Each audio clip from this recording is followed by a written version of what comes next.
This had already exceeded the accuracy of Zhu Chongji's Zhu rate, but Li Zishuan still didn't stop. 37510-5829-74944. As they listened, Lu Hongyuan and Su Hongji felt that something was wrong. Although Li Zishuan spoke very quickly, they could tell that Li Zishuan seemed to be reciting according to some kind of rhythm. That's right, rhythm. The two of them couldn't help but look at each other. They suspected that Li Zishuan was just randomly reciting. 3482534217679. Phew, alright, this junior will only remember the first 100 names for now.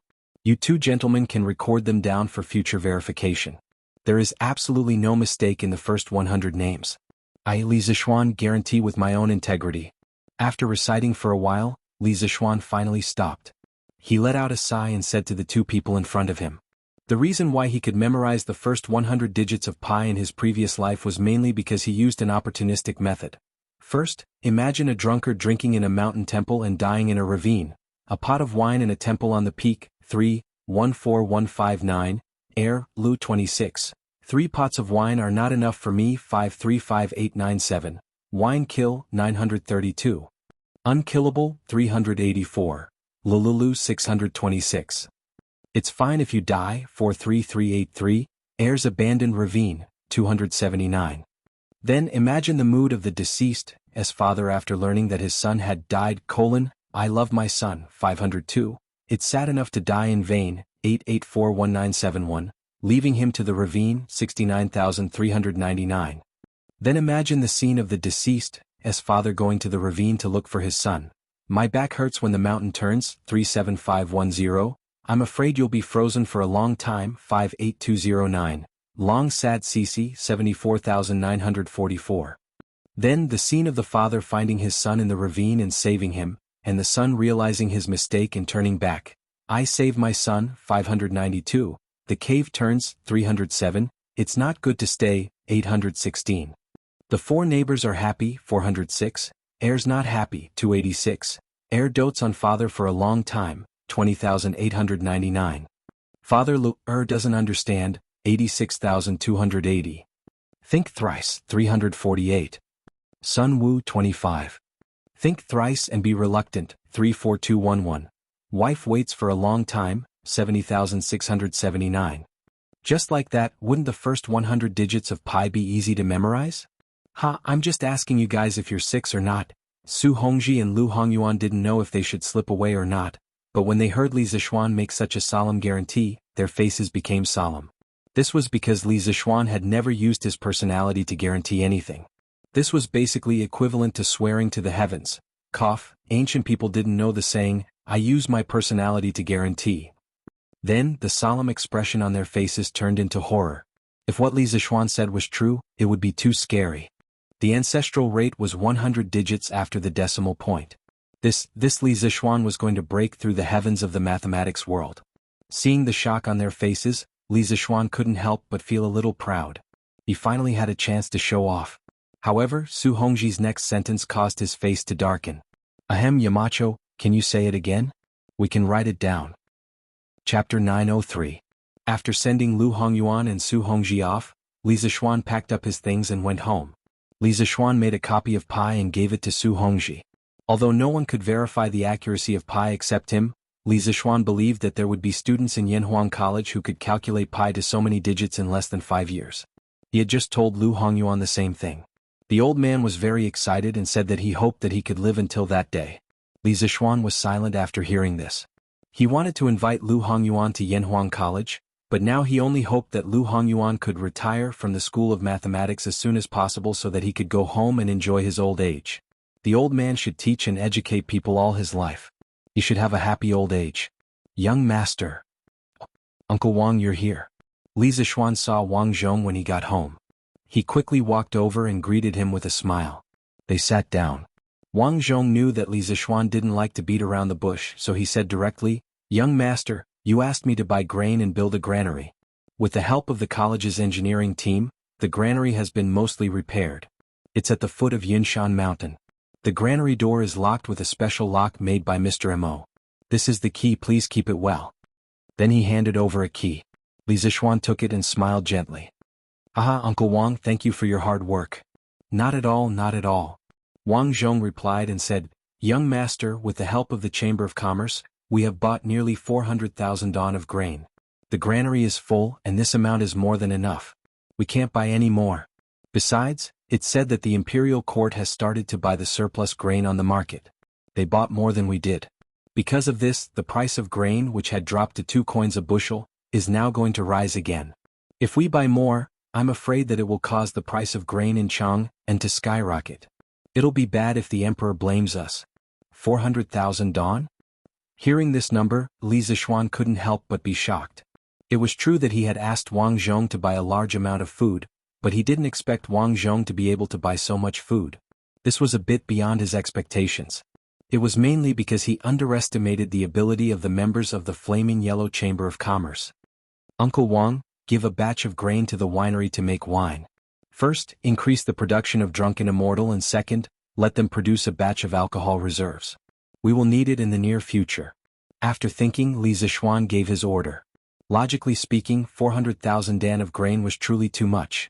Even if the Great Tang had been caught off guard by the plague of locusts, this amount of grain would have been enough to last 100,000 people for several months.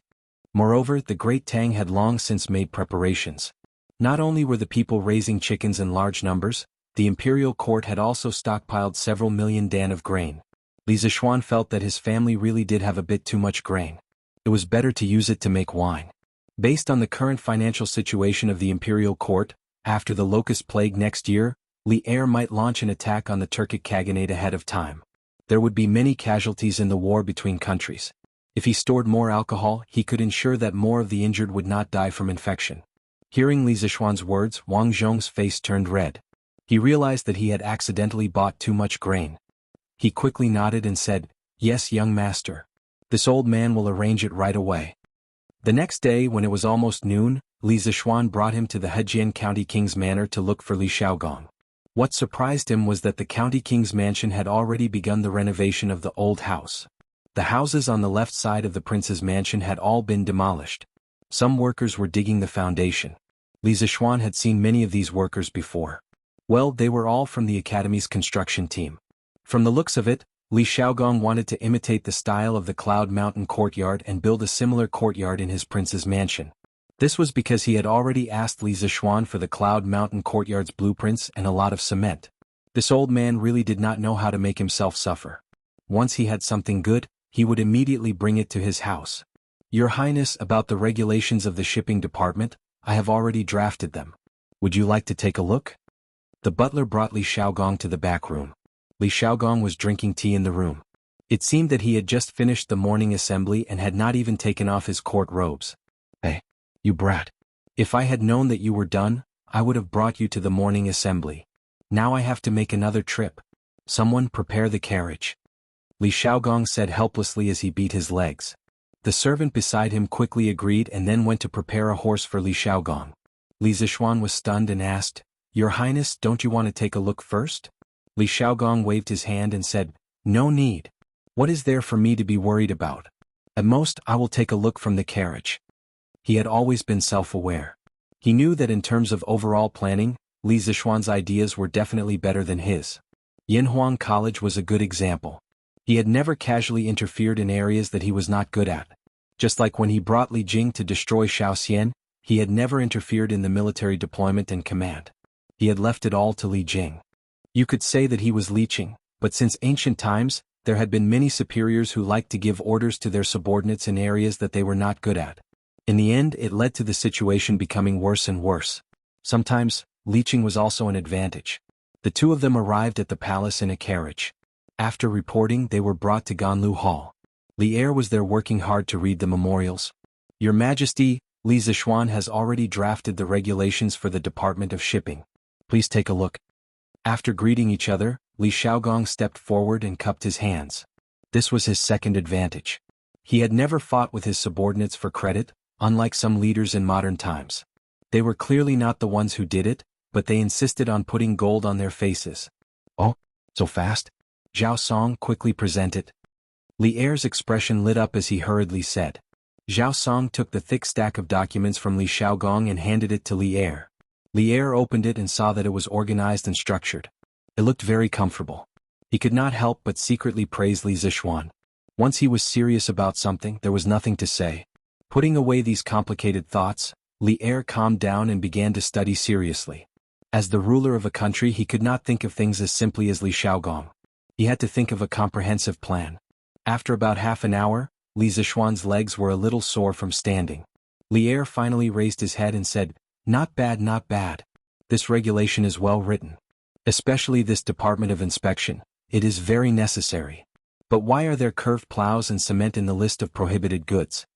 Li Zixuan stepped forward and explained, "Your Majesty, what I am thinking is that in the future, all the advanced farming tools and tools of Tang Empire must be prohibited from being exported to the outside world. We must sell flashy things like colored glass and divine mirror. Only in this way can Tang Empire always remain advanced and strong. Otherwise, once the technology is leaked, we may nurture an opponent that can threaten us." Chapter 904. Li Zixuan was instilling the concept of technology protection into Li Er. There was no other way around it. The ancient people were deeply influenced by Confucianism and were extremely generous to the people of other countries. They couldn't wait to share the best things in their country with others. This could be seen from the generous gifts that neighboring countries gave to the great Tang dynasty. More importantly, with the development of Yanhuang College in the future, there would be more and more academic results. Academic results could be transformed into advanced industrial technology. At that time, there would be an endless stream of high-tech products that involved agriculture, the military, and daily life. If these products were to fall into the hands of other countries, not only would there be the risk of imitation, there would also be technology leakage. In Li Zixuan's view, it wasn't that all industrial products were prohibited from being sold. It was those low-tech and easily imitated industrial products that had to be banned. For example, the moment things like the curved plow and compass were leaked, it wouldn't take long for them to be imitated. By the time Great Tang developed a more technologically advanced replacement, they could sell the products that were previously eliminated to maintain their leading position. For example, they could create a tractor in the future to replace the curved plow and sell the surplus curved plow in the country. If there was a better replacement in the future, they could also sell the tractor because it wouldn't be easy for others to imitate it. What kind of person was Li Zixuan? He instantly understood what Li Zixuan meant. After pondering for a moment, he said, "What you said makes sense. We can sell ordinary products, but we can't sell anything that harms the interests of Great Tang. This constitution isn't bad. We'll follow the constitution of the Bureau of Shipping." After which, he looked at Li Xiaogong and instructed, "Xiaogong, you should quickly establish the Bureau of Shipping. You can choose the officials from the hundreds of officials in the imperial court. After that, you will bring them south to Lingnan and set up the Bureau of Shipping in Guangzhou. You will set up branch offices in Cheongzhou, Chaozhou, Quanzhou, and Fuzhou. You will open these 5 ports to the public. In the future, the goods traded by the various countries in Nanyang will have to pass through these 5 ports. Otherwise, it will be considered smuggling. All smugglers, regardless of their identity, will be severely punished. When the time comes, the local officials will cooperate with you. Furthermore, I will instruct Feng Ong and Tan Dian to not cause you any trouble." In the 2nd month of the 1st year of Zhenguan, Li Er issued an imperial decree that the country was divided into 10 provinces and counties, namely Guanyi-dao, Hunan-dao, Hedong-dao, Hebei-dao, Shannon-dao, Longyu-dao, Huainan-dao, Jiangnan-dao, Jianan-dao, and Lingnan-dao. The counties were abolished and replaced with provinces. Guangdong was part of the Lingnan circuit. Li Xiaogong cupped his fists and said solemnly, "This subject obeys the decree." Li Erzwang seemed to be a little worried and said, "Lingnan is not like other places. The situation is extremely complicated. I allow you to bring 3,000 elites. In an emergency, you have the right to act first and report later. You must ensure the normal operation of the Department of Shipping. At the same time, you must maintain the stability of Lingnan." The last sentence had a deeper meaning. Li Xiaogong and Li Zixuan both narrowed their eyes at the same time. They secretly thought that even though Feng Ong had sent his son to Chang, and as a hostage, Li Er still did not let down his guard against Lingnan. "Yes, Your Majesty. Don't worry, Your Majesty. As long as this subject is in Lingnan, the Department of Shipping will definitely operate as usual. Lingnan will definitely not fall into chaos." Li Xiaogong cupped his fists and said solemnly, "Mem, I believe you. All right, you can go back to your work." Li Erzwang nodded and waved his hand. Only then did the two of them take their leave. "Your Highness, what kind of person is Feng Ong?" Leaving the palace, Li Zixuan asked Li Xiaogong as they sat on the "Don't Touch Me" of the royal prince's mansion. Li Xiaogong frowned and thought for a while before answering, Feng Ang. He is a capable and ambitious person. Without waiting for Li Zishuan to ask, Li Xiaogong continued. In the previous dynasty, Feng Ang started as a small county magistrate and went all the way to the right Wuwei Grand General. Although he had the support of his ancestors, his ability to lead troops and fight wars was unquestionable. After the previous dynasty was destroyed, Feng Ang led the army back to Lingnan. In just a few years he unified hundreds of tribes and occupied thousands of li. His ability is naturally evident. Then why does your highness say that he is an ambitious person? Li Zishuan asked. Hearing this, Li Xiaogong's face turned cold. He said, in the first year of Wuda the Tang Empire was founded. Emperor Gaozu and the current His Majesty conquered the east and the west, gradually purging the rebellious forces in the Tang Empire. Of course, there were also many forces that chose to submit to the Tang Empire. But Feng Ang did not. It was not until the 5th year of Wuda that the Tang Empire and the Eastern Turks fought a war. The Turks retreated and the situation in the Tang Empire became clear. Only then did Feng Ang offer up his territory and submit to the imperial court. If he is not ambitious, then what is? In 617 AD, Li Yuan raised his army in Taiyuan. Like many other warlords, he chose to ally with the Turks. A year later, Li Yuan ascended the throne in Chang, and then founded the country as Tang. The Tang Empire regime quickly stood out among the warlords. Their conflict with the Turks deepened day by day, and they began to turn from allies to enemies. In the 5th year of Wuda, a famine broke out in the Turks. At that time, Li Yuan wanted to free himself to deal with his most powerful opponent, Lu Haida. So he took the initiative to send large amounts of gold, silver and treasures to Sheli Khan requesting peace. Sheli Khan was in a difficult situation because of the famine, but he was happy to push the boat along with the current. The two countries promised to marry and mend their relationship. Li Yuan took advantage of the temporary peace with the Turks to launch an all-out attack on his opponent, Lu Haida. On the 26th day of the 3rd month, Li Shimin defeated Lu Haida. Lu Haida's 20,000 elite troops were almost wiped out. He only took 200 or so people to escape and seek refuge with the Turks. Sheli Khan seemed to have woken up from a dream. He tore apart the peace treaty with the Tang Empire and sent out tens of thousands of troops. Together with the exiled Lu Haida, he launched an attack on the Tang Empire.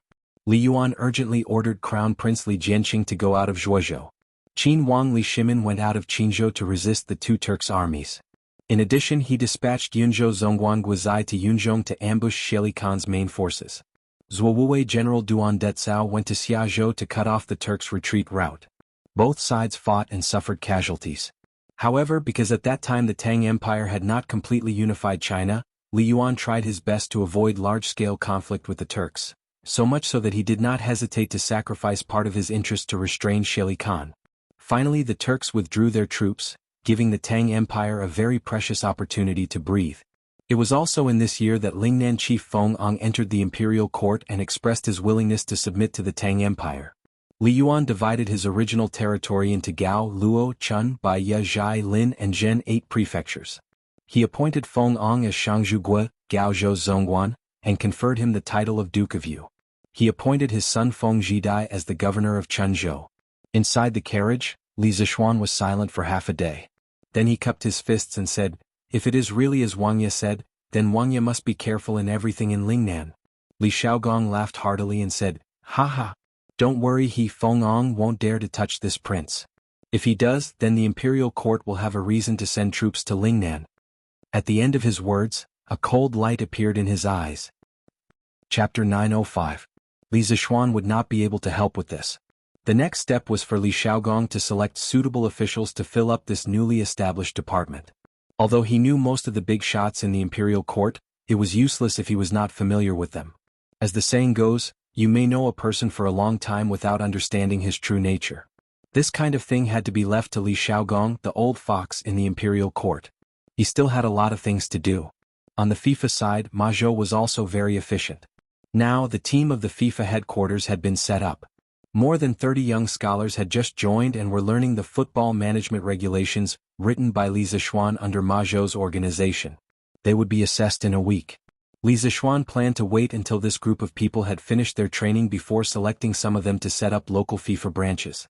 The Great Tang had 10 daos, and he was only planning to set up a FIFA branch in each one, not every province. After all, the Great Tang had more than 300 provinces. How could he find so many people? In addition, because of Li Zixuan's wonderful engineering enlightenment class, Yanhuang College had become famous. Every weekend, students from other places would come to visit. Li Zixuan did not refuse any of them. The two places that most students visited were Guanghua Building and the sports field. There was a huge globe downstairs in Guanghua Building. On it, the location of each province and county of the Tang Empire was marked in detail. The other countries were not marked in detail, but from this globe, it could be seen that the Tang Empire's territory was very small compared to the whole world. This surprised many people. Before Li Zixuan, everyone thought that the Tang Empire was the center of the world. But the reality was not like that. Of course, there were people who doubted the authenticity of the globe. But when there were doubts, there would be Yanhuang College students next to them who would take out the college's geography textbook and debate with them. After a period of time, many people accepted Li Zixuan's Earth theory. The sports department of the academy already had a batch of soccer balls for the academy students to rent for free. Therefore, there were several soccer teams formed by the students in the academy. However, there was only one field, and Li Tai and the other rich second generations could not occupy it every day. In the end, the soccer teams discussed with each other and decided that they could use whatever field they wanted on weekdays, but on weekends they had to take turns. Therefore, there were football matches on the sports field every weekend. Most of the students who came to visit Yanhuang College liked to come here to watch the fun. Correspondingly, more and more people began to feel the charm of football.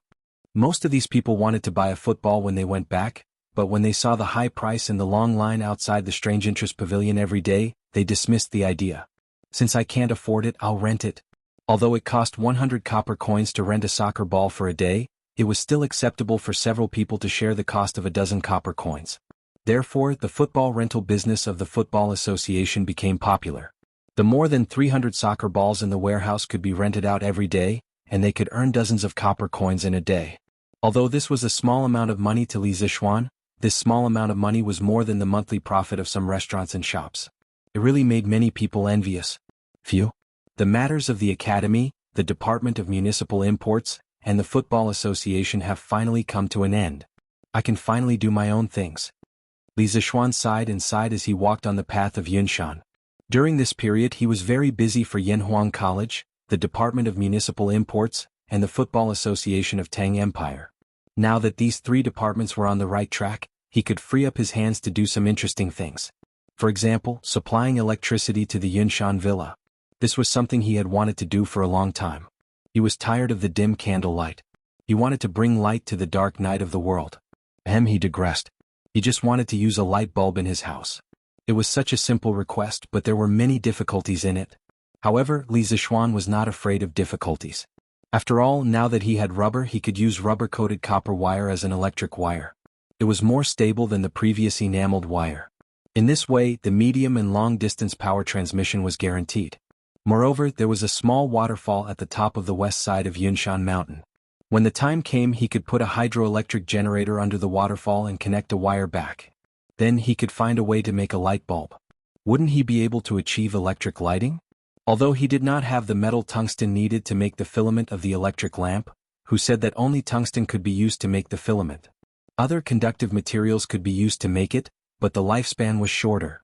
Li Zixuan couldn't help but feel excited at the thought of having the opportunity to use the electric lamp in Tang Empire. When this guy returned home, he went straight to his study and ignored the outside world. He was only focused on electricity research. Your Majesty, bad news, bad news? Night fell, Ganlu Palace. A young eunuch suddenly ran in a panic and said as he ran. Zhao Song, who was standing not far away from Li Er, glared at the young eunuch. He thought to himself that this guy really didn't know how to speak. What did he mean by Your Majesty, bad news? Wasn't he cursing Li Er? Why are you in such a panic? Tell me quickly. Li Er didn't think much of it. He only frowned slightly and asked.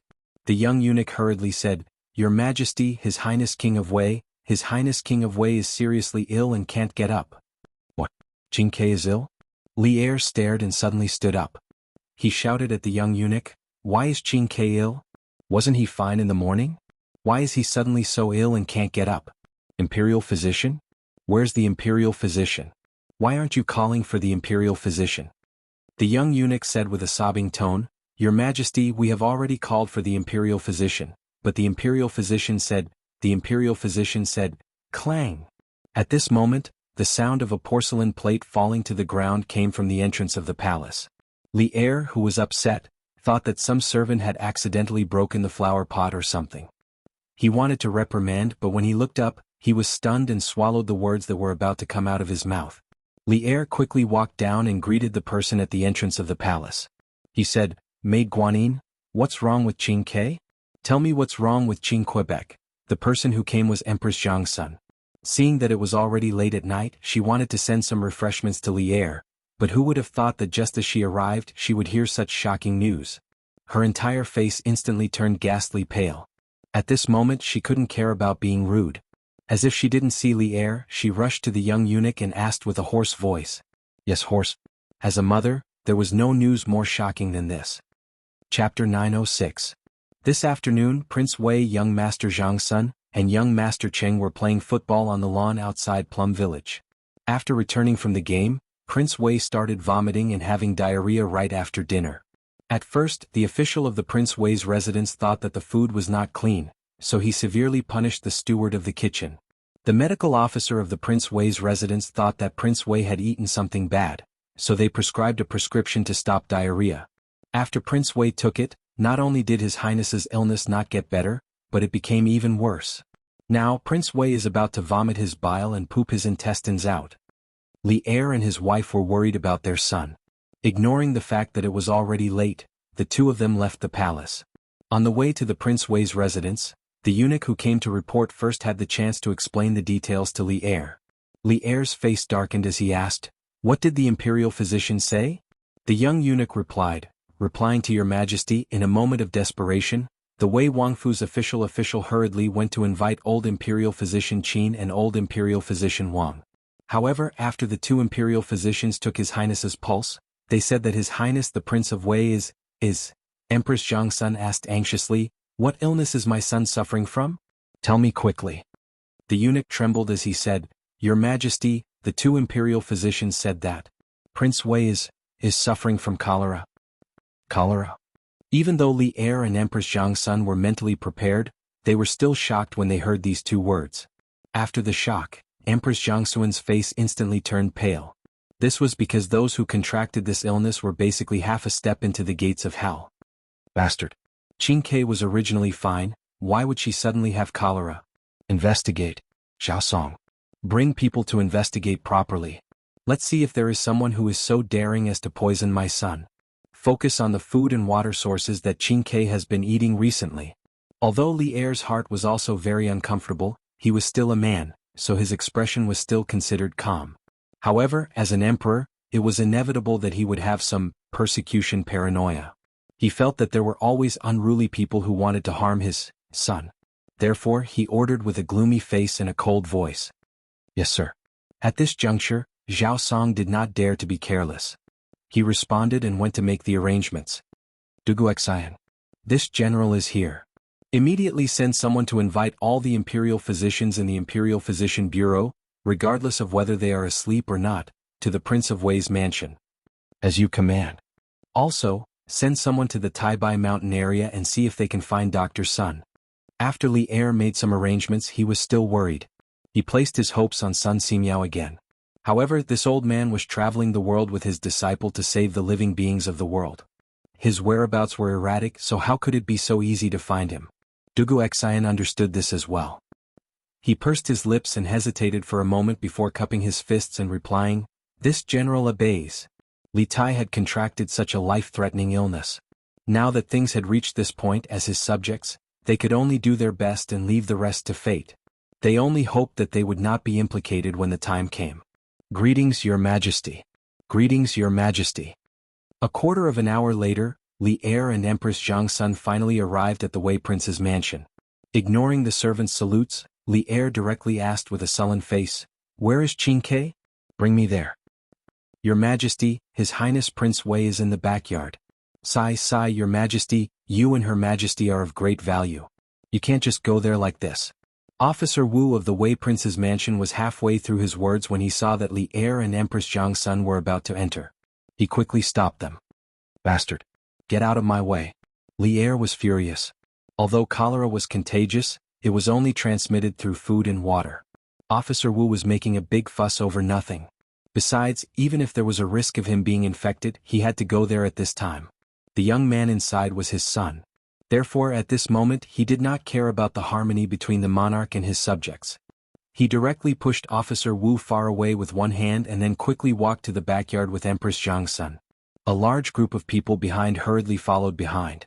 When they arrived at the backyard, they saw that a side room was brightly lit. Without needing to ask, Li Er directly walked to that room. As soon as he got close to that room, he smelled a disgusting stench that almost suffocated him to death. But at this moment, his son was still on the verge of death. How could he have the time to complain about the stench? Empress Zhang's son did not even frown as the husband and wife pushed the door and entered just like that. Since the two of them were already like this, how could the large group of people behind dare to complain about the stench and not enter? Therefore, one by one they resisted the urge to vomit and all went in. Chinke, how are you? The first thing she saw was Li Tai lying on the bed with a pale face. Beside the bed was a wooden basin and a toilet bowl. The stench in the room came from these two things. Empress Zhang's son saw that her son was weak and on the verge of death. She staggered 2 steps and walked over. She touched Li Tai's cheek and said sorrowfully. Hearing Empress Zhangxuan's voice, Li Tai opened his eyes with difficulty and said weakly, Imperial Mother. Imperial Mother is here. You go out quickly. Stinks here. I'll be fine after resting for 2 days. Don't worry. Hearing him say that, Empress Zhang's son, a strong woman of a generation, also felt grief from the bottom of her heart. She could no longer hold back the tears in her eyes and immediately burst out. Silly child, Imperial Mother is not afraid of the stench. Chinke, quickly tell Imperial Mother, how are you feeling now? Li Tai forced a smile on his face, but it was a smile that was uglier than crying. Your son is fine. Mother Empress, you should leave quickly. Quickly bring the wooden basin over. Seeing this, Elder Wu hurriedly roared at the maidservants beside the bed. The maidservants hurriedly picked up the wooden basin and brought it to Li Tai's side. Li Tai hugged the wooden basin and began vomiting with heart-wrenching pain. However, Empress Zhang's son could clearly see that Li Tai was vomiting no food at all, only yellow water. He must have already vomited everything in his stomach earlier. Seeing this scene, Empress Zhang's son couldn't help but be heartbroken. Li Er also saw it, and his face was now darker than the bottom of a pot. He said gloomily, Duguex, and where are the imperial physicians? Why aren't the imperial physicians here yet? Send someone to invite them again. Those who don't come, prepare to be sent to the borders. Duguexen had no choice but to quickly cup his fists and say, Yes, your majesty. Coincidentally, at this moment, a group of soldiers entered the backyard. It was the imperial guards under Duguexen's command. Among the imperial guards, there were many people mixed in, and all of them were disheveled. They must have been caught directly from their beds. Your Majesty, all the imperial physicians from the Imperial Physician Bureau have been brought here. A deputy general jogged over and cupped his fists. Li Er nodded and walked around the general. He walked to the front of the imperial physicians and said sternly, Qin Ke is sick.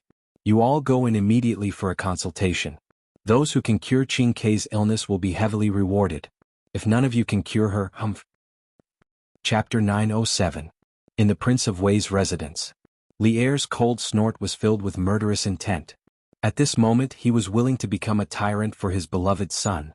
The imperial physicians were dragged out of their beds. They were still full of resentment, but Li Er's words made everyone shudder. They quickly perked up and went in to see the doctor. Your Majesty, at this moment Zhao Song appeared out of nowhere.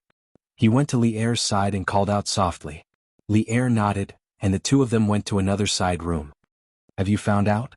Was there anyone who poisoned him? Li Er put his hands behind his back and asked with murderous intent.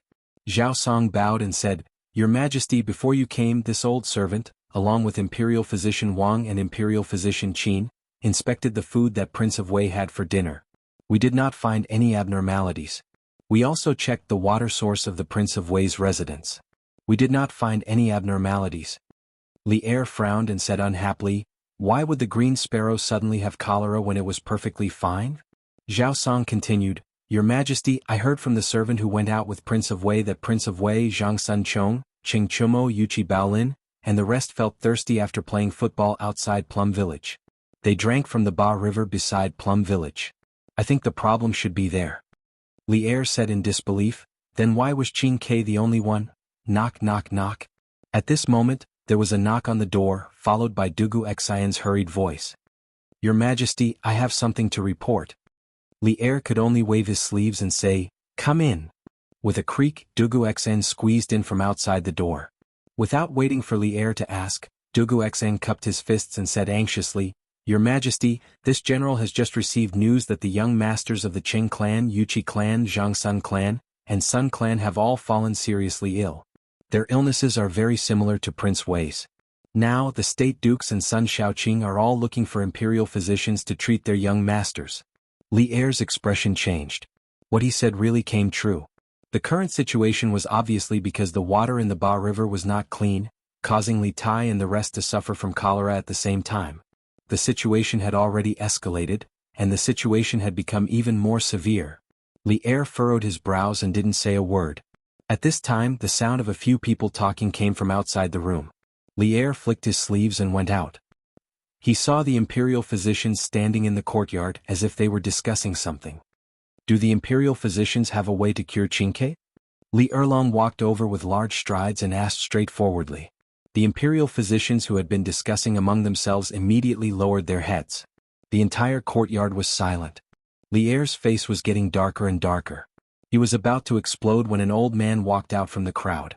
It was Dr. Qin from the Imperial Medical Department, who had accompanied Li Zishuan to attack Snake Spirit Mountain and tested the poison with his own body. Your Majesty, according to our joint diagnosis, His Royal Highness Duke of Wei's illness is cholera.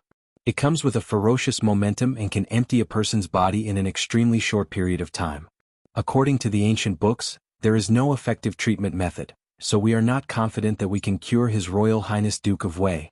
All I can do is try my best to delay the onset of His Highness King Wei's illness so that His Highness King Wei can hold on for another 2 days. Please forgive me, Your Majesty. Please forgive me, Your Majesty. All the imperial physicians cast a grateful look at Dr. Qin and then bowed to Li Er. Li Er's eyes were cold and said coldly, Imperial Physician Qin, is there really no way? There are still good elixirs in the palace's warehouse. Zhen allows you to take them as you wish. As long as you can cure Qingke, Zhen will give you whatever you want. Dr. Qin shook his head expressionlessly and said, His Highness's illness is not something that can be cured with medicine. Forgive me for being powerless. Li Er was furious and his eyes revealed a bloodthirsty light. Your Majesty, please calm down. At this critical moment, Empress Zhang Sun came out of the house. In less than an hour, Zhang Sun's face seemed to have aged a few years. She looked even more haggard. The tears on her face had not dried yet, and her eyes were red. God knows what kind of rough journey she had experienced during this period of time. When Li Er saw this, he couldn't help but feel pain in his heart. This woman was the devil of his life. Your Majesty, Imperial Physician Qin and the others have done their best. Please don't punish them. Empress Zhang Sun took her husband's hand and said softly. Li Er didn't say a word, he just nodded his head silently. In fact, how could he not understand that the chances of Li Tai's illness being cured were very small? So, he was just angry because he couldn't do anything. He was a dignified emperor, in charge of the fate of millions of people, but in the end, he couldn't save his son. How sad. Imperial Physician Qin, I will leave Qingke to you. You just do your best. If you can save him, that's the best. If you can't save him, this empress will not blame you. Empress Zhang Sun looked at Dr. Qin and said in a kind tone. But when she said the last few words, her heart instantly collapsed, but she forced herself not to cry out. Dr. Qin had lived for a long time. He had already seen too much of the world. So, how could he not hear that Empress Zhang Sun was pretending to be kind? They all said that doctors have the heart of a parent. This kind of scene he also felt uncomfortable. Your Highness, don't worry. This old man will do his best to save Prince Wei. Dr. Qin solemnly cupped his hands, then picked up the medicine box and walked with Dr. Wang to Li Tai's room. Your Majesty, Dugu Xian wanted to say something but stopped. Li Er understood what he wanted to say and said, Immediately choose 8 imperial physicians and escort them to Wuji, Jijia, Jingda, and Sun Fujia's houses. Yes, Your Majesty. Immediately order the county magistrates to send out bailiffs and prohibit the people from drinking the water of Ba River. Li Er added another sentence. Now that things had developed to this point, it was no longer his family's matter. As an emperor, he could occasionally be emotional, but most of the time he had to maintain his rationality. Yes, Your Majesty. Dugu Xian received the order and left. After a while, another soldier came to report, "Your Majesty, His Highness the Crown Prince, Princess Changle, and His Highness the King of Han request an audience." Hearing this, Li Er's heart finally warmed a little. He nodded and said, "Let them all in. It's good to see Qingke." As Li Er expected, the current situation had rapidly deteriorated and was becoming more and more intense. The houses of the Cheng, Zhang, Sun, Yuqi and Sun families were all brightly lit tonight. The madams of the four families shed countless tears. Chang in city at night suddenly had a trace of solemnity. What was more serious was that outside Chang and city, many people were suffering tonight. Unfortunately, the number of people infected with cholera was increasing. Chapter 908. Li Zishuan, who was far away from the commotion, slept very soundly that night. This guy was designing the generator in the study and had used up a lot of brain cells. He also drew a lot of blueprints. He was a little tired and fell asleep on the table. Han Yushi was afraid that it would be cold at night and Li Zishuan would get sick from the cold. In fact, even if this guy was left to sleep outside for a night, he would not get sick. So she called Xiao He and Xiao Shi, and the three of them carried Li Zishuan into the bedroom together. Of course, Li Zishuan was conscious during this period. The sharp senses of a martial arts grandmaster were not just for show. However, his nose twitched and he knew who was next to him, so he allowed the three of them to move him in. After settling Li Zishuan down, Han Yushi returned to the study and carefully put away the blueprints that Li Zishuan drew. She put them in the small drawer of the desk. After locking it, she double-checked it before returning to the room with the key and lying down beside Li Zishuan.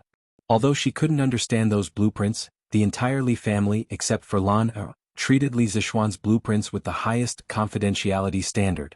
They were afraid that others would take advantage of it if it was leaked. Although Li Zishuan had said many times that there was no need to be so serious, the Li family style of doing things had never changed. The night went by uneventfully. Li Zishuan, who was overworked, didn't even do any exercise in bed. He slept comfortably all the way until dawn. He was truly exhausted from yesterday. It was early in the morning, so little Zishuan was naturally in high spirits. Li Zishuan originally wanted to make up for last night's exercise, but Han Yushi had foreseen it and avoided it. Now that Li Jingma, Madame Li and Lan were living with them, how could she let her husband do whatever he wanted in broad daylight? "Husband, quickly wash up and come down for breakfast. I've put the blueprints you drew yesterday in the drawer. The key is under the pillow. Don't be as tired as yesterday." Han Yushi finished speaking in a panic and then ran downstairs as if she was escaping. This girl seems to have gained some experience in the revolutionary struggle. Li Zishuan rubbed his nose and said shamelessly. Cloud Mountain was filled with warmth, but the situation in Chang and city was not so good. "Your Majesty, the civil and military officials are already waiting outside the Taiji Palace. What do you think about this morning court session?" Inside Prince Wei's mansion, Zhao Song, with a pair of panda eyes, asked Li Er carefully. In fact, he was not the only one with panda eyes. The entire Prince Wei's residence, including Li Tai, did not sleep for the entire night. Li Tai was no exception. After a night of pooping and vomiting, he felt a burning pain in his anus. He felt that he would rather die than suffer. "Inform the officials that the court will be suspended for today. If there are any important matters, submit the memorials to the auxiliary machine, to the Minister of Affairs. Shenling and Ruhui will deal with it on behalf of us." Li Er rubbed his glabella and said in a low voice. He wanted to ask Zhang Sun Wuji to deal with it on behalf of him, but he suddenly remembered that Zhang Sun Wuji was probably in the same situation as him. They did not sleep for the entire night and might not even come to the morning court session. Thus he changed his words. Zhao Song cupped his hands and said, "Yes, Your Majesty." Then he called a young eunuch and asked him to pass the imperial decree to the palace. He continued to stand beside Li Er and serve him. "What's the situation inside now?" Li Er sighed and asked softly. "Your Majesty, Prince Wei's body is too weak now. We can't use too much medicine. Last night, a few imperial physicians discussed and came up with a compromise. Prince Wei has already taken it." Prince Wei finally fell asleep when the sky was about to brighten. The number of times he went to the toilet has also decreased. Zhao Song hesitated for a moment and cupped his hands to report. Li Er's heart sank. He was not a 3-year-old child. Zhao Song was obviously reporting the good news and not the bad news. "It's been so long. Has Qingke eaten?" Zhao Song's face instantly turned ugly. Seeing Li Er looking at him with burning eyes, he could only tell the truth. Imperial physician Qin said that whatever Prince Wei eats now, he will vomit or poop. For Prince Wei, food is not only unable to replenish his energy, but it will also worsen his body's weakness. Therefore, it is not suitable for Prince Wei to eat at the moment. But if a person doesn't eat, how long can he live? Li Er slapped the stone table and said sullenly, "Your Majesty, please calm down. Imperial physician Qin said that for now, we can only use medicine to keep Prince Wei's life. Then we will think of another way." Zhao Song said carefully. "Imperial father." As the two of them spoke, Li Qingqian, Changle and Li Ku walked out of the room. The three of them had red eyes. Only then did Li Er put away the gloominess on his face. He turned around and nodded at his three children. "Qingke is asleep?" Li Qingqian nodded and replied, "Yes, Imperial father."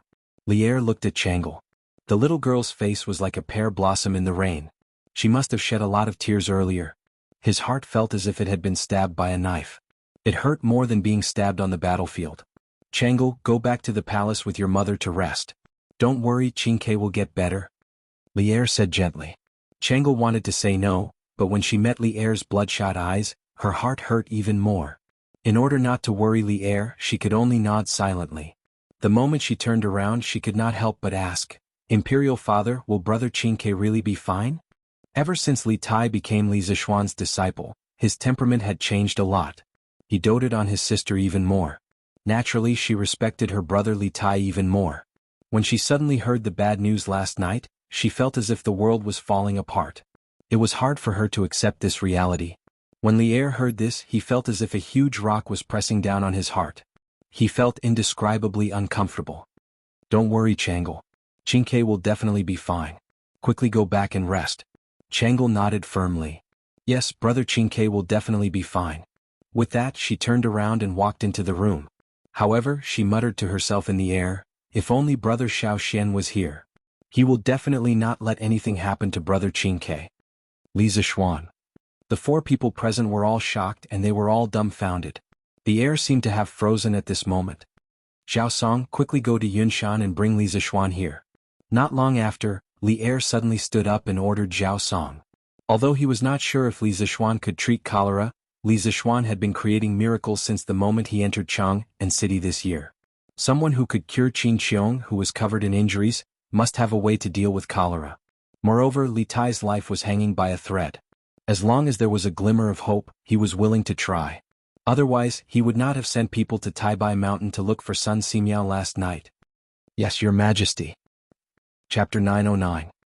His Majesty is not feeling well today, so he will not attend court for a day. If the officials have urgent matters, hand over the memorials to Minister Fang and Minister Du to deal with them. Outside Taiji Palace. The officials who had been waiting for a long time without seeing Li Erzhao and the others enter the palace suddenly received such a decree. They couldn't help but discuss in private. "What's going on today? Duke Qi didn't come, Duke Lu didn't come, Duke Yuqi Jingda didn't come, and now His Majesty didn't come either." In the first year of Jingguan, Zhang Sun Wuji was promoted to Minister of Appointments and was awarded the title of Duke Qi. Something big must have happened. Since His Majesty ascended the throne, he has always been diligent and loved the people. There has never been a situation where he didn't attend morning court. What big thing can happen? Besides, even if something happened, it's impossible for so many officials to not come at the same time, right? Fang Xianling saw the commotion below and couldn't help but stand up and say loudly, "Colleagues, if you have something, please hand over the memorials to me. If there is nothing, please return to your offices and do your duties." As the Prime Minister of the Empire, Fang Xianling still had a lot of prestige. As soon as his voice fell, the officials immediately quieted down. Qin Xiong's eyes flashed and he turned to leave without saying a word. He also felt that something was wrong, so he wanted to go to Qing Mansion and Yuqi Mansion to take a look. "Damn, you are all a bunch of quacks. You don't give my son food, do you want him to starve to death?" Qing Mansion backyard. Qing Yaojin slammed his palm on the stone table in the courtyard and said angrily with his eyes red. As soon as he finished speaking, the stone table exploded from the middle with a bang and scattered on the ground. The imperial physician in front of him said helplessly, "Duke Lu, please calm down. Your son can't eat now. You are harming him by letting people feed him. To tell you the truth, His Highness Prince Wei is also using the same treatment method." Qing Yaojin said angrily, "Nonsense. I only know that if a person doesn't eat, they won't last many days. You bunch of quacks can't save people, but you are still harming people here." Duke Lu, if you insist on letting your son eat, he won't last 3 days. If he doesn't eat, he can last at least 5 more days. The imperial physician said angrily.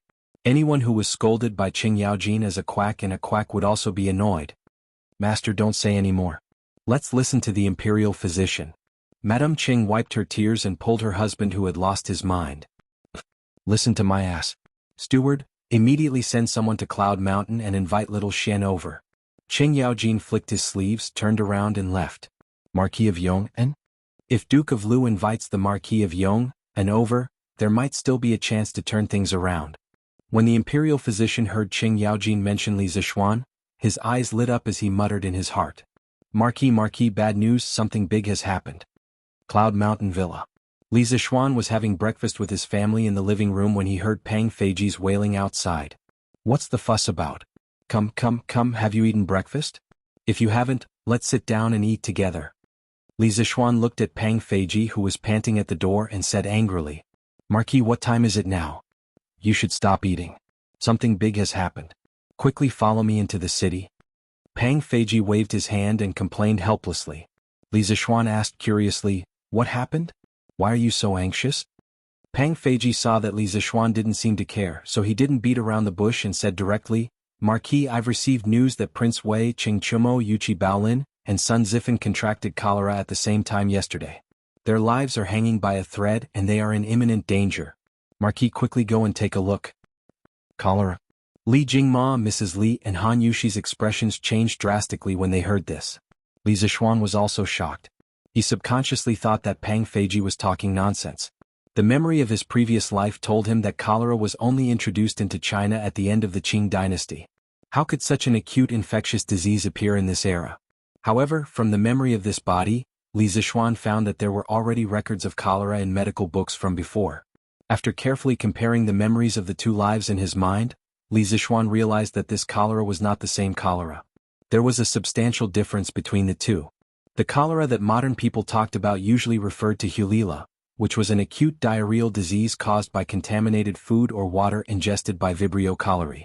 In the TV series Chuangwendong, the Japanese child Ichiro was saved by Shio Air, but was thrown out by her father because Ichiro might have gotten Hulila.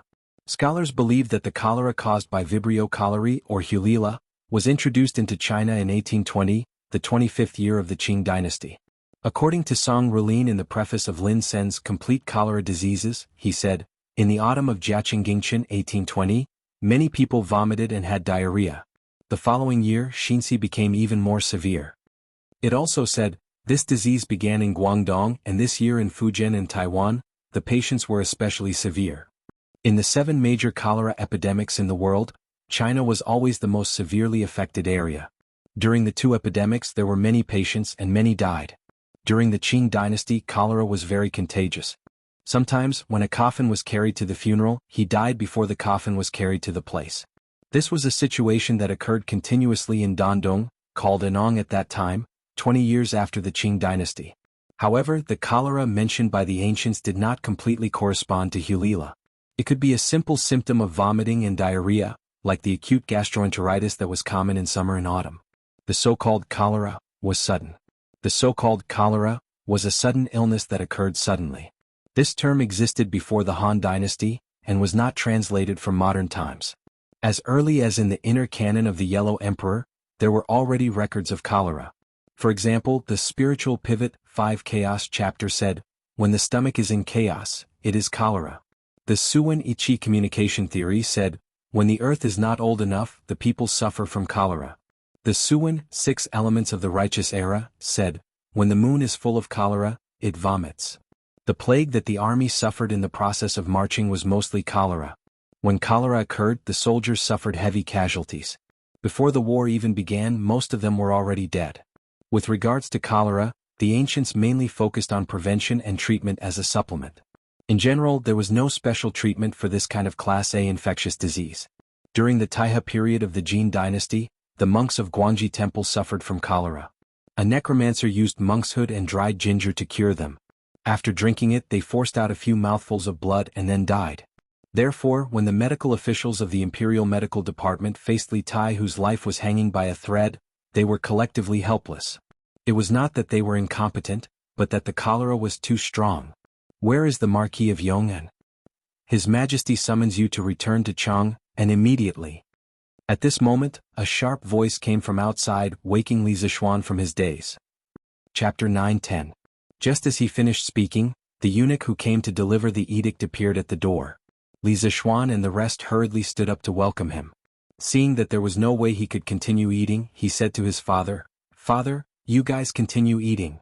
I'll go back to Chang and to take a look." Li Jingma said worriedly, "Little Xian, that's cholera. Are you confident?" He did not object to his son saving Li Tai, but he was worried that if he could not save him, he would be implicated. After all, the royal family was the most heartless. Li Zishuan understood what his father was worried about. He smiled and said, "Father, don't worry. I still have some confidence." Even if he did not have confidence, he should still go to Chang and to see Li Tai. But coincidentally, he did know an ingenious method to treat cholera. "Little Xian, you have to be careful," Madame Li said worriedly. Li Zishuan said, "Mother, it's fine. I'll be back soon." After saying that, he prepared to leave with the young eunuch beside him, who was already anxious to the point of smoke coming out of his head. Who knew at this moment? "Marquis Yong, and my master invites you to see my eldest young master. May I trouble you?" An old man appeared outside the door. It was the Qing Manor's housekeeper Liang. Li Zishuan recognized him at a glance. Housekeeper Liang was halfway through his sentence when he saw the eunuch beside Li Zishuan. He immediately shut his mouth, not knowing what to do. Obviously, he had guessed that this eunuch was here to ask Li Zishuan to treat Li Tai's illness. How could he ask for it? Was he going to snatch the person in front of everyone? But Cheng Chumo was also bedridden. Li Zishuan was his only hope. If he did not invite Li Zishuan back, what would happen to Cheng Chumo? "Oh, Uncle Liang, you're here." Li Zishuan thought for a moment and understood the purpose of housekeeper Liang's visit. He took the initiative to welcome him and said, "How is Chonyo? Does the imperial physician have any countermeasures?" Head steward Liang said with a distressed expression, "Eldest young master had diarrhea for an entire night and his stomach was empty, but he still couldn't resist going to the toilet. The imperial physician didn't allow him to eat, so old master asked me to invite the Marquis of Yong and to the manor to see if there's a way to treat my young master's illness." The little eunuch beside him immediately became anxious and stepped forward to say, "Marquis Yong and His Majesty and Her Highness are waiting for you. You should quickly follow us to save King Wei." Housekeeper Liang pursed his lips. He wanted to say something, but at this time he couldn't possibly ask Li Zishuan to go against the order and save Cheng Chumo, right? That would be too selfish. Li Zishuan didn't know if Li Tai and Cheng Chumo's situation was serious or not. It would be bad if something happened to the other when he went to save one of them. After pondering for a moment, he raised his head and said decisively, "Uncle Liang, send Chumo to King Wei's manor in a moment. I will treat the two of them together. I will explain the situation to His Majesty." The little eunuch wanted to say something, but he was intimidated by Li Zishuan's reputation and didn't say anything in the end. As long as Li Zishuan could go to King Wei's manor as soon as possible. Head steward Liang said gratefully, "Thank you, Marquis Yong. I will go back and tell old master now." Li Zishuan quickly added, "Oh right, I'll have to trouble Uncle Liang to inform Uncle Yuqi, the Sun family, and the Zhang Sun family to send Yuqi Baolin, Sun Zifan, and Zhang Sun Chong over." Saving one person was the same as saving 5 people. He might as well solve them all at once. Head steward Liang naturally agreed. Li Zishuan followed the little eunuch on horseback to Chang'an City. "Your Majesty, the Marquis Yong, and is here." In King Wei's manor, just as Li Er and Empress Zhang Sun were panicking, a guard ran over and cupped his fists. Li Er's expression brightened. He raised his head and said hurriedly, "Let him in." "Yes, Your Majesty." After a while, Li Zishuan walked in and bowed. "Greetings, Your Majesty." "Greetings, Your Majesty." Li Erda waved his hand and said, "There's no need to be so courteous. Li Zishuan, I'm sure you've heard about the matter. Qin Ke has contracted cholera, and the imperial physicians are all helpless. Although you don't specialize in medicine, you always have some unexpected methods to treat illnesses and save lives. We called you here today to ask if you can treat cholera?" Before this, who would have thought that this half-grown youth would become the last hope of a country's ruler? Li Zishuan didn't immediately agree. Instead he said, "May I take a look at King Wei's current condition? Everything will have to wait for me to take a look." Li Er nodded and said, "Zhao Song, bring the Marquis Yong in." In the past he used to address Li Zishuan as a brat. Now that Li Zishuan had become Li Tai's last hope, Li Er's address of Li Zixuan became more formal. "Yes, Your Majesty." Zhao Song cupped his fists in acknowledgement. Li Zixuan followed Zhao Song to the side room to visit Li Tai. As they approached the side room, Li Zixuan could smell the stench rolling in. He quickly held his breath. He glanced at Zhao Song from the corner of his eye and saw that the latter's chest was not rising and falling. He knew that this old man must be holding his breath like him. Entering the side room, it was filled with imperial physicians and servants. These people had been exposed to the stench for an entire night and must have developed immunity. No one was covering their noses and mouths. Of course, there were a few familiar faces among these people. Dr. Wang and Dr. Qin from the Imperial Physicians Department who had helped Li Zixuan previously. Li Zixuan smiled and nodded at them. Then he looked at Li Tai, who was lying on the bed with a weak breath and had already fainted. He was immediately shocked when he saw him. Previously, during the military training at the academy, Li Tai had grown from a fatty who weighed 200 pounds to a normal man who weighed 120 to 30 pounds. But now, after being sick for a day, he seemed to have become even thinner. This cholera was really ferocious. In just one day it could torture someone to this extent. If this were to continue for a few more days, Li Tai's life would be gone. "Xiaoxian, how is it? Is there any way to save him?" Unknowingly, Li Er had walked in. He looked at Li Zixuan and asked in a low voice. To his delight, Li Zixuan actually nodded. "Your Majesty, from the feces and vomit, we can conclude that Qin Ke has indeed contracted cholera. This subject has a method that may be able to cure this illness, but whether it will work or not, this subject is not 100% sure. Even if it was not 100%, it should be at least 60 to 70%, right?" Li Er was ecstatic. Li Zixuan said that he was not 100% sure, but the imperial physicians were not even 10% sure. It was clear who was better and who was worse. Good, good, good. I believe in you. Whatever you need, just let me know. There are many rare herbs in the palace storehouse. I can give them all to you as long as you can cure Qingxua's illness. Chapter 9:11. Your Majesty, I don't need those top-grade herbs for the time being. Let's wait for the others to come first before treating them together. Prince Wei's mansion back room. Li Zixuan didn't take advantage of the sudden generosity of Li Er. Besides, his method didn't require any precious herbs. The others? Li Er was puzzled and asked, "Who else?" Li Zixuan quickly explained, "Your Majesty, I heard that Chumo, Bao Lin, Sun Zifan, and Zhang Sun Chong were all infected with cholera like Qin Quebec. Treating them is like putting out a fire, so I thought of gathering them together to treat them together. I hope Your Majesty will allow it." This was acting first and reporting later. The matter had already been done, and now it was just a formality to inform Li Er. However, Li Er's mood was much better than before, so he said, "No matter. Then let's wait for them to come together." In the end, wasn't Li Zixuan willing to come here first because he was the emperor? But even if he was the emperor, he couldn't keep hogging Li Zixuan and delay the treatment of the others. Just as the two of them were talking, there was a commotion in the front yard of the Prince Wei's mansion. Immediately after, a guard came in and reported, "Your Majesty, Duke Lu, Duke Yi, Duke Qi, and Sun Shaoqing have brought their respective young masters over." Li Zixuan thought to himself that the speed was fast, while Li Er looked at Li Zixuan. Li Zixuan quickly cupped his hands and said, "Your Majesty, why don't you place them in this room so that I can treat them at the same time?" Li Er then instructed the guard, "Do as the Marquis of Yong and says." Yes. Not long after, Zhang Sun Wuji, Qing Yaojin, Yuqi Jingda, and Sun Fujia, the four big shots of the imperial court, ordered the servants to carry their sons in on bamboo couches. It was worth mentioning that not only did they carry the people over, but they also brought the toilets and basins. Because their sons had vomited and had diarrhea several times along the way, they couldn't possibly poop on the bamboo couches, right? But their combination looked like they were moving. "Greetings, Your Majesty." After the four big shots settled their sons down, they bowed to Li Er one after another. Li Er waved his hand. "No need for formalities." Zhang Sun Wuji cupped his hands and said, "My son's condition is urgent. I didn't receive Your Majesty's summons and sent him here to seek help. I hope Your Majesty can forgive me." The other three followed suit and cupped their hands in apology. Li Er said warmly, "You are too serious. As a father, I understand your difficulties." Zhang Sun Wuji bowed and said, "Many thanks, Your Majesty." Then he turned to Li Zixuan and cupped his hands, "Marquis Yong, and I'll leave my son in your care." Among the four families, he was the one with the most estranged relationship with Li Zixuan. The sons of the other three families were all Li Zixuan's first students, so their relationship was naturally not ordinary. Li Zishuan hurriedly returned the greeting and said, I will do my best. Qing Yaojin and Yuqi Jingde came over and patted Li Zishuan's shoulders. With their family's relationship with Li Zishuan, there was no need to say anything more. If they said anything more, it would make them seem estranged. Sun Fujia also thanked Li Zishuan with a haggard face.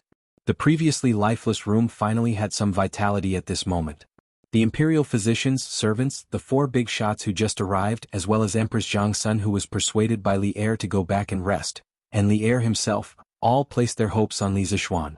Li Zishuan felt an indescribable pressure. He turned around and said to Li Er, Your Majesty's treatment method is a little special. If Your Majesty raises any strange requests later, I hope Your Majesty, Her Majesty, and uncles will not question it. The final treatment effect will only be revealed at the end. Furthermore, the people here must listen to Your Majesty's instructions. This was giving an early warning. Although everyone felt that Li Zishuan's words were a little strange, no one raised any objections. Li Er also nodded and said, No problem. Use whatever methods you have. From now on, all the guards, imperial physicians and servants in the entire estate will be under your command. After saying that, he said to Wei Wangfu's senior official, Senior Official Wu, did you hear what we just said? Senior Official Wu hurriedly said, Your Majesty will fully cooperate with the Marquis of Yong'an's treatment. Li Zishuan smiled and said, Many thanks for Your Majesty's understanding. Now this subject will begin to treat Qing Ke and the others. Your Majesty, Your Highness and uncles, please move to the courtyard. Otherwise it will be inconvenient. Li Er nodded and brought Empress Zhang Sun out. Li Qingqian and Li Ku glanced at Li Zishuan and also followed out. As for Changlu, she had already been persuaded by Li Er and Zhang Sun to go back and rest.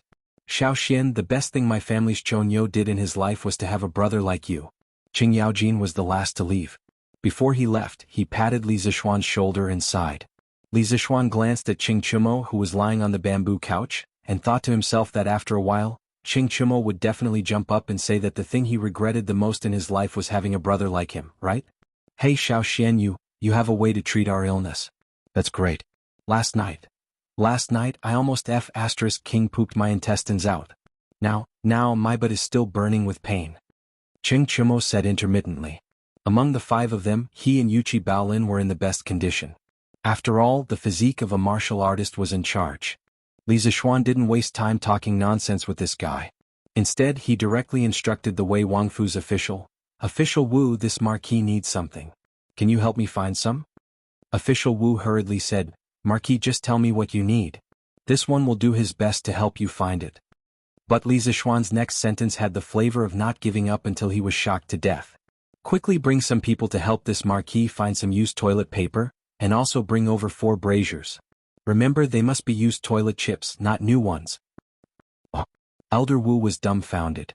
His brain couldn't wrap itself around it for a moment. What does treating an illness have to do with toilet chips? At this moment he really wanted to ask Li Zishuan, Are you kidding me? What's wrong? Is there a problem? Li Zishuan saw the situation and asked. No problem. Marquis Yong, and please wait a moment. I'll get someone to do it now. Official Wu wiped his sweat and said hurriedly. Academician Qin couldn't help but ask, Marquis Yong, and why are you asking people to search for toilet chips? Li Zishuan smiled and said, Of course it's to treat illnesses. Academician Qin will understand in a while. So, Xiao Xian, you can't be thinking of using toilet chips to treat our illnesses, right? We are brothers. How can you do this? Even if you have to do this, you should at least let us use those unused toilet chips. Cheng Chumo, who was lying on the stretcher, suddenly became agitated and said to Li Zishuan intermittently. Chapter 9:12. High Energy Warning. This chapter is a little strange. Those who are misophobic or are eating, please be careful. Elder Wu, what are you carrying? In the backyard of the Prince of Wei's residence, all the parents were anxiously waiting for Li Zishuan's diagnosis and treatment results. However, they saw Senior Advisor Wu instructing people to carry 5 braziers and a basket of unknown objects into the side room. Out of curiosity, Li Er stopped Elder Wu and asked. Elder Wu's face turned bitter as he answered truthfully, Your Majesty, the objects in the basket are toilet chips. The Duke of Yong, and asked me to find them. When Li Er heard this, his face turned ugly. Toilet chips? What does he need toilet chips for? I do not know. The Duke of Yong, and did not tell me. Elder Wu was also puzzled in his heart. He didn't know why Li Zixuan wanted him to find these disgusting things out of the blue. You may go. I will ask him later. Li Er had a bad premonition. However, he had already promised Li Zixuan that everyone would be under his command. How could he go back on his word now? Empress Zhang Sun looked at the room with doubt in her eyes. The other big shots also looked at each other in dismay. In the room. Marquis, I've brought you the cutlery and brazier you wanted. What else do you need next? After the braziers and toilet chips were moved into the room, Elder Wu cupped his fist and asked Li Zixuan. Li Zixuan looked and nodded. I do not need them for now. Order people to throw the toilet chips into the braziers and bring the braziers to Qing Kai and Chumo's beds. Let the heat dry their bodies. Leave 1 or 2 people to add the toilet chips into the braziers. The rest of you go out first. We will come back in half an hour. This was an indigenous method of treating cholera that Li Zixuan heard from the village doctor in his previous life. It was said that it had cured many people. Cough cough, of course there was no such thing as toilet chips in the modern world. He could only use shit stirrer as a substitute. He didn't have much confidence in this kind of crude recipe, but at this moment he wanted to try it out to see how effective it was. Moreover, he still had other tricks up his sleeve. When Elder Wu heard this, he was stunned. He finally understood why Li Zixuan wanted him to find these toilets. But why did it sound so unreliable? Marquis, there's no need to ask. Just do as I say. Li Zixuan didn't wait for Elder Wu to ask and waved his hand domineeringly. In fact, even he himself did not know that this method of using toilet cubes to treat cholera had a great background. The Compendium of Materia Medica had a record in the Medical Devices Department. Toilet preparation. Attending physician, dystocia, cholera and cold body tendons, burning hot air under the bed and spreading it to the upper body. Also, the attending physician is afflicted with evil spirit energy. This item is the smallest, but its power can be recorded, hidden artifact. Don't you think it's unbelievable? Regardless of whether this prescription had a scientific basis or not, there were even more shocking prescriptions in the Compendium of Materia Medica. For example, human urine could treat cold and heat headaches. Pig tying rope was used to treat children's cries of alarm and restless hair. Using the 12th lunar month to burn ashes and drinking a little water. Li Zixuan only remembered that when the old village doctor told him this crude method of using toilet cubes to treat cholera, he secretly laughed in his heart. Those cholera patients must have been cured by the smell of feces, right? Elder Wu saw Li Zixuan's unyielding attitude and could only do as he was told. Cheng Chumo, who was lying on the bamboo bed, really sat up in shock. Who knew where this guy got his strength from? He pointed at Li Zixuan and shouted with his eyes wide open, F***CK. So. Xiao Xian, you can't cheat your brother like this. You're not treating us, you're clearly trying to suffocate us to death.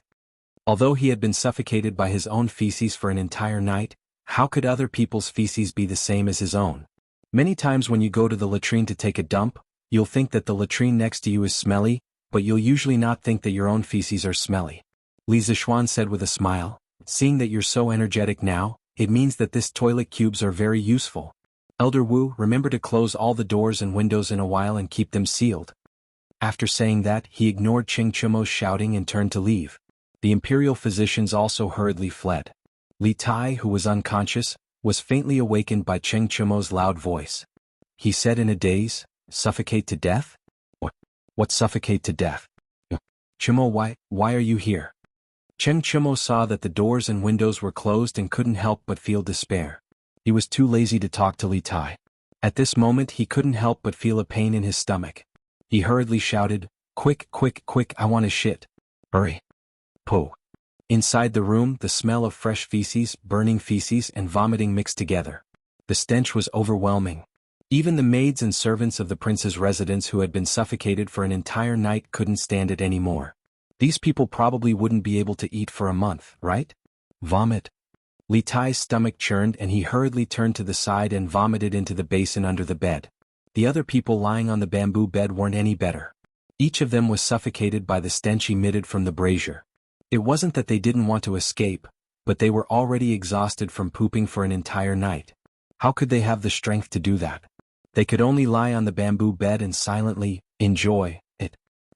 Outside the room, Li Zixuan saw Li Zixuan walk out and asked, Li Zhanshi, why did you ask Elder Wu to find the toilet cubes for? Empress Zhang Sun, Qing Yaojin and the others also looked over. Li Zixuan didn't dare to directly say that he just wanted to test whether or not the local prescription would work. Instead, he seriously spouted nonsense. "Your Majesty, I put these cubes into the fire and burned them. I want to smoke out the damp and evil aura from Qingke and the others' bodies. Then I will supplement it with a few prescriptions to nourish and expel the cold to nurse their bodies and prevent them from having diarrhea." When Li Er heard that Li Zixuan used the cubes to treat Li Tai's illness, his face instantly turned green. He subconsciously suspected that Li Zixuan was purposely messing with his son. But Li Zixuan's later words made it seem like he was serious and reasonable, which made him hesitate for a moment. The main reason was that spiritual master Lingshu's reputation was too great. Otherwise he would have the thought of chopping Li Zixuan into pieces. After pausing for a moment, Li Er said with a black face, "I will believe you for now. If this still can't cure Qingke and the others, He didn't finish the second half of the sentence, but the threat was obvious. Empress Zhang's son, Qing Yaojin, and the others who originally didn't look good could only swallow their doubts when they heard that Li Er had agreed. Li Zixuan didn't care at all because he was very confident in the other prescriptions in his heart. "Thank you for your trust, Your Majesty." Then he turned and ordered, "Elder Wu, please bring me a brush and ink. I will write a few prescriptions and then you send someone to get the herbs." Chapter 9:13. Dr. Wu brought over a brush and ink. The imperial physicians couldn't help but gather around, wanting to see what kind of magical prescription Li Zixuan would come up with. Li Zixuan didn't mind them secretly learning from him. He picked up the brush and began to write. First, use 2 chen of dried ginger and 2 chen of wu zhuyu. Then use 10 chen of dried ginger and 5 chen of cooked aconite. Fry it for 3 to 4 quarters of an hour. Then add an appropriate amount of rice. Fry it in warm water. Lastly, add an appropriate amount of fresh ginger and hearth soil. Fry it in water and filter it to remove the dregs. Take it once in the morning and once in the morning. Within 5 days you will be cured.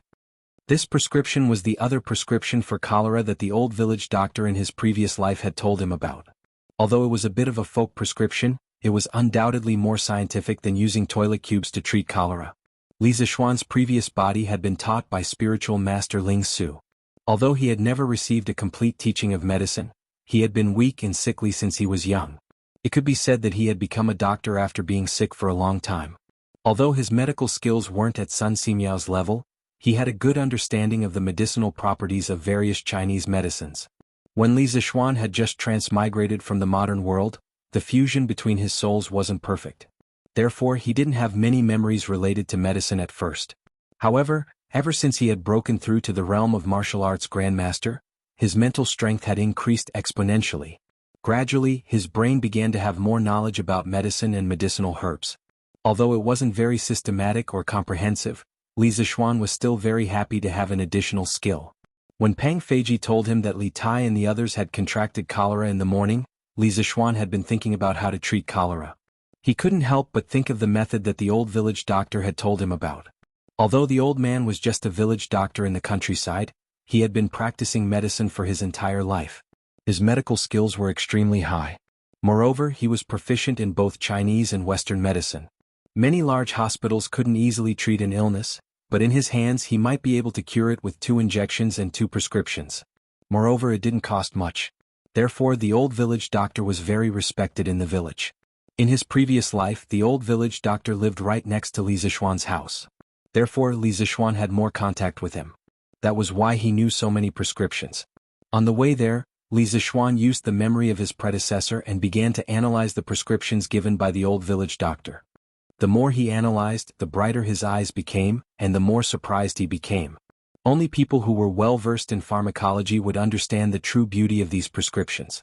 This was also the reason why he was so confident when he made the promise to Li Er. As for the toilet chips, it was just an experiment he wanted to do on the spur of the moment. It would be best if he could smoke Li Tai and the others well. It didn't matter if the smoke didn't work. He still had other tricks up his sleeve. This prescription. Brilliant.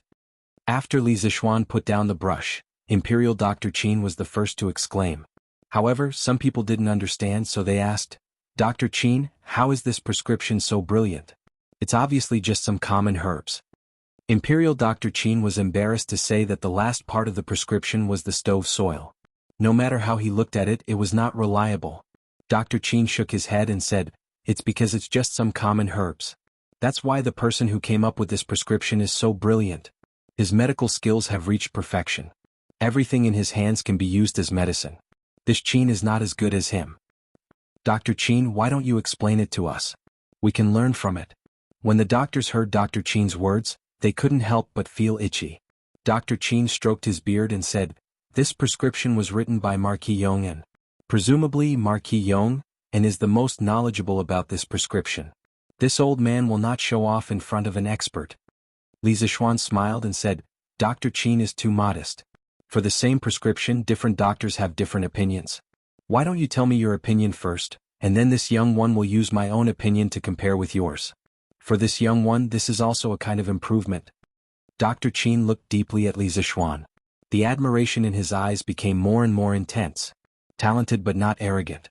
If this kind of young man can't have a meteoric rise, then it's really unreasonable. Since Marquis Yong and insists, then this old man will show his incompetence. Dr. Qin was no longer modest. He thought for a while and said, "Ginger is very hot. It can warm the meridians and stop bleeding. It can also replenish the yang energy. Although Fructus cordialis is a little poisonous, ginger can suppress its toxicity. Moreover, Fructus cordialis itself can strengthen yang energy and stop diarrhea. It can also expel cold and relieve pain. Marquis Yong An's first prescription can cure Wei Wang's illness by more than 30%. It can also replenish the lost energy in his body. This is really good. After replenishing the lost energy, the second prescription is even more powerful. It has the intention of following up the victory. Ginger warms the spleen and stomach, cooked monkshood restores yang energy and relieves yang energy, and japonica rice relieves diarrhea and invigorates the spleen. This prescription combined with the first prescription can at least cure Wei Wang's cholera by more than 80%.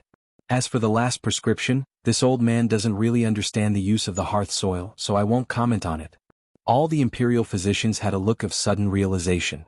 They didn't think that these ordinary things would have such a strong effect when put together. It seems like the more expensive something is, the better it is. Li Zishuan clapped his hands and laughed. Dr. Qin's grasp of the medicinal properties of these herbs is really admirable. As for the hearth soil, it is warm and heavy. It warms the stomach and relieves the vomiting.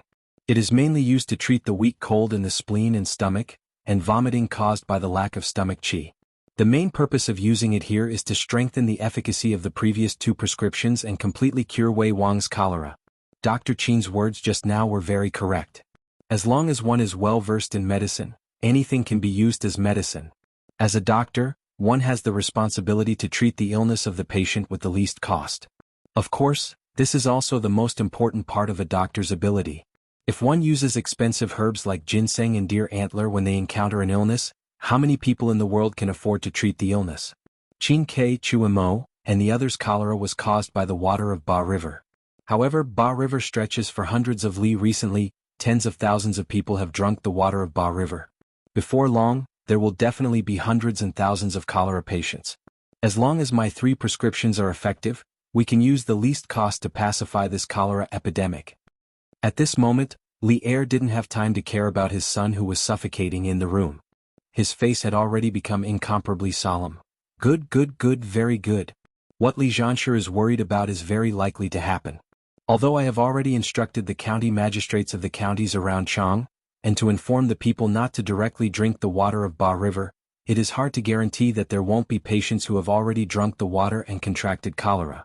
If there is a cheap prescription that can allow ordinary people to treat and cure cholera, it will be a blessing for the people of Tang. Elder Wu, quickly go and get the medicine. Chapter 9:14. Wretch. Stop burning. Stop King burning. Don't you think it stinks? Qinke, you have to control them. Cheng Chumo covered his nose and shouted after he finished pooping in the room. You can't blame him for being unreasonable. The smell in the room was too King strong. He had never been to such a smelly place in his life. CK. Choax, your own poop is already so smelly and you still have the cheek to criticize others? CK, it stinks. Li Tai was already suffocating from the smell. He covered his nose and mouth with one hand and fanned the air in front of him with the other. If it wasn't for the fact that he couldn't run, he would have run out of the room long ago. In less than a quarter of an hour, Li Tai felt that the blood in his body was about to be smelly. Today's encounter was likely to leave a deep shadow in his heart. I say, you two still have time to quarrel. Yamacho is just outside. Who would dare to disobey Yamacho's orders? I think we should save our energy. Sun Zifan leaned over on the bamboo bed and covered his nose as he spoke to the two quarreling men. Yuchi Baolin nodded and agreed. Yes. Yamacho is treating us. Chinke brother Choax, stop quarreling. Let's just get smelled a little more. Who knows, we might be cured. I'm still young and I don't want to die. Ching Chimo was amused by this idiot. Tisk Baolin. Only you would believe that this is treating us. In my opinion, Yamacho is purposely torturing us. Who uses the toilet to treat people? Yuchi Baolin raised his head and thought for a moment. Then he retorted, Brother Chonyo, you're wrong. Why would the mountain leader torture us for no reason? He must be treating us. We just have to enjoy it. Enjoy? Cheng Chimo's eyes widened even more. He pointed at Yuchi Baolin and said, Damn Baolin, I just realized today that you're such a hardcore person. I'll send you a few baskets of used toilet paper later. You can put them under your bed and enjoy them. How about that? This fellow could only bully an honest man like Li Tai with his words. If he dared to bully Li Tai like that, Li Tai would definitely retaliate in kind. Bah. Brother Chonyo, the enjoyment I'm talking about is the enjoyment of the treatment process. Once I'm cured, I won't touch these toilet chips anymore. Yuchi Baolin hurriedly said. Have you noticed that the five of us haven't had diarrhea for a long time? Zhang Sun Chong, who had been lying on the side and enduring the stench for a long time, suddenly spoke. It was true. I haven't had diarrhea for half an hour. It seems like Yamacho's method is really effective. Yuchi Baolin replied with an excited expression. Cheng Chimo rubbed his stomach and carefully recalled. He realized that it was just as Zhang Sun Chong said. He had been lying on the bed for nearly half an hour. But what he said just now was still ringing in his ears. How could he have the nerve to change his words now? He could only mutter, maybe our stomachs are empty and there's nothing left to poop? Li Tai also felt that his body seemed to have regained some strength, but he wasn't very sure, so he didn't say anything. At this moment, he looked at the servant next to him who was adding toilet paper to the brazier. He then looked at the bamboo basket next to the servant and saw that the toilet paper inside was almost empty. He said, is this all that's left? The servant had been in Prince Wei's mansion for so long, but perhaps he hadn't been questioned by Li Tai before. At this moment he couldn't help but feel a little flattered. He hurriedly said, In reply to your highness, this is all that's left. This lowly one was afraid that you would find it smelly, so I burned it a little faster earlier. Li Tai's eyes turned and glanced at Cheng Chimo. Then he chuckled and said, Go and help this prince bring some toilet paper from Cheng Chimo's side. Continue to burn it, but don't burn it too quickly. Save it. This prince is not afraid of the stench. Compared to the terrible pain of almost pooping his intestines last night, Li Tai felt that this stench was still bearable. After all, he had to protect his chrysanthemum. The servant was a servant of Prince Wei's mansion. Of course he had to listen to Li Tai. At this moment he hurriedly replied, Yes, your highness.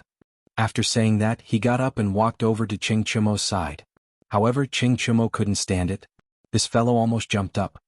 He pointed at Li Tai and said angrily, F***, Chinke, don't go too far. These toilet paper tokens were given to me. What right do you have to ask someone to take them from me? He wasn't stupid.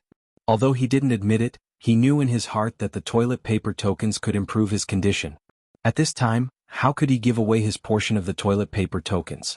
Li Tai said with a smile, Chimo, didn't you just say that it was too smelly and asked people to stop burning the toilet paper tokens? Aren't I helping you?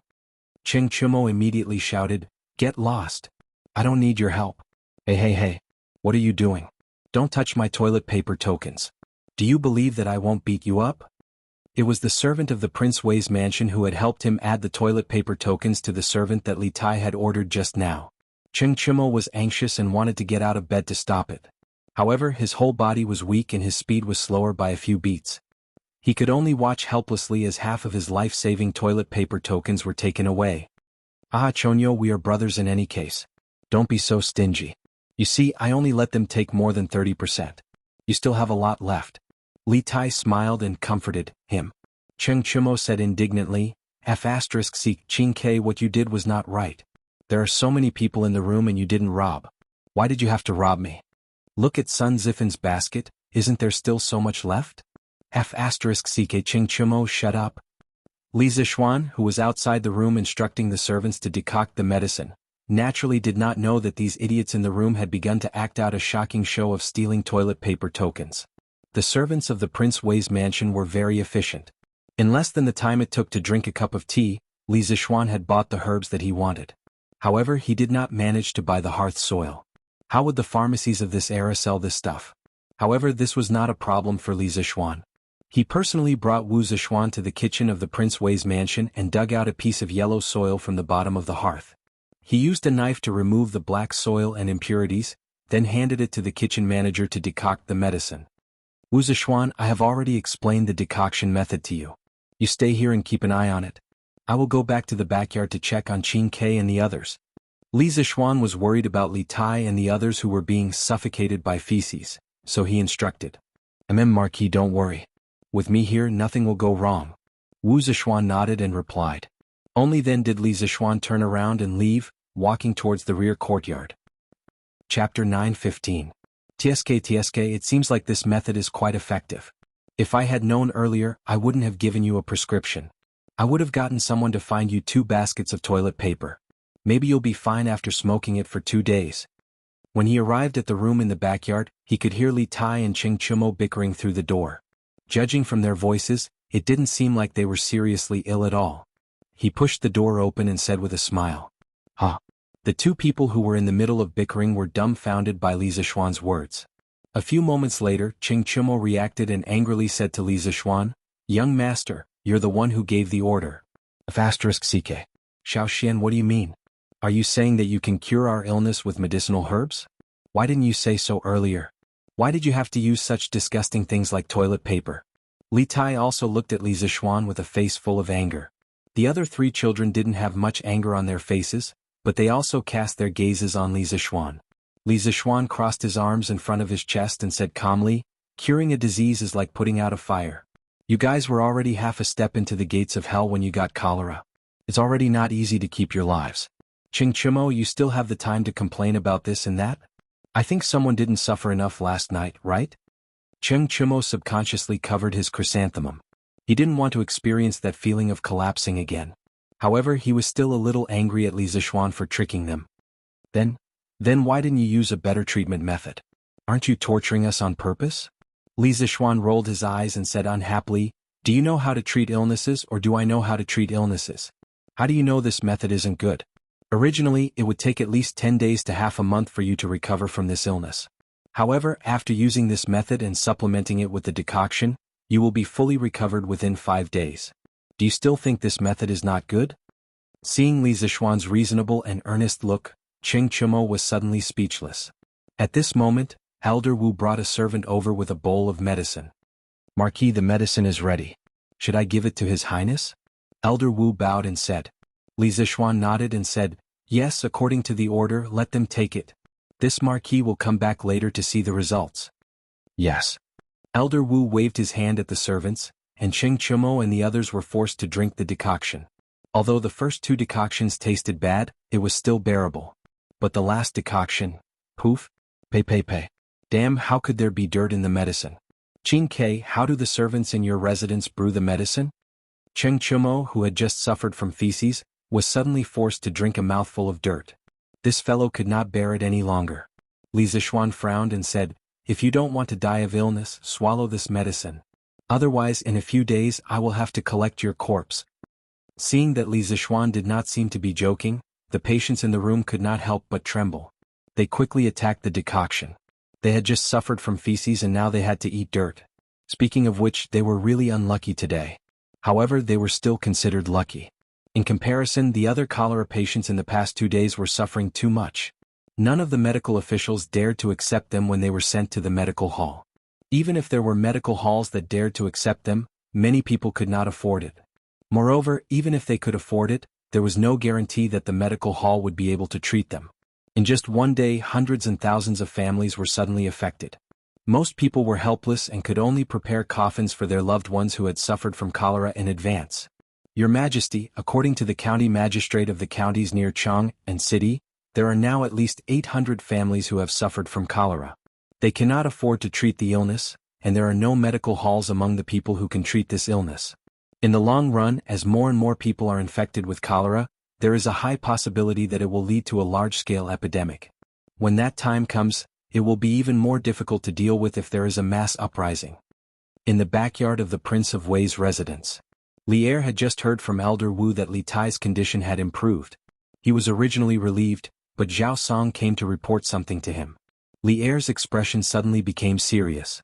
Let's wait and see if the 3 prescriptions that Li Zishuan prescribed are really effective. If they are, we can promote them without restraint and stop the epidemic from spreading. Li Er said softly, then said, "Let's go, follow me to see how Qin Ke and the rest are doing now." After that, Li Er led the 4 family members of the patients to the back room. "Your Majesty." When the servants inside and outside the house saw Li Er come over, they all bowed and saluted. Li Zishuan heard the commotion outside and hurriedly came out to greet him. Li Er waved his hand and gestured for everyone to rise. He then looked at Li Zishuan and asked directly, "Li Zhanshe, how are the effects of the decoctions? Are Qin Ke and the rest fine now?" Li Zishuan smiled and replied, "Your Majesty, the effects of the decoctions are still being tested. However, based on the current condition of Qin Ke and Chu Mo, the cholera in their bodies has been reduced by more than half.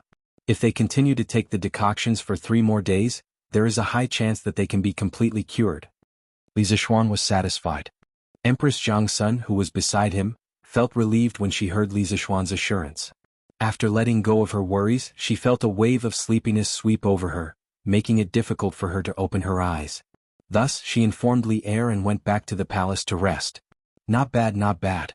Qin Ke, how are you feeling now?" Li Er came to Li Tai's bed in a happy mood and asked with concern. In fact, he didn't need to ask this question. Just by looking, he could see that Li Tai's complexion was much better than before. Wasn't this enough to explain the problem? Li Tai propped himself up with his hands and replied to Li Er, replying to Imperial Father, "This son is much better now. Yamacho's medicine has helped us stop the diarrhea. At least now we don't have to run to the outhouse every once in a while." Li Er couldn't help but smile. At this time, Li Zishuan said to the court elders who were eagerly looking at their sons, "Uncles, you can bring your sons home now. When you go back, don't forget to ask Wu Changshe for 5 days' worth of medicinal herbs. Feed them medicine on time every day. If there is any abnormal situation, send someone to inform me. This kid is on call." Qing Yaojin laughed and said, "Haha, deal. Little Xian, I'll have to trouble you this time." Li Zishuan hurriedly said, "It's my duty." The rest of the patient's family members thanked Li Zishuan one by one and then asked Li Er to leave. After a while, the whole room returned to normal. Only Li Zishuan, Li Er, and Li Tai were left, as well as the servants next to them. Chapter 9:16. Li Zhanshe, how long will it take for the medicine to take effect? Li Er asked Li Zishuan with his hands behind his back after ordering all the servants to leave the room. Li Zishuan replied, "Your Majesty, according to my estimation, the effect should be seen in the afternoon. By then, the frequency of Qin Ke's defecation will obviously decrease. If we keep taking the medicine in the morning and in the evening, she will definitely recover within 5 days." "Are you that confident?" "Your Majesty, I am confident." If he had only deduced the prescription based on his own understanding of the herbs at the beginning, he might not have been 100% confident. However, now that he saw Li Tai and the rest gradually recover after being fumigated by the toilet, he was even more convinced of the old village doctor's prescription. Li Er nodded imperceptibly and said, "This time, the blue sparrow was suddenly attacked by cholera and almost lost her life. Thanks to your help, the Empress and I are very grateful. Whatever reward you want, just say it." Li Zishuan's eyes lit up but then dimmed. He sighed and said, "Your Majesty, I heard that Qin Ke and Chonyo suffered from cholera because they drank the water from the Ba River. Is that true?" Li Zishuan actually did not want the reward that was delivered to his mouth. Li Er could not help being greatly surprised. Hearing Li Zishuan suddenly ask about this, he suppressed the doubts in his heart and said with a nod, "Indeed so. I have already sent people to check on the recent meals in Qin Ke Mansion. There is nothing unusual. Also, I just received news that there are a few hundred more people suffering from cholera outside Chang and city." Li Zishuan's heart sank and said, "Therefore, I think that now is not the time to discuss the reward. The river is invisible and the pollution of the water source is the most difficult to control. When the time comes, the number of people suffering from cholera will definitely be more than this. The priority now is for the local government to step in and remind the people to pay attention to the hygiene of their drinking water to prevent more people from contracting cholera." Although he did not have the heart of a bodhisattva, he did not want to see too many people suffer. Since ancient times, cholera was an acute infectious disease that was always more important to prevent than to treat. If there was not a set of perfect preventive measures, when the number of cholera patients reached a certain level, it would be impossible to control the disease. Lier heard this and could not help but look at Li Zishuan in a new light. He secretly thought that this fellow was usually slippery and cunning, but when it came to critical moments, he was able to distinguish the severity. Not bad, I am very pleased that you can think of this. However, I have already ordered the governor to work together with the county magistrates of every county near Chang and city to inform the people not to drink the water from the Ba River.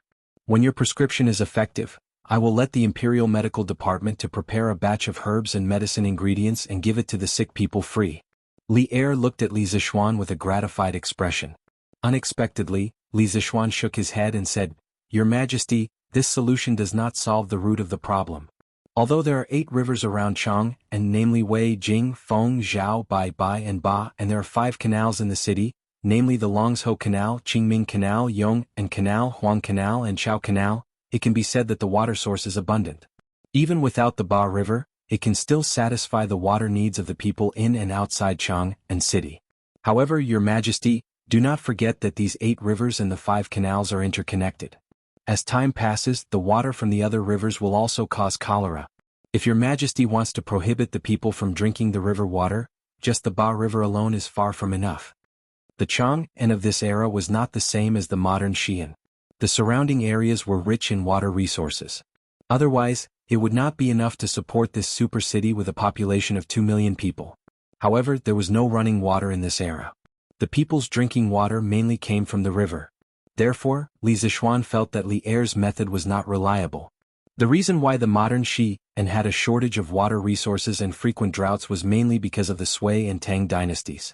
The population of the Guangzhong area increased greatly, the Lus Plateau was overdeveloped, and the rapid disappearance of forests. Of course, the most important reason was the war at the end of the Tang dynasty. After listening to Li Zishuan's words, Li Er could not help but frown deeply. After thinking for a while, he glanced at Li Zishuan and said, "Looking at your confident appearance, you must have a plan in mind, right? Quickly say it, don't keep me in suspense." Li Zishuan secretly rolled his eyes. He thought to himself, "Am I keeping you in suspense? This is called devising a strategy. Your Majesty, according to what I know, the reason why the murky river's water causes cholera is because there are microscopic life forms in the river that cause cholera. These life forms are very small and cannot be seen with the naked eye. When they enter the human body, they are usually killed by the acid secreted by the human stomach. However, there will always be a portion that survives. The portion that survives will invade the human intestines and multiply in an extremely short period of time, producing highly concentrated toxins that are very lethal. The specific symptoms are like Qin K's continuous vomiting and diarrhea yesterday." Li Zishuan began to instill modern medical theories into Li Er and Li Tai. Li Er could not help but be shocked. Li Tai could not help but tremble a few times. When he thought of the countless tiny creatures giving birth in his intestines, he felt terrified. Li Zishuan continued, "The lives of the people cannot be separated from water.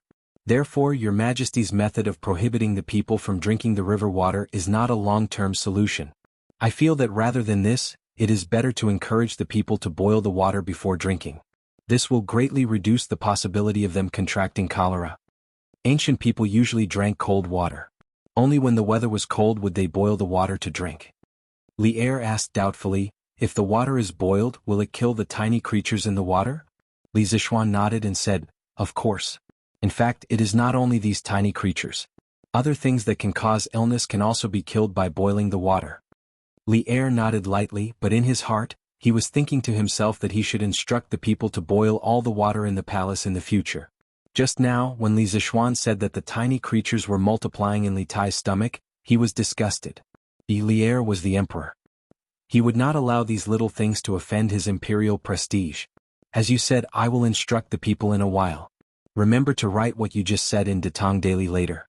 It is best to let more people know the pros and cons."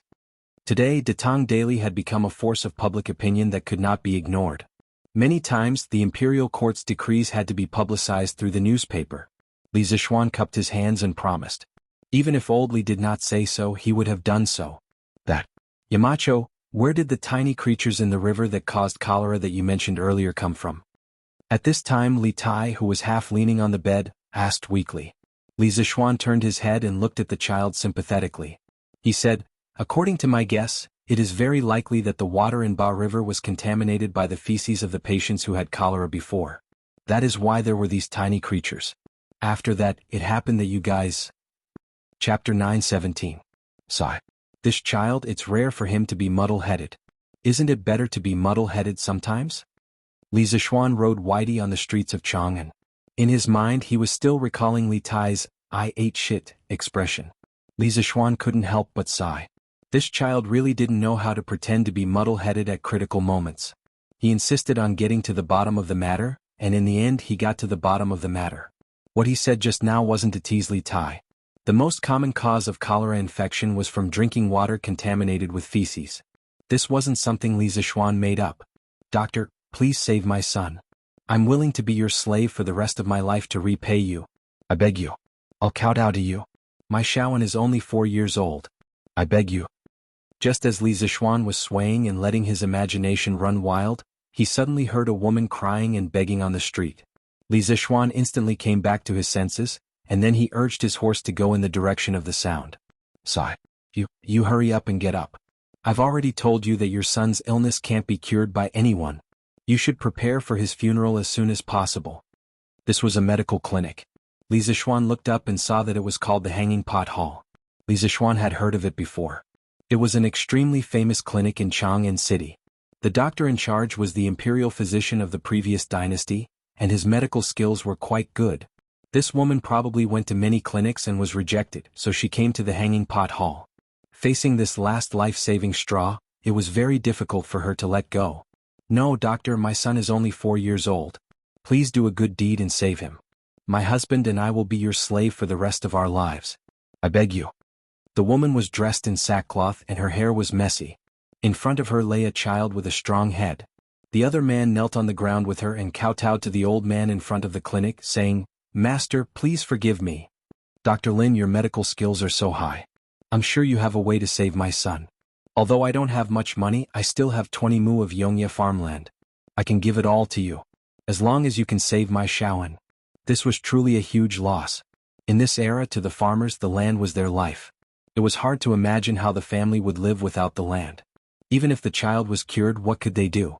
Did that man not understand this? Of course he understood, but at this time he couldn't care less. "How many times have I told you? Your son is suffering from cholera. Do you know about cholera? This disease can't be cured." The old man was annoyed by the couple's entanglement. He said angrily, then turned around and left with a flick of his sleeves. Only then did the crowd realize that the child on the ground was suffering from cholera. One by one they retreated far away in fear. Seeing the old doctor turn around and leave, the woman cried in despair, "Oh, my Porin. It's all my fault. I shouldn't have let you play by the river. I'm the one who should die. I say, you two should carry the child back and prepare for his funeral. This old man encountered cholera several decades ago, and no one could cure it. You two are still young. Have another child in the future." At this time, an old man couldn't bear it and came up to comfort the woman. His words made the woman cry even more sadly. The man was at a loss. He didn't know whether to comfort her or not. Seeing this scene, Li Zishuan, who was not far away, sighed softly. No matter which era it was, as long as one person in an ordinary family fell ill, it could directly bring down the entire family. Li Zishuan was hesitant. If he saved the child, it was very likely that hundreds and thousands of cholera patients would come to him for treatment. However, the effectiveness of his prescription was still in the testing stage. If he gave it to so many people rashly and an accident happened, it would be a great sin. Generally speaking, a person's life wouldn't be in immediate danger after contracting cholera. Most people could hold on for 3 to 5 days. By that time, the results of Li Zishuan's prescription would be out. However, the child on the ground was only 4 years old. Looking at his complexion, if he wasn't treated in time, he wouldn't even last for 2 days. "Save him. Even if there's trouble, I, Li Zishuan, will take care of it." Li Zishuan gritted his teeth and was about to dismount from his horse to talk to them. In the end, he was still soft-hearted. However, 2 more couples came. Li Zishuan recognized them. They were Old Nyo and his wife from the Han family village and Mei Jun and his wife from the Plum village. "Where's Miracle Dr. Lin? Miracle Dr. Lin, please save my child. Miracle Dr. Lin, please save my child." Old Nyo and his wife were pulling the bullock cart. Brothers De Nyo and Er Nyo were lying on the bullock cart. As for Mei Jun's wife Han Xiaoyin, she was carrying a 1-year-old child. Her face was covered in tears and she looked very anxious. Li Zishuan's heart sank. Only then did he realize how troublesome the situation was. Sigh, 2 more families came to seek treatment. This is the 10th family today. How many people have contracted cholera? Who knows? What a sin. Look at the child, he's only a little over a year old. How are his parents taking care of him? That's right. However, it's useless to beg now. Miracle Dr. Lin may be skilled in medicine, but he can't cure cholera. Sigh. It's a pity that this child is still so young. The onlookers pointed at the Nyo couple and Mei Jun from afar and whispered. Of course, most of them sympathized with them. Look, the hanging pot hall closed early. At this moment, someone exclaimed. The hanging pot hall had closed early in the morning. That was rare. Looks like the hanging pot hall is afraid of being harassed by cholera patients. Sigh. Even the hanging pot hall is closed. Are these cholera patients just going to wait for death? Let's go back. Don't get infected. The onlookers watched for a while and dispersed. Li Zishuan picked up a stone from the ground and threw it at Mei Jun. Ouch! Who threw that at me? Mei Jun covered his head and turned around. He was shocked. Marquis? Boo-hoo. Mei Jun, what are you looking around for? What are you doing looking around for? Han Xiaoyun said angrily as she wiped her tears and pinched Mei Jun's waist. Hey Xiaoyun, let go. Marquis is looking for me. Take care of our Huan heir. I'll be back soon. Mei Jun pulled Han Xiaoyun's hand away and whispered to her. Then he walked towards Li Zishuan. Marquis. Mei Jun said in a low voice as he came to Li Zishuan. Bring your Huan heir and Uncle Nyo to Yunshan to find me. If possible, bring that couple too. I might be able to save your child's life. But don't tell anyone about it, Li Zishuan said in a low voice. Then he ignored Mei Jun's confused, shocked and ecstatic expression and left. Chapter 9:18. Marquis, please save my Huan. When it was close to noon, Mei Jun, Old Nyo and his wife, as well as the first couple who knelt on the ground, arrived at the Yunshan residence. Han Xiaoyun was carrying a baby boy. When she saw Li Zishuan, she immediately knelt and kowtowed. Li Zishuan quickly stopped her and said, Enough. If you want to see a doctor, just do it. Why are you kneeling? Come in. He hated it when others knelt before him. So it's Marquis Yong-en? When the couple saw Li Zishuan, they finally understood who Mei Jun had told them could save their child. Earlier, when they were rejected by godly Dr. Lin in front of the hanging pot hall, just as they were feeling hopeless, Mei Jun and his wife suddenly told them that there was someone who could cure cholera. At first, the couple thought that Mei Jun and his wife were swindlers. However, when they saw the dying child in Han Xiaoyun's arms, they decided to come and take a look. What if Mei Jun was telling the truth? Who would have thought that they would actually see Li Zishuan? They were originally from a village near Chang and City. Not only had they heard of Li Zishuan's deeds, they had even seen him in person. When they thought of Li Zishuan's reputation as the son of an immortal, their hearts were filled with hope and surprise. They hurriedly came forward to bow. Li Zishuan, who was afraid of being knelt, quickly waved his hand and said, All right. I don't like these formalities. Quickly bring the child in. With that, he turned around and entered the main hall. Inside the house, Old Man Li and Madame Li were nowhere to be found. Wan was also missing. As Li Zishuan had arrived at Yunshan before Mei Jun and the rest on horseback, Han Yushi knew why they were here. At this moment, she kindly poured a few cups of water for them. Mei Jun and the rest were too embarrassed to accept it. They all said that they didn't need it. Li Zishuan said, Just accept it. You all must be tired from running around with the child this early in the morning. Sit down and have a cup of water. Only then did everyone accept it. After running all morning, they were indeed thirsty. Li Zishuan took advantage of this time to check the physical condition of the 4 children one by one. Gradually he frowned. Denyo and Ernyo were still fine. These 2 naughty children were as strong as 2 oxen. Although they had cholera, it had only been less than a day since the onset of the disease. At most, they would collapse from diarrhea. As long as they took 2 doses of medicine, they would definitely be cured. However, the other 2 children were troublesome. Due to his young age, the child named Xiaoan had fainted after a night of diarrhea. Not only that, the child was now running a low fever. This was really troublesome. In this era, there wasn't any special medicine that could reduce fever. If he wanted to use Chinese medicine to reduce fever, he had to think of a good prescription. As for Mei Jun's infant child, How could he possibly withstand the torment of a disease as violent as cholera? At this moment he could only be described as on the verge of death. His breathing was extremely weak, and if not for Li Zixuan's profound inner qi and extremely sharp perception, he would have thought that the child was already dead. Looking at the anxious expression in the couple's eyes, Li Zixuan felt a little uncomfortable in his heart. In a few more years perhaps he would also be a father, right? At that time, if his child also contracted a serious illness that he couldn't treat, he and Han Yushi would probably be as anxious as the Mei-jun couple now, right? Shaking his head, Li Zixuan took 2 steps back. When he shook his head, Han Xiaoyun thought that her child couldn't be saved. She immediately cried out and kept calling Huan. As for Mei-jun, the young man's eyes were also sparkling. He looked like he was about to cry but was holding back his tears. Xiaodong's sister, why are you crying? This marquis didn't say that your family's couldn't be saved. Only then did Li Zixuan realize that Han Xiaoyun had misunderstood him, so he spoke up. He shook his head just now because he felt that it was troublesome. After all, he had lived 2 lives and today was his first day as a doctor. But it wasn't that there was no way. There was so much information stored in his mind. If he thought about it carefully he could still think of a way. What? Marquis, you're saying that my family's can be saved? That's great. That's great. Marquis, if you can save my family's both of us are willing to be your slaves for the rest of our lives. When Han Xiaoyun heard this, she immediately raised her head and said with a face full of surprise. Li Zixuan waved his hand and said, this marquis doesn't need you to be my slaves. Just live a good life in the future.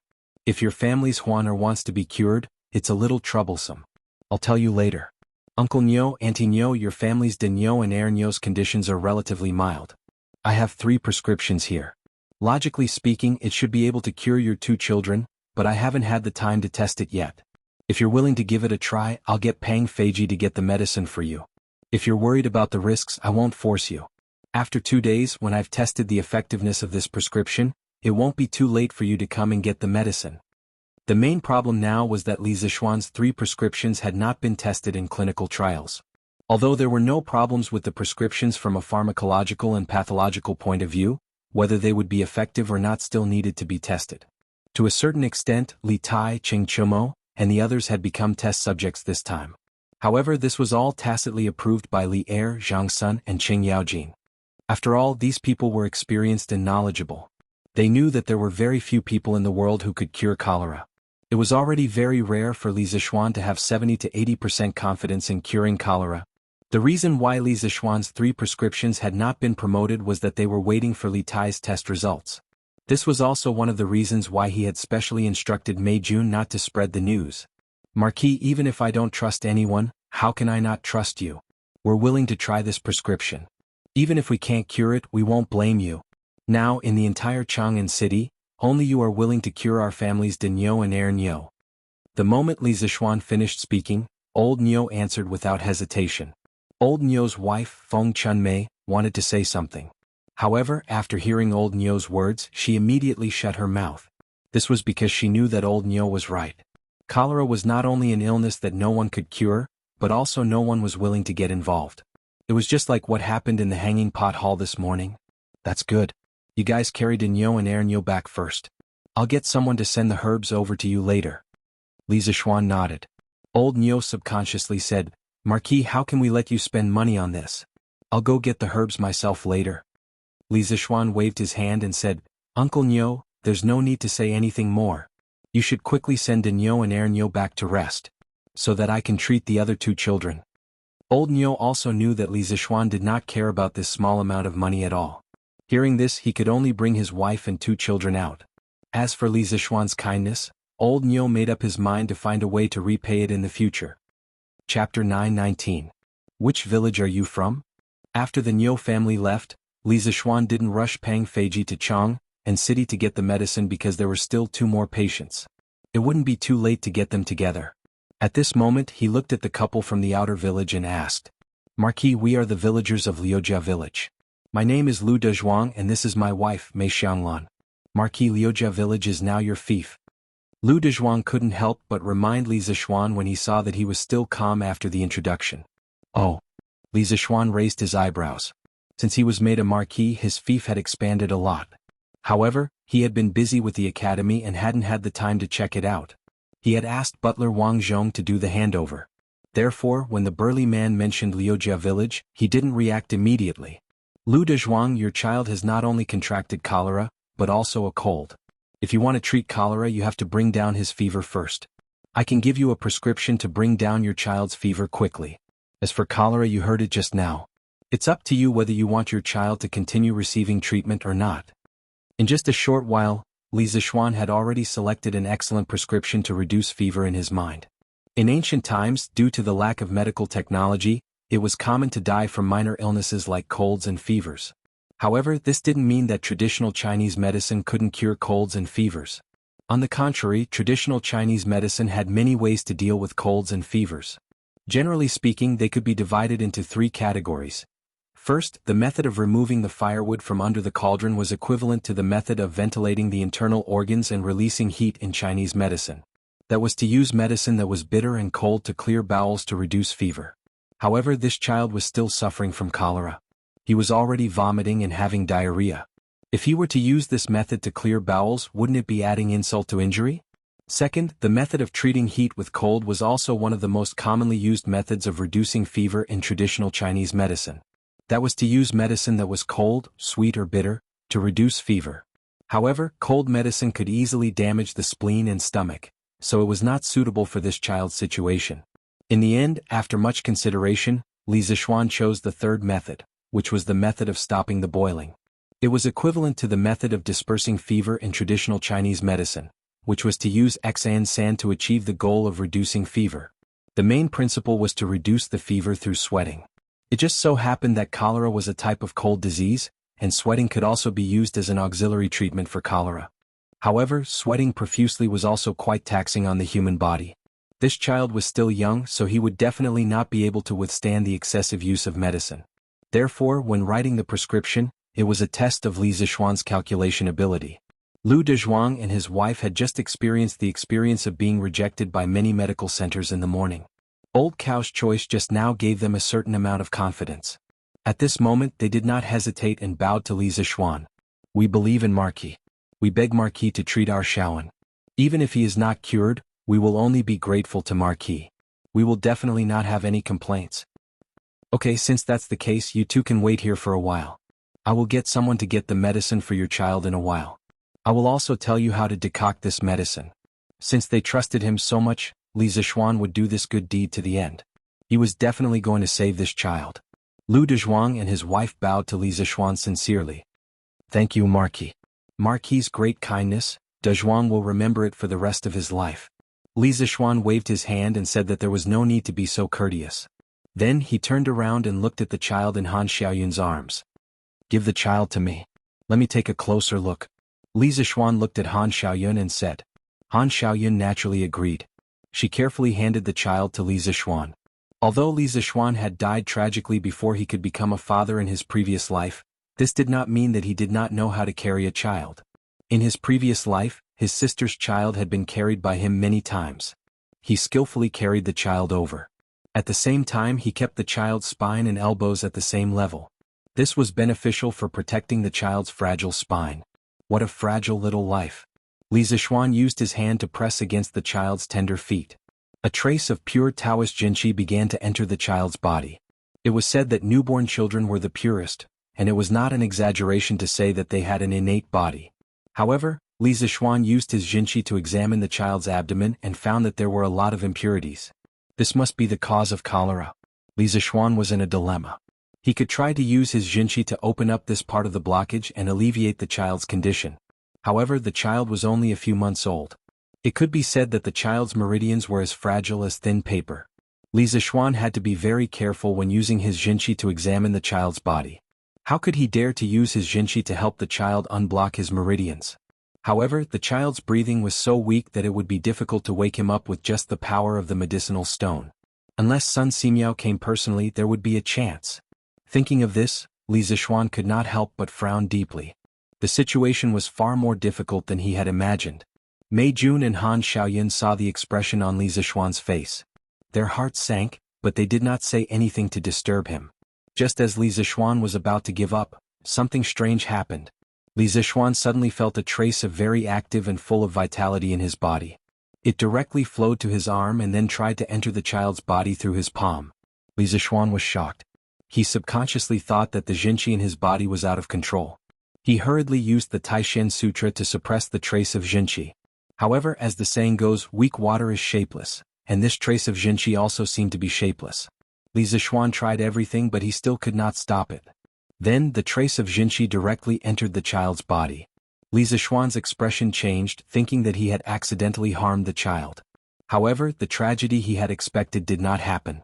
He saw the child's pale face blush at a speed visible to the naked eye, making him look exceptionally adorable. Wah, wah, wah.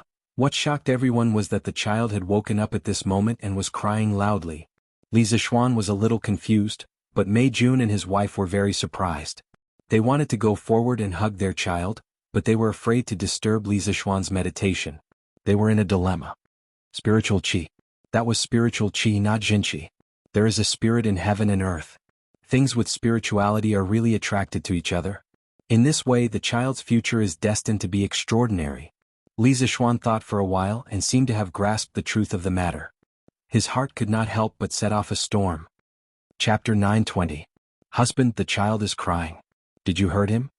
Han Yushi came up and looked at the little guy who was crying in Li Zixuan's arms. Her heart immediately melted, and her face actually lit up with a motherly glow. Li Zixuan came back to his senses and felt speechless. He was saving the child's life, okay? Why did his wife say that he was a weird uncle who bullied children? Seeing Mei Jun and his wife looking at the child in his arms with longing, Li Zixuan coaxed the child in his arms and said to Mei Jun and his wife, "The child's body is very weak now. I just used my sect's internal true qi to help him recuperate. If you want to cure the cholera in his body, I'm afraid it will be more troublesome than Denyo and Ernyo." Han Xiaoyun had just seen her child wake up. She was full of joy, but when she heard the second half of Li Zixuan's words, the tears in her eyes couldn't stop falling. "Marquis, please save my Huan. Jun and I will remember your great kindness for the rest of our lives. I beg you." With that, she was about to kneel down. Han Yushi hurriedly pulled her and comforted her. "Sister Xiaoyan, don't be like this. Since husband can wake Huaner up, he must have a way to cure your Huan. Han Xiaoyun and Han Yushi used to be sisters from the same village. They had a very good relationship. In Han Yushi's impression, Han Xiaoyun had always been an extremely strong woman. Now that she knelt down to Li Zixuan, it showed that she cared about the child very much. This kind of motherly love touched Han Yushi very much. Li Zixuan hurriedly said, "Sister Xiaodong, you don't have to be like this. I didn't say that I won't save the child. How about this, the two of you stay here first. I'll help the child recuperate for 2 days. At the same time, I'll prescribe some mild medicine to relieve his illness. What do the two of you think?" Hearing that Li Zixuan was willing to help with all his strength, Han Xiaoyun immediately stopped crying. However, she hesitated and said, This isn't very good? Marquis, we are already very grateful that you are willing to save our family's Huan. How can we disturb you here?" Mei Jun echoed, That's right. That's not good. Why don't we send Huan here every morning and pick him up at night? This way. Han Yushi advised, "Sister Xiaoyan, why don't you stay? We've been good sisters for so many years, so why are you being so polite? It just so happens that we haven't caught up in a long time. I'll sleep with you tonight. Let's have a good chat." When Li Zixuan heard this, his face darkened and he almost vomited blood. In the end, Han Xiaoyun agreed to stay at the Cloud Mountain residence. However, Mei Jun was chased away by her. The reason was that the clothes at home still needed to be collected, and her parents-in-law still needed someone to take care of them. At night, Li Zixuan groomed Huaner's body twice before tragically returning to the guest room to sleep. Alas, it's hard to be a good person in this world. It was even harder to be a good man. Wow, Yushi, this bed in your house is so comfortable. You're so happy now. In the bedroom after Li Zixuan left, Han Xiaoyun gradually let go. This woman lay on the big bed with a latex mattress and springs without any care for her image. Then she sighed with emotion to Han Yushi. Actually, she wanted to say these words when she entered the residence in the morning. However, at that time she was worried about her son's condition. How could she have the mood to care about the magnificence of the Li family's residence? Now that she saw that her son's complexion was getting better and he could cry and make a fuss again, she had the mood to gossip with her good sister. "No way. Sister Xiaoyan, aren't you doing well too? Mei Jun is willing to endure hardships and is good to you. He's also honest. You guys are very happy too." Han Yushi was coaxing Huan to sleep. The The child had just finished pooping. After some tossing and turning, the two of them could go back to their room to rest. These chores should have been done by the servants. However, there weren't many servants in the residence. Secondly, Han Yushi liked this child very much. Naturally, she did it herself. At this moment, after hearing Han Xiaoyun's words, she smiled slightly. Speaking of Han Xiaoyun and Mei Jun, this couple was also famous in the Han and Mei villages. The reason for their fame was naturally that Mei Jun was famous for being afraid of his wife. They were comparable to Fang Xianling and his wife. Him? He's so dull. How can he be as good as you say he is? Han Xiaoyun rolled her eyes and curled her lips. However, although she said this, she couldn't hide the happy smile at the corner of her mouth. Whether he is good or not, Sister Xiaoyun, you know clearly. You don't have to tell me. Han Yushi used her hand to gently touch the little fellow's tender face. Then she turned her head and smiled at Han Xiaoyun. I don't know if you have accumulated some great merit in your previous life. In this life you actually found a good husband like the Marquis of Yong, young, rich, powerful and capable. I don't know how many ladies in Chang'an City are jealous of you. Han Xiaoyun sat up from the bed and rolled her eyes at Han Yushi. A touch of warmth flashed in Han Yushi's eyes. However, she said embarrassedly, Actually, I don't know why my husband likes me. Han Xiaoyun hurriedly said, Okay. I don't want to hear about the love between you two. If I know too much, I will be silenced. At this moment, she suddenly said half-jokingly, Yushi, since you like children so much, why don't you have one with the Marquis of Yong? Speaking of which, you two have been married for a long time. Moreover, the Marquis of Yong is young and strong. Doesn't seem like. If Li Zixuan, who was lying in the guest room, knew that someone was slandering him for not being good in that aspect, he would definitely vomit 2 mouthfuls of old blood. Sister Xiaoyun, what are you saying? Han Yushi was extremely embarrassed. She hurriedly freed up a hand and covered Han Xiaoyun's mouth. Han Xiaoyun chuckled and broke free from the devil's claws. After a moment she said seriously, Yushi, don't blame your sister for talking too much. Women, you only have a few years when you are young. Moreover, the Marquis of Yong is young, promising and handsome. If you don't give the Li family a little marquis as soon as possible, you won't have a good time in the future. Han Yushi's face was slightly pale. She said, But my husband said that it's not good for a woman's body to have a child too early. Tiskti, the Marquis of Yong, is really considerate of you. When Han Xiaoyun heard this, she clicked her tongue and sighed. Then she revealed her gossipy nature and said, However, this kind of thing is destined by the heavens. How can he control it? If you two sleep together a few more times, who knows, you might have it one day. Yushi, don't tell me that you two haven't slept together yet, right? No, you've obviously slept together before. Fortunately, it's still all right. Han Yushi said in her heart, My husband really can control himself. Sigh, I don't know how he calculates sex through his menstruation. Although she thought so in her heart, how could Han Yushi have the nerve to tell Han Xiaoyun such a secret? She changed the topic and said, All right, Sister Xiaoyun, don't talk about this anymore. Tell me about the situation when you gave birth to a child. I heard that it was very painful, right? Giving birth. Of course it was painful. At that time I was about to faint from the pain. However, when I saw Huan I felt that all the pain I suffered was worth it. Chapter 921. The epidemic in and around Chang'an City was far more serious than Li Zixuan had expected. On the first day, Li had received reports that more than 800 people were infected with cholera. On the second day, the number had risen to more than 2,000. The sudden outbreak of the epidemic had more or less caused panic among the commoners. Previously, the government had sent people to warn the commoners not to drink water from the murky river. Therefore, the commoners understood that cholera was transmitted from the river. Therefore, no one dared to fetch water from the river. No one even walked by the river. Many fishermen were unwilling to go into the river. In order to prevent the spread of panic, a detailed explanation of the source, pathology, and mode of transmission of cholera appeared on the headlines of Datong Daily. The name under the headline was Li Zixuan, which greatly increased the credibility of the news. Now that the Tang Dynasty Dictionary had been implemented for almost half a year, there were more and more literate people. Basically, there were children in every family who could read the newspaper according to the dictionary. Therefore, the news in the Tang Dynasty Daily could be immediately known to ordinary people. When they saw the news that cholera was mainly transmitted through water and was not contagious through mutual contact, many people heaved a sigh of relief. When they saw that boiling water could eliminate the source of cholera, Those who were drinking cold water hurriedly spat out the water in their mouths and shouted for their wives to quickly boil some hot water. Boiling water was not a big deal for the villagers. At most they would need some firewood. However, there were plenty of firewood in the mountains. If they simply chopped some, it would be enough to last them for a few days. No one would take the risk of cholera just to save firewood. This was not a joke. However, what made the commoners most happy was that the imperial court had ordered the imperial physician department to research a cure for cholera. It was currently in the testing stage.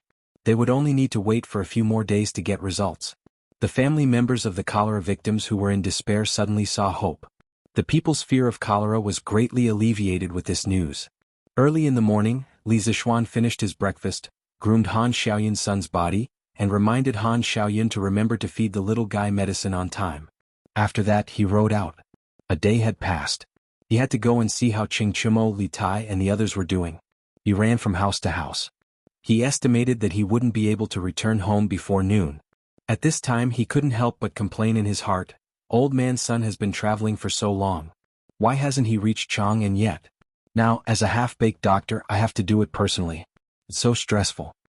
Although Li Zishuan appeared to be a strategist in front of others, it was all an act. When he was free in the dark, no one knew how many times he had gone over the prescription in his mind. He also flipped through many medical books that he had collected from the Imperial Physician Department because he knew that it was a matter of life and death. The slightest carelessness could lead to a large-scale medical accident. At that time he would really have done a bad thing with good intentions. Now that Li Zishuan's Taishin Sutra had reached the 8th level, his spiritual power was no longer what it used to be. Once his brain seriously thought about something, a day of thinking was equivalent to a month of thinking without sleep or rest. The more he thought about it, the more confident Li Zishuan was in the 3 prescriptions to treat cholera. But for this kind of thing, it was better to see it with your own eyes. The first stop was to go to the Sun family. Sun Fujia was in the morning court now. Before she left, she must have instructed the gatekeeper. Li Zishuan revealed his identity and was directly welcomed in.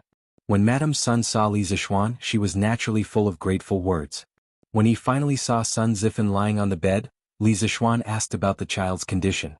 "Marquis Yong, and after my Fanner was sent back yesterday, I asked someone to give him medicine on time according to your instructions.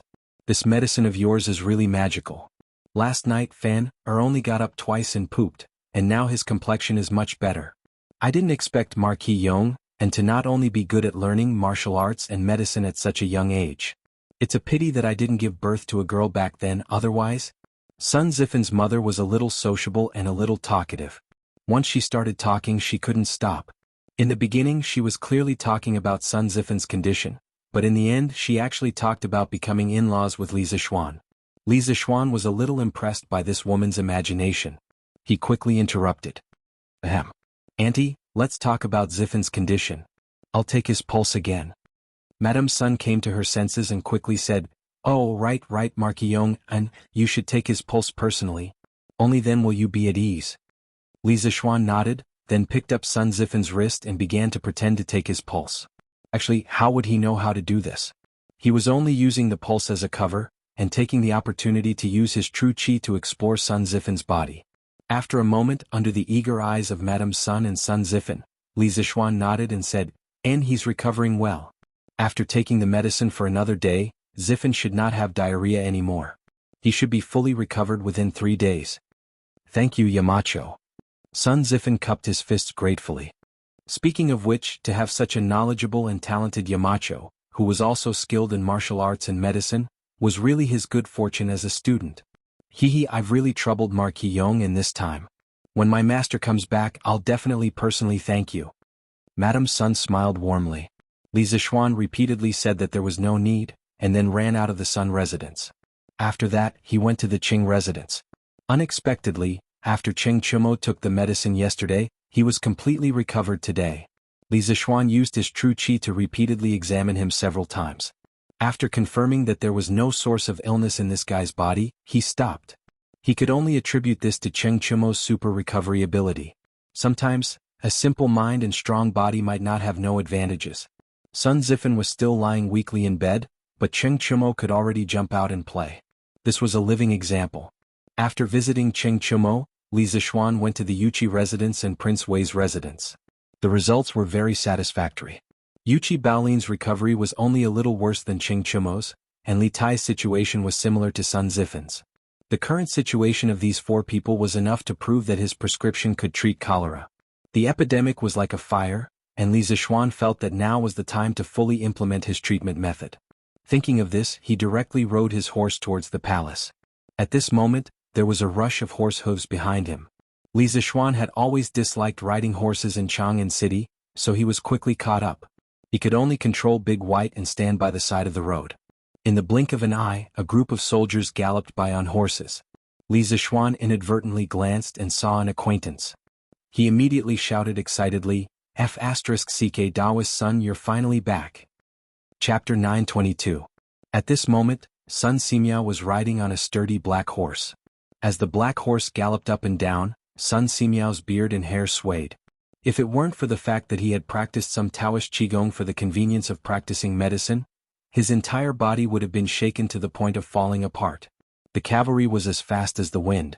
It only took a moment for them to pass by Li Zishuan, so Sun Simiao didn't notice Li Zishuan on the side of the road. Besides, he was already dizzy from the bumps along the way. How could he have the time to pay attention to the pedestrians on the side of the road? Li Zishuan waved his hand and fanned away the smoke around his nose. Then he got on the horse and chased in the direction of Sun Simiao's group. In the imperial palace, it was already close to noon. Li Er had just come out of the Suite du Hall and was about to go to the harem to have a meal with Empress Zhangsun. At this time, a guard came to report that Dugu Xan wanted to see him. Li Er's heart moved and he immediately summoned him.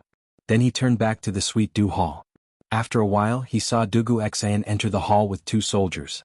Behind them was a white-haired old man, Sun Simiao. Dr. Sun? Without waiting for Dugu Xan and the others to greet him, Li Er came down from above and greeted Sun Simiao. He said excitedly, Dr. Sun, you are finally back. I was just trying my luck by sending the guards to the Taibai mountain area to look for you. I didn't expect to find you. It's great that you can come back to Chang, and I don't have to worry about the epidemic in Chang, and now. Sun Simiao shook his head and then cupped his hands to Li Er. He said, Your Majesty is too kind. This poor Taoist took my disciple to travel around the world and planned to return to Chang, and soon. A few days ago, I happened to be picking herbs in the Taibai mountain. I didn't expect to meet your Majesty's imperial guards. This poor Taoist was shocked to hear that there was a cholera in Chang'an City, so I rushed back without stopping. I hope this poor Taoist is not too late. Cough cough. Actually, this old Taoist was still dizzy. Who knew how he had come all this way? Sun Simiao had been traveling day and night without rest, and had even lost a few of his horses. Although he practiced energy arts, he had never trained his body, and was only slightly stronger than the average person. Strictly speaking, he wasn't even as strong as the imperial guards around him. Therefore, the entire journey had been a huge test for Sun Simiao's body. At this moment, Dugu Xen finally had the chance to bow and say, Your Majesty, the imperial guards were on a fast march last night. Yesterday afternoon, they found Priest Sun in the depths of Taibai Mountain. Then they rushed back with Priest Sun in the middle of the night. During the journey, 20 of the best war horses were killed, and 10 of the war horses were severely damaged. They might not be able to return to the battlefield. Apart from the 5 soldiers who escorted Sun Daozhang's disciple, the remaining 27 of the 32 imperial guards have all returned. Li Er nodded in satisfaction. He didn't care about the war horses that had been damaged. To him, it was completely worth it to be able to exchange for Sun Simiao, this old immortal, to return to Chang'an in time.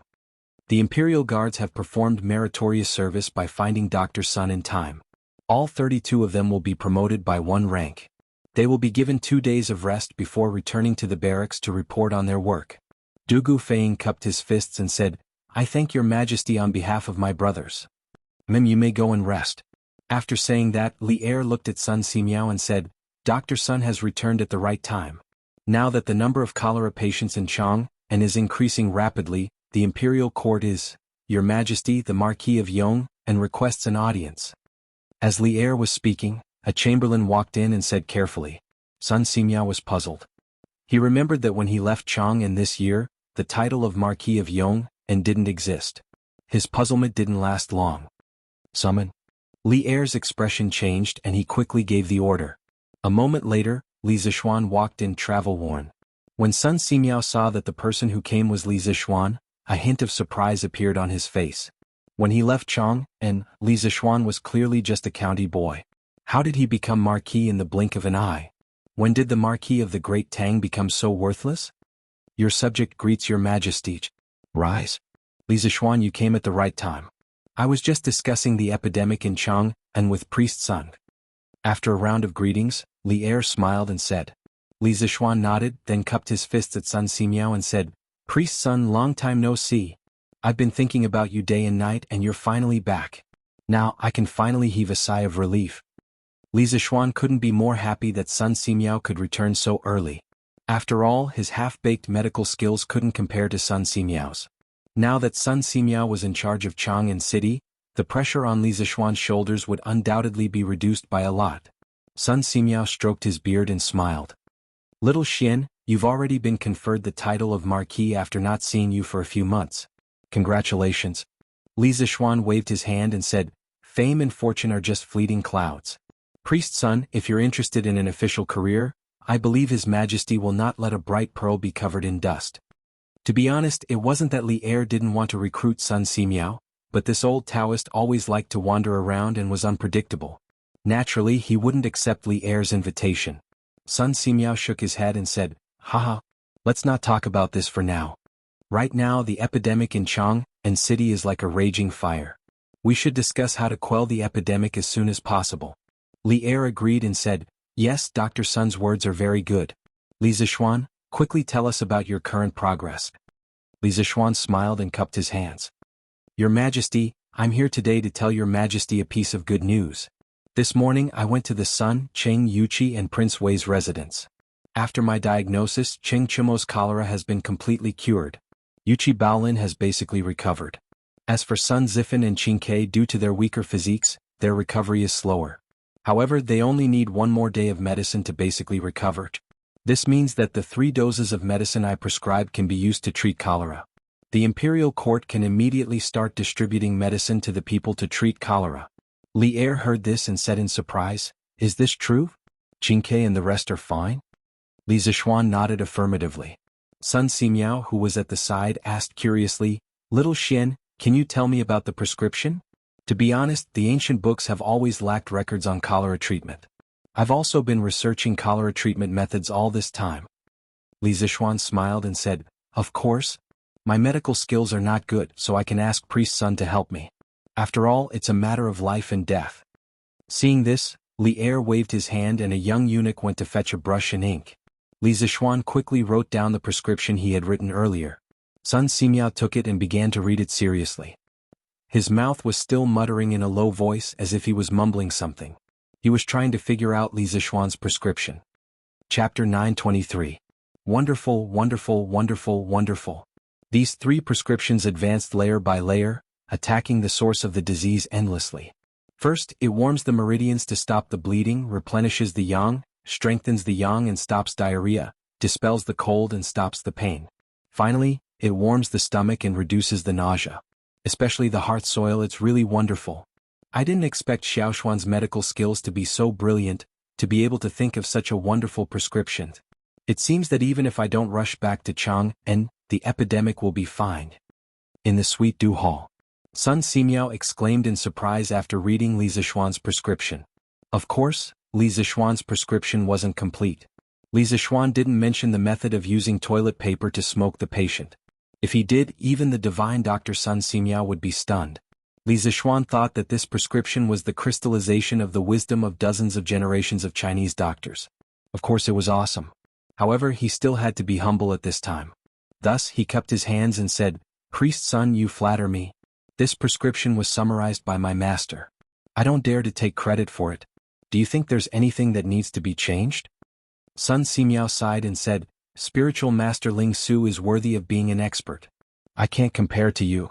Since this prescription has already cured cholera before, it naturally means that there's no problem with the prescription itself. Right now, we should prepare a large amount of medicine to pacify the epidemic as soon as possible. Fortunately, the herbs in this prescription are all common herbs. Even if we prepare a few thousand portions of medicine, it shouldn't be a difficult task for the imperial court. Li Er agreed and said, Yes, I'll order the Imperial Medical Department to prepare the medicine quickly. Tomorrow morning, we'll start distributing the medicine to the people in the city. Priest Sun, you've been running around and must be tired. Go back to the official residence and have a good rest. If the treatment of the epidemic doesn't go well, I'll need you to take charge of the situation. It wasn't that he didn't believe in Li Zixuan, but he always felt that Li Zixuan didn't seem to be confident in his medical skills. With Sun Simiao, an experienced doctor, by his side, there was no doubt that it would be safer. Thank you, Your Majesty. I'll take my leave. Sun Simiao did not force him. He had been traveling day and night, so he was indeed tired. Li Zixuan had achieved his goal in coming to the imperial palace, so he took his leave. The two of them left the palace together. On the way, Li Zixuan told Sun Simiao in detail about the source of the cholera in Chang, and the infection situation. After listening to him, Sun Simiao said in surprise, "Little Xian, your explanation of the cause of cholera is rather novel. According to the ancient books, the cause of cholera is clear qi in the yin and turbid qi in the yang. The yin qi flows in the meridians while the defensive qi flows in the opposite direction. If the stomach was in chaos, it would be cholera.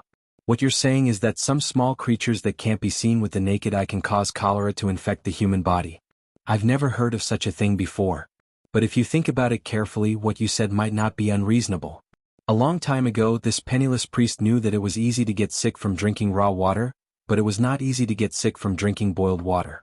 If there were really all kinds of small insects in the water, then it would be very easy to explain. But if there's a way to see the appearance of these small creatures, then it would be even more convincing." Hearing this, Li Zixuan's heart skipped a beat. He smiled and said, "What's so difficult about that? Just because they can't be seen with the naked eye doesn't mean that they can't be seen. To be honest, in a while, the Academy will have a tool that can directly see the general appearance of the moon hundreds of thousands of miles away. If such an incredible thing can be realized, then why can't it be possible to observe the small creatures in the water?"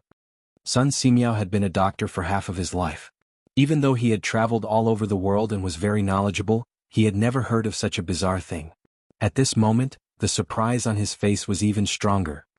Ordinary people can actually see the appearance of the moon in the sky. "Little Xian, are you serious?" Li Zixuan nodded and said, "Of course. When the time comes, you can also go to the academy to see for yourself." Academy? Sun Simiao only just realized that Li Zixuan had mentioned the academy in the previous sentence. He asked curiously, "Little Xian, what academy are you talking about? Where is it located?" Li Zixuan replied, "Taoist son, the academy that I'm talking about is Yanhuang College in Yunshan. Currently, many engineering talents have gathered there. In the future, they will create even more novel things."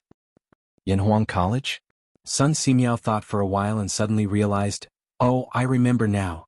A month ago, I heard of Yanhuang College in the Sui province area. Moreover, you are the Yamacho of Yanhuang College. I almost forgot about this. Speaking of which, Little Xian, did you set up this academy just to spread the so-called engineering?"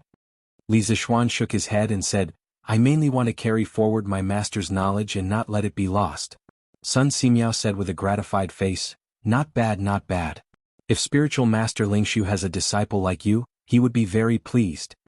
Li Zixuan secretly muttered in his heart. If spiritual master Lingshu really has a spirit in heaven, he would definitely send down a bolt of divine thunder and blast this evildoer to death. "Oh, by the way, Taoist son, since you are living in the Chang, an official residence, why don't you live in Yunshan? There are mountains and rivers, and the environment is very quiet and secluded. I have prepared a courtyard for you. When you are free, you can go to the academy to take a look. It is also convenient for me to ask you about medical skills." Li Zixuan rolled his eyes and began to have evil thoughts. This guy actually started to have ideas about Sun Simiao. "Courtyard? No need, no need. I am used to traveling. Even if you give me a courtyard, it will only be a waste. What's more, how can I accept such a valuable thing for no reason?" Sun Simiao hurriedly waved his hand. Li Zixuan smiled and persuaded, "In the spring of this year, I was attacked by bandits in Zhongnan Mountains and was beaten down a cliff. If it weren't for Taoist Sun's help, I am afraid that I would not be alive to continue standing here. Therefore, Taoist priest son, you absolutely cannot say that you don't deserve a reward without any effort. As for the courtyard, it is a very simple house and is not worth much. Taoist son, please don't refuse. No matter how many days you stay, I will always keep the courtyard for you. Keep it, what if you need it in the future?" Li Zixuan had already mentioned Sun Simiao's favor to him at Zhongnan Mountains. How could Sun Simiao refuse again? He could only agree and said, "Well, I will go to the Yunshan courtyard to rest." Li Zixuan was overjoyed. He suddenly thought of Sun Simiao's disciple, Hu Jing, so he asked, "That's great. Oh, by the way, Daoist son, has Hu Jing's eyes been cured? Did she come back with you this time?" Sun Simiao said, "It has been cured. Hu Jing's eyes were completely cured 2 months ago. This time, because I was in a hurry, I rode alone. Hu Jing fell behind and was protected by 5 imperial guards.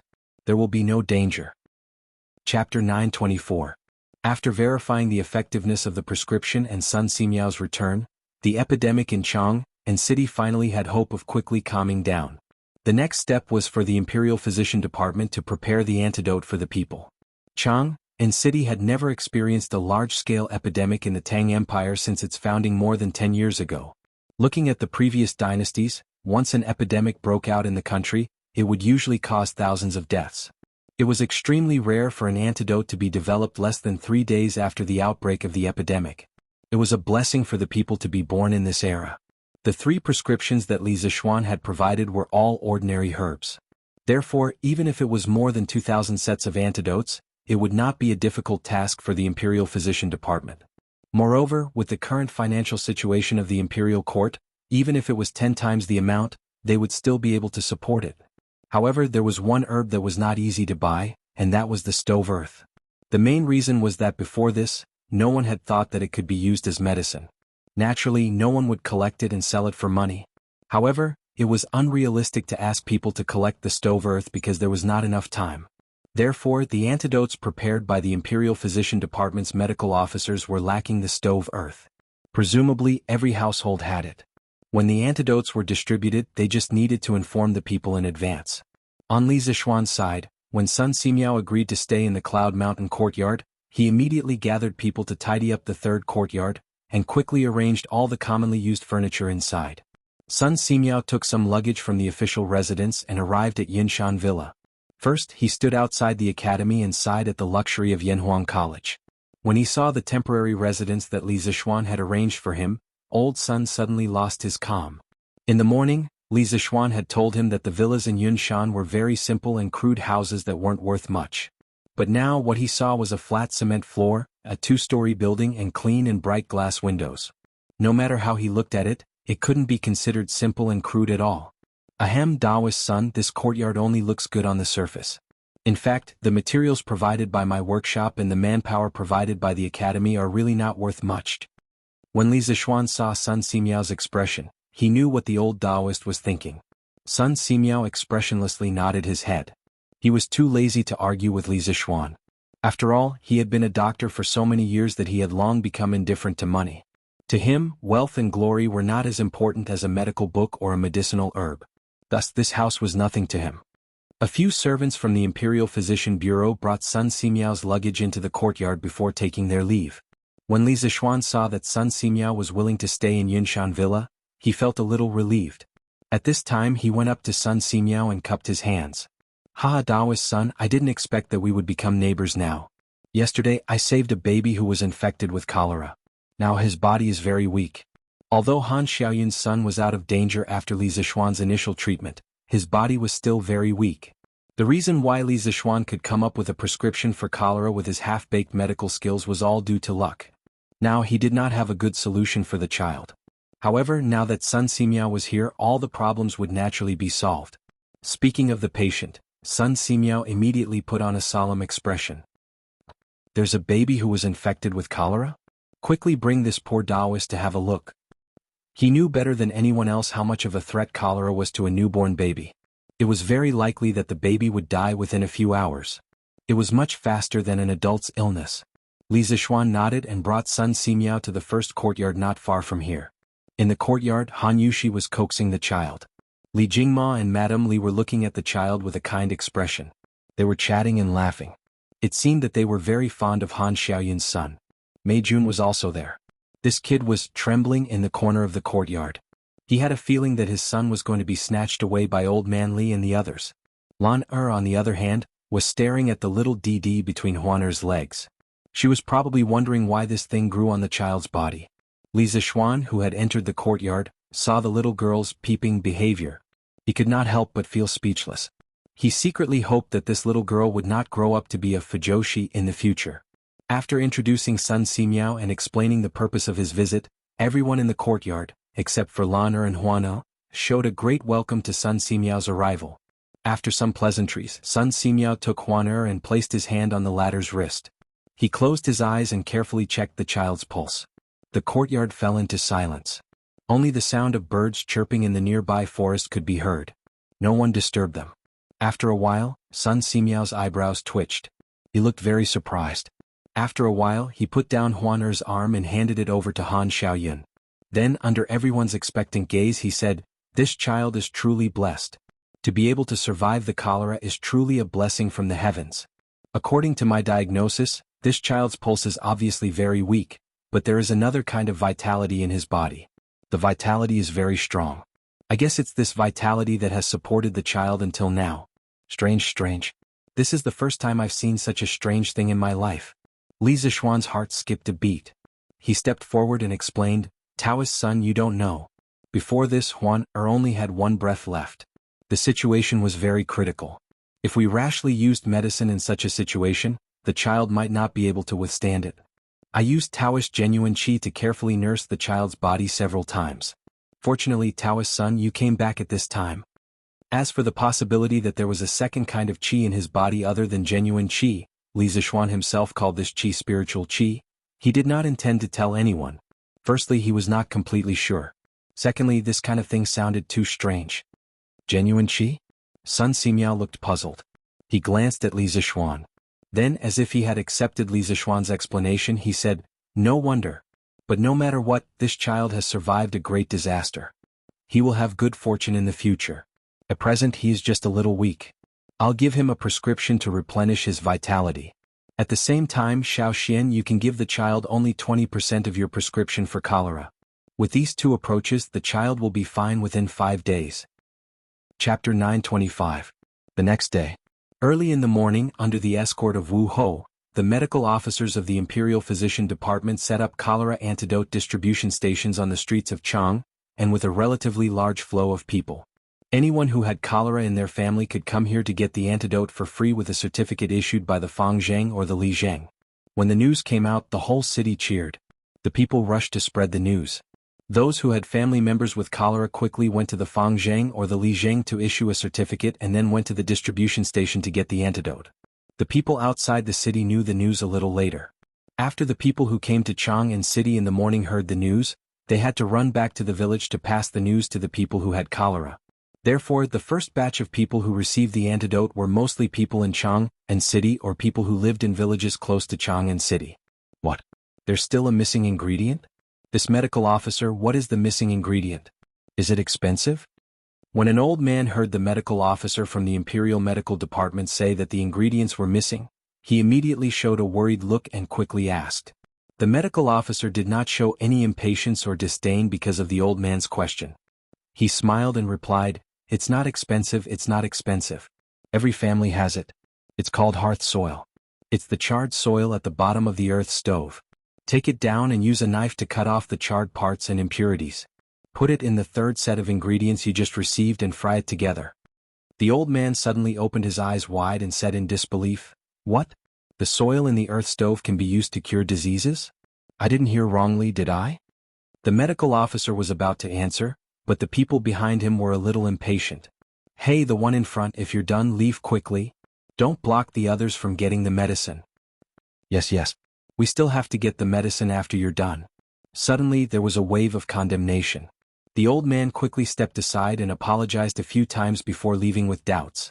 At the same time, at the entrance of the West Market, the most crowded place in Chang'an City, Sun Simiao and his disciple, who had actually set up a stall here to distribute medicinal ingredients to the commoners. Since Sun Simiao didn't like to be restrained and liked to wander around, Li Er let Sun Simiao temporarily take over the position of the head of the Imperial Physician Bureau. He was in charge of more than 300 medical students, medical officers, and doctors in the Imperial Physician Bureau. However, this temporary head of the Imperial Physician Bureau wouldn't have his freedom restricted. As long as Sun Simiao could come to Chang, and a few times every year, Li Er would be satisfied. "Auntie, have you been prone to relapse recently? Are you short of breath, sweating easily and catching colds easily?" "Ah, yes. Young lady, you are too amazing. Auntie's recent problems were all pointed out by you. Then Then can I still be cured? Auntie, it's just a minor illness. Don't worry, I'll give you a prescription. You'll be fine after you take 3 doses. Don't be too tired. Thank you, miss. I only brought 50 coins with me when I went out. Miss, do you think you can wait here for me to go back and get some money? Auntie, my master and I don't charge any consultation fees. You just need to take the prescription to the pharmacy to buy the medicines. Sun Simiao and his disciple were not only here to distribute the cholera medicine, but also to provide free consultation for some people. In fact, it was mainly Hu Meng who was doing the consultation. Sun Simiao was distributing the medicine while listening to Hu Meng's diagnosis.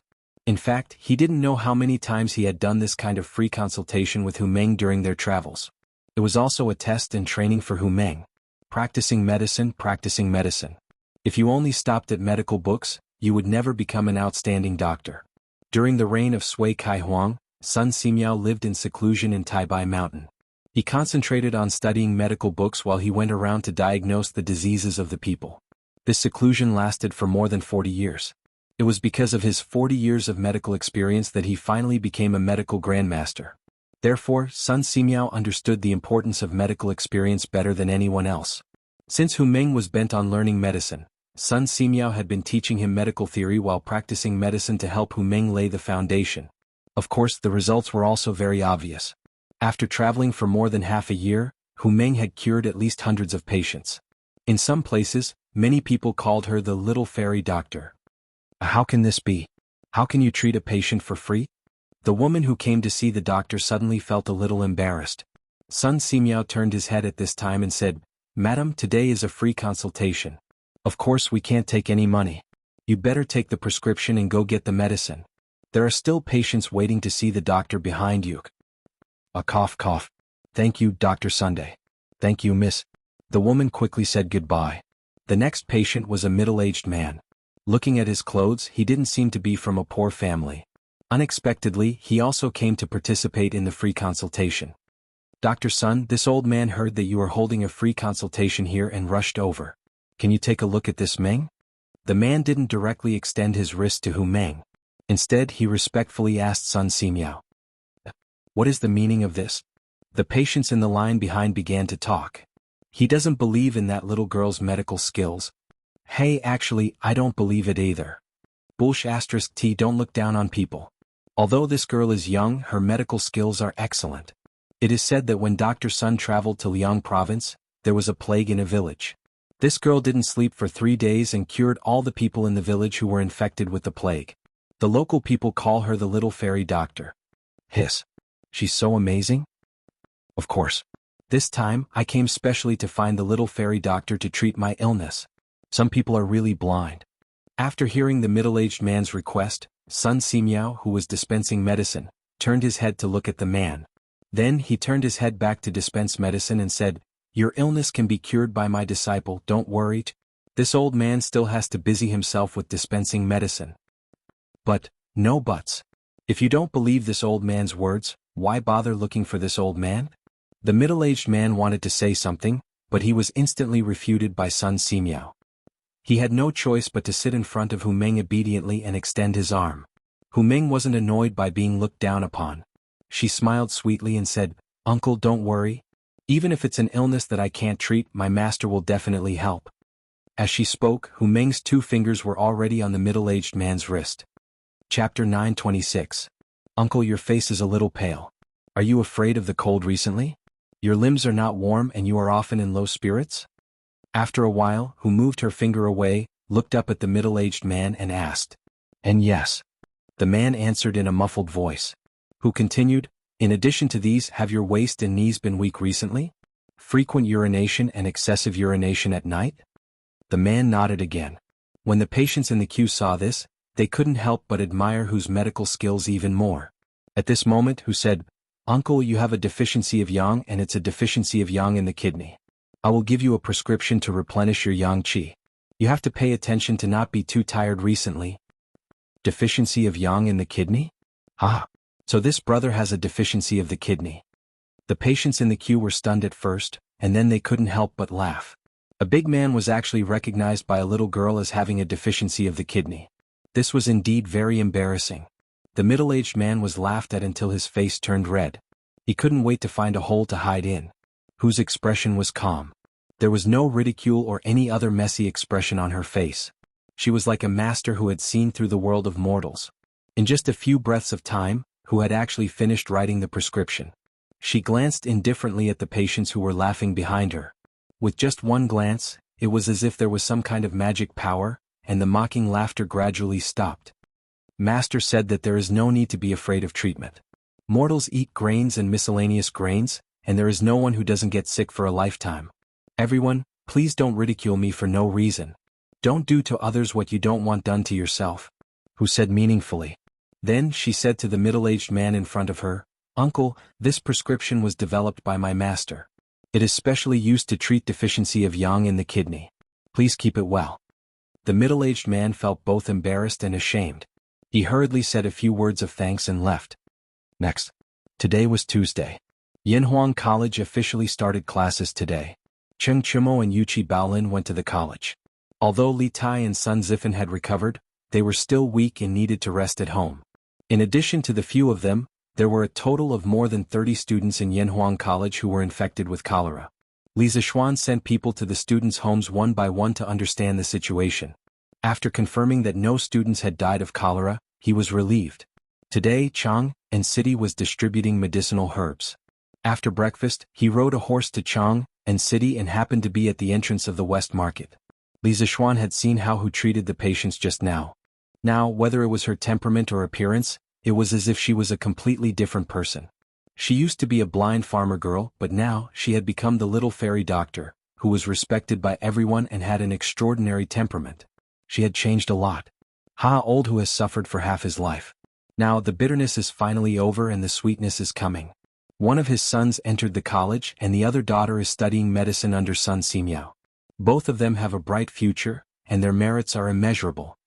Li Zishuan was sincerely happy for Old Hu's family. Then he quietly left and walked to the other places where the medicinal herbs were distributed. He wanted to see the effect of the medicine in the other places.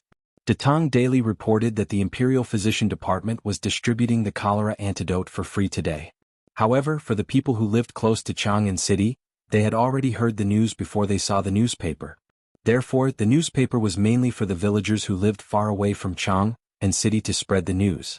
As for the 6 villages that belonged to Li Zishuan, such as Hanjia Village, Plum Village and Liujia Village, Li Zishuan would send enough medicinal herbs to all the families with cholera patients.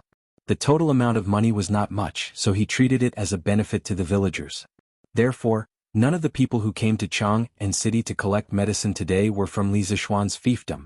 Li Zishuan rode Whitey around almost half of Chang'an City. Seeing that there were patients' family members lining up in an orderly manner in front of all the medicine distribution points, Li Zishuan felt slightly relieved. As long as all the people who contracted cholera received the medicine, this sudden outbreak of the epidemic would soon be quelled if there were no accidents. As far as he knew, there had not been a single case of death in this epidemic. It could be said that the epidemic was quelled at the cost of 0 casualties. It was truly a one-of-a-kind thing. At noon, Li Zishuan went to Shishirko again.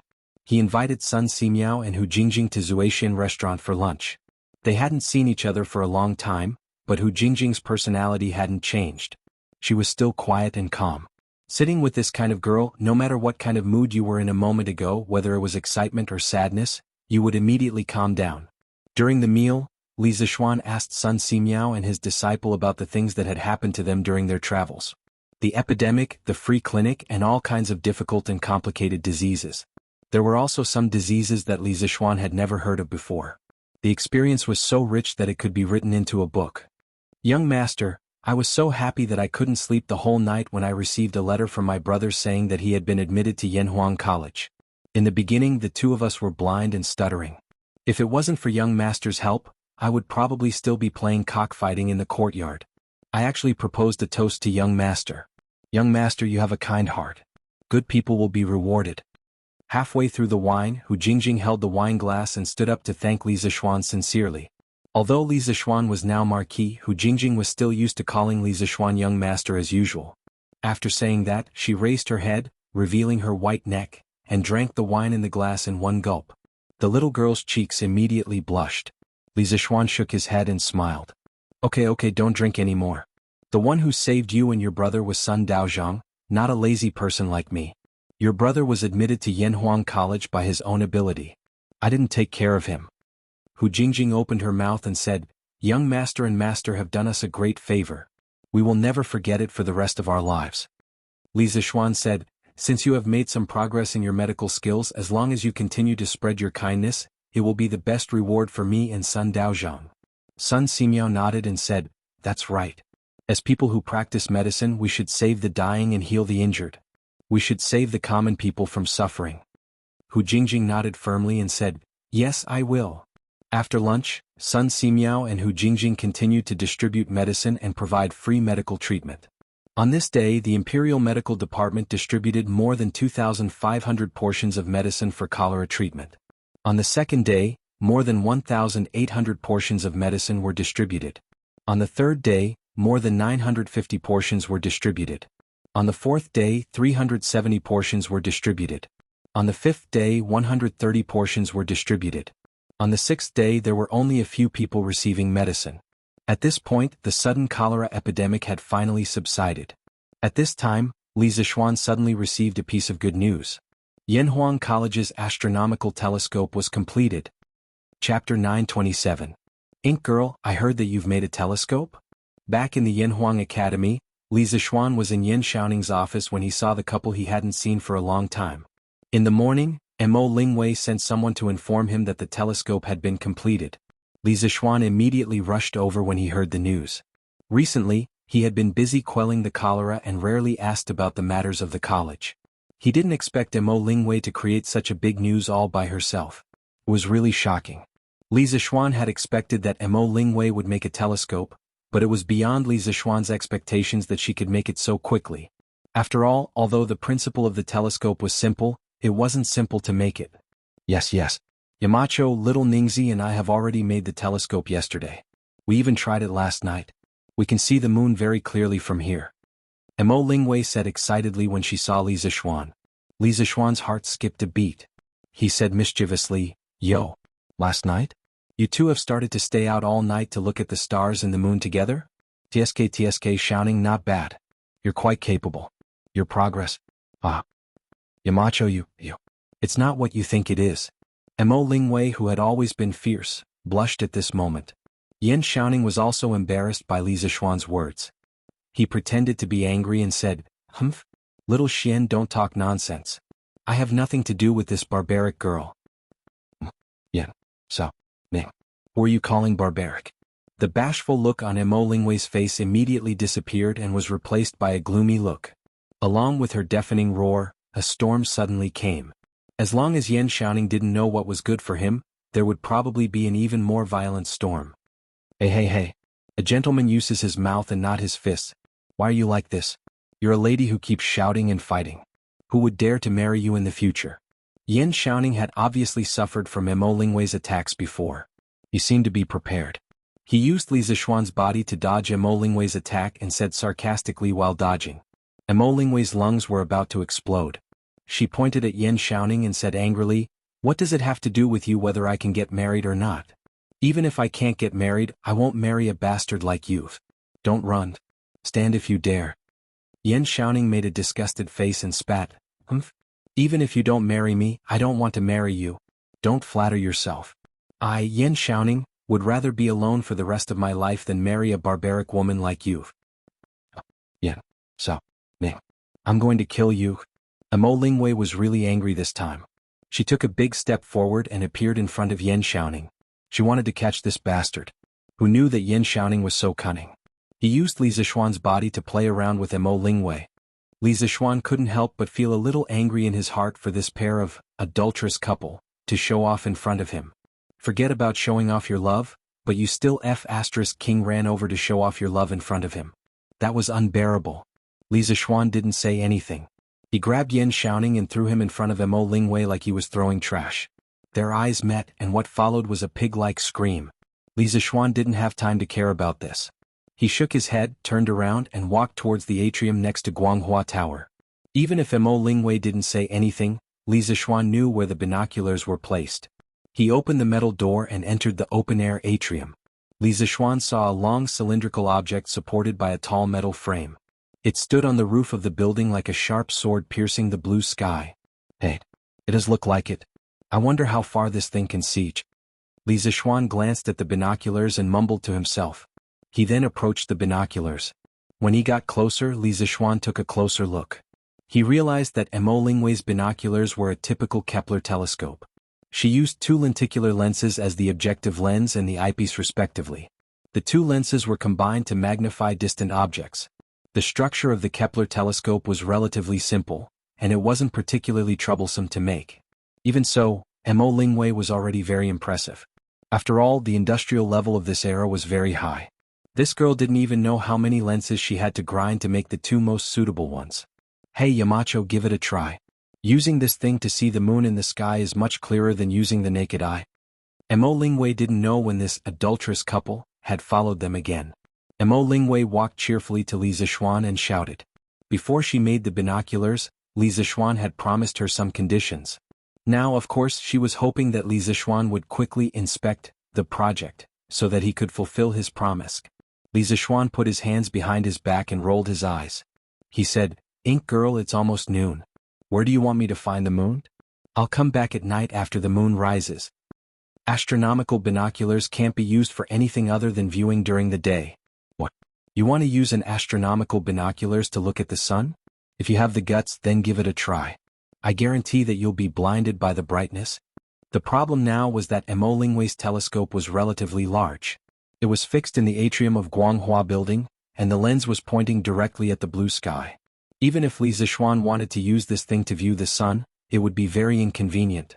Mo Lingwei also understood that Li Zishuan was telling the truth. She laughed awkwardly and said, Yamacho is right. Then, Yamacho, remember to come over tonight to try this telescope. Li Zishuan nodded and said, of course. Mo Lingwei said again, Yamacho, don't forget what you promised Lingwei when the time comes. Li Zishuan asked subconsciously, huh? What? Mo Lingwei's expression changed instantly. The speed at which she changed her expression was as fast as when she was with Yan Xiaoning. Li Zishuan didn't want to provoke this girl.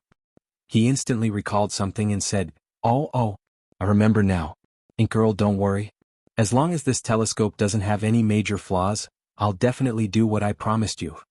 When Mo Lingwei heard this, she immediately smiled and said, Hee, thank you Yamachos.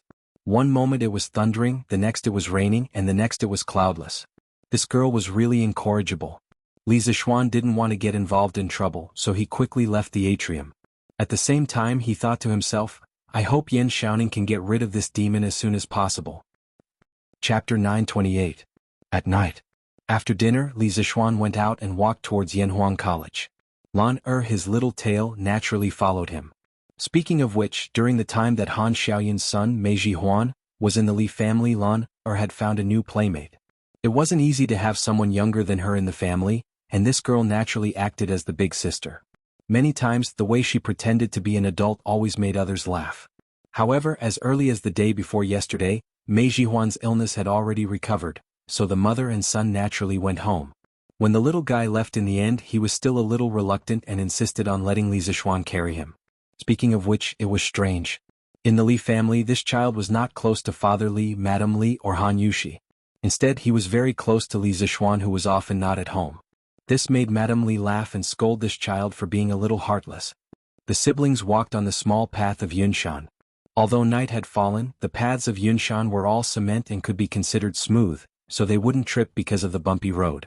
It was now late autumn and the cool night wind blew on their bodies, making them feel a chill to their bones. You little girl, when we went out, I told you to wear more clothes, but you didn't. Now you know that it's cold?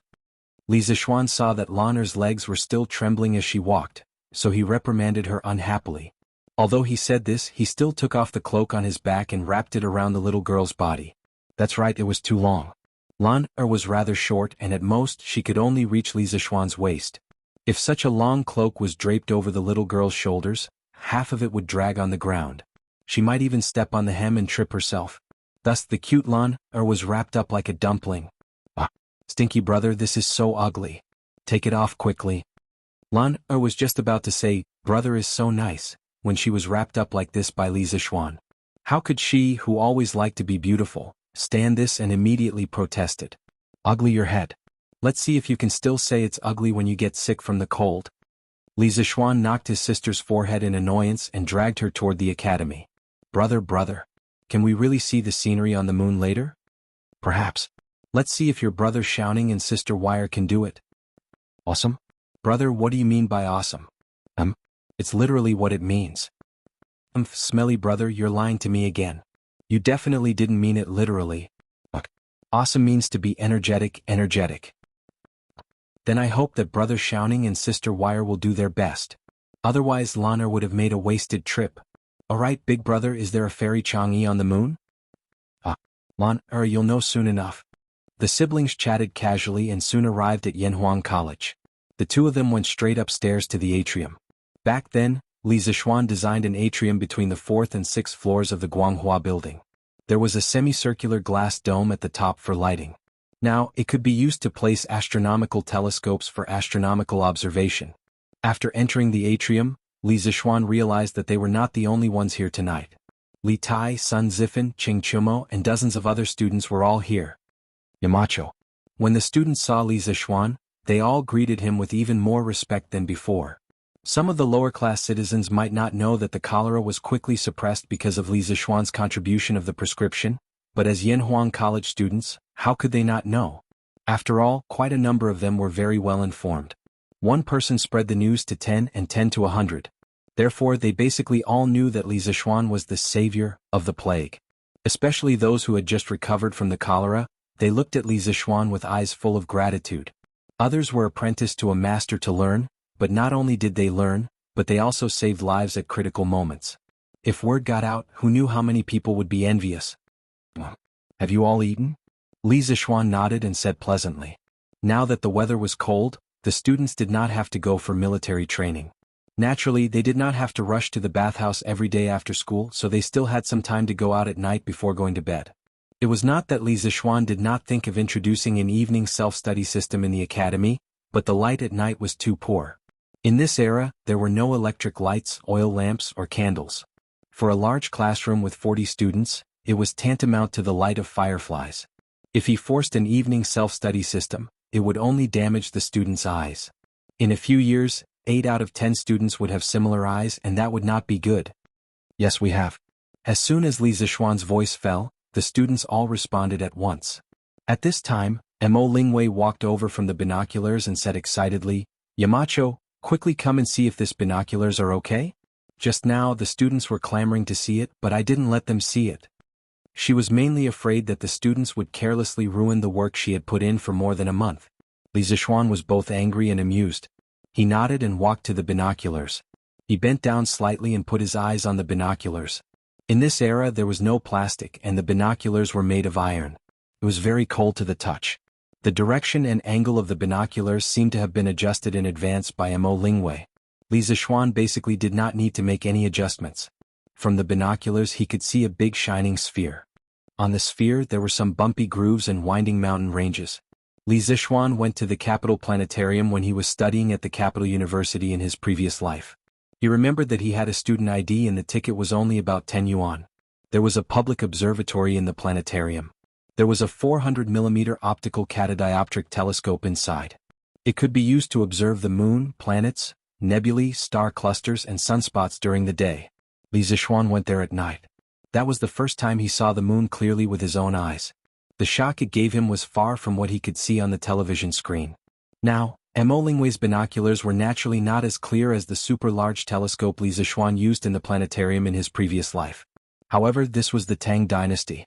It was already amazing to have a telescope that could see the moon's outline. Not bad. Although there are a few flaws, they do not obscure the jade. It is worth encouraging. Ink Girl, congratulations on making the first astronomical telescope in the Tang dynasty. Tomorrow, I will help you persuade Mr. Mo to let you stay at Yanhuang College. Li Zishuan looked at it for a while, then walked down and said to Mo Lingwei, who was beside him with a face full of anticipation. Chapter 929. Cough cough, the title is necessary for the plot, not to start a fight. Female compatriots, please don't misunderstand. Wow. That's great, thank you Yamachos. In the courtyard of Guanghua building, Mo Lingwei jumped up excitedly after hearing Li Zishuan's words. Although she was the daughter of the Mo family and a female overlord, she was still a woman. Under normal circumstances, she could only stay at home and wait for her father to find a suitable husband for her to marry. Then she could have children and take care of her husband and children. However, Mo Lingwei didn't want to walk down this old path. She liked to be active and didn't like to be locked up at home every day. Yanhuang College was a good place for her to do that. Therefore, when Li Zixuan promised to help persuade her father if she could build the telescope, Mo Lingwei's heart instantly became active. For more than a month, she dragged Yan Xiaoning along and worked tirelessly. Wasn't it all for the sake of successfully entering Yanhuang College as soon as possible? What about me? I should have a share of the credit if this telescope can be built, right? Yan Xiaoning, who was at the side, said softly. Mo Lingwei's eyes lit up. She pointed at Yan Xiaoning excitedly and said to Li Zixuan, Yes, Yamacho Little Ning also helped a lot when we built the telescope. His skills are not bad, why don't you accept him into the school too? His position doesn't need to be too high, just a special associate professor will do. Yan Xiaoning almost vomited blood when he heard that. That wasn't what he wanted to say. If the she-devil Mo Lingwei wasn't in the school, he wouldn't mind taking up a position there. Other things aside, he had a deep understanding of architecture. It was good to teach students. However, Mo Lingwei entering Yanhuang College was almost a foregone conclusion. Why would he still want to stay here? Wouldn't he be looking for trouble? Also, what did she mean by, his position doesn't need to be too high, just a special associate professor will do? Mo Lingwei was appointed as a special professor, but why was he, Yan Xiaoning, only an associate professor? This girl must be deliberately angering him. No, I don't agree. I don't want this credit anymore. Little Xin, I'm not feeling well. I'll head home first. Yan Xiaoning hurriedly waved his hand and said a few words. Then he fled, as if he was fleeing. Hey. Little Ningzi, stop right there.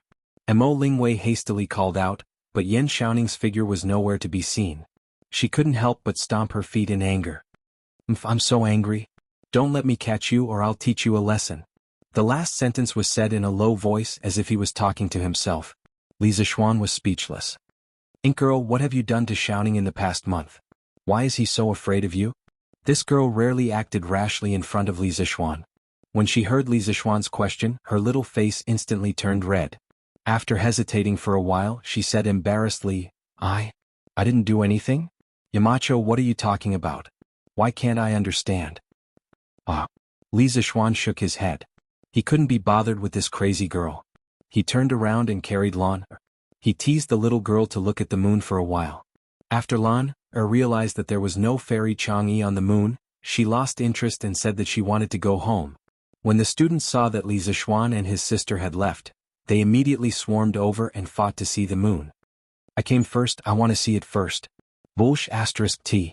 I was the one who came first. I came first. Seeing that the fight between the students was getting more and more intense, Mo Lingwei, who was next to them, immediately shouted, Stop! The word stop came out of her mouth and it was deafening.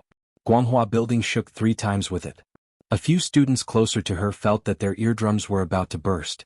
Li Zixuan and Lan who had just walked down the stairs, also heard Mo Lingwei shout. The little girl was puzzled. Brother, what's wrong with Sister Wei? Li Zixuan touched his nose. I don't know. Maybe she's going through menopause? Let's not care about her. Let's go home quickly. The menopausal Mo Lingwei looked at the chaotic students in front of her with a straight face. She pretended to be strict and reprimanded. What are you squeezing for? All of you line up properly. If you don't line up, you're not allowed to use the telescope. After saying that, she stood in front of the telescope like an old hen protecting her chicks, separating the students from the telescope. Swoosh. The students immediately lined up.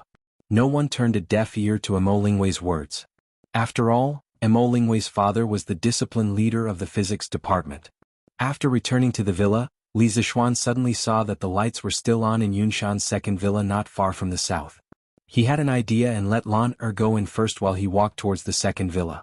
The owner of Yunshan's second villa was Yan Xiaoning. When Yanhuang College was built, Li Zixuan found Yan Xiaoning to be the commander-in-chief. As a reward, he gave the second villa to Yan Xiaoning. And this guy was still up so late after escaping from Guanghua Building. What was he doing? In the past, I had countless friends, but only you were in the depths of my heart. I searched for you thousands of places in the mountains, but when I looked back, you were in the depths of the donkey shed. Eating grass, leaning against a tree with a towel wrapped around your head. Donkey, oh donkey, you're still the most worrisome. Li Zixuan had just approached the second villa when he heard Yan Xiaoning reciting a poem. Oh, it wasn't a poem, nor was it a poem. There were no popular poems in the Tang dynasty. It sounded like he was just randomly reciting. But the content? Li Zixuan almost burst out laughing after hearing it. This guy was actually talking to his donkey. Ahem, good line. Good line. I didn't expect you to have such literary talent, Xiaoning. I'm impressed. Li Zixuan clapped his hands and interrupted Yan Xiaoning's affectionate confession and flattery. Yan Xiaoning paused, turned around and said, Little Xian, you're here. Yeah. What's wrong? Xiaoning, are you still angry at Ink Girl? It can't be, right? You're a man. Why are you getting angry at a weak girl? Weak girl? Yan Xiaoning immediately exploded. Have you ever seen a weak girl as fierce as her? Look, the injuries on my arms and waist were all caused by her. Little Xian, let me tell you, don't ever trust women. Women are all drama queens, liars and pigs. I'm a good example. At the end, Yan Xiaoning almost cried. Li Zixuan was sweating profusely. Thinking about Mo Lingwei's hesitant reaction, he couldn't help but mutter in his heart, what kind of education did that crazy girl Mo Lingwei receive? She actually destroyed a 7-foot-tall man like Yan Xiaoning to this extent. Women are indeed terrifying when they become unruly. Chapter 930. Xiaoning, did Ink Girl hit you? Li Zixuan glanced at the bruises on Yan Xiaoning's arms and waist and asked. He had thought that the two of them were just quarrelsome lovers who would occasionally quarrel with each other. He didn't expect that domestic violence would be involved. This problem was a bit serious. Yan Xiaoning said angrily, isn't it? Xiaoxian, don't be fooled by her harmless appearance. She's very vicious. I don't want to stay with her in Yanhuang College forever. Li Zixuan wondered, don't you know how to fight back when she hits you? Yan Xiaoning rolled his eyes and looked at Li Zixuan as if he was looking at an idiot. Do you think I don't want to?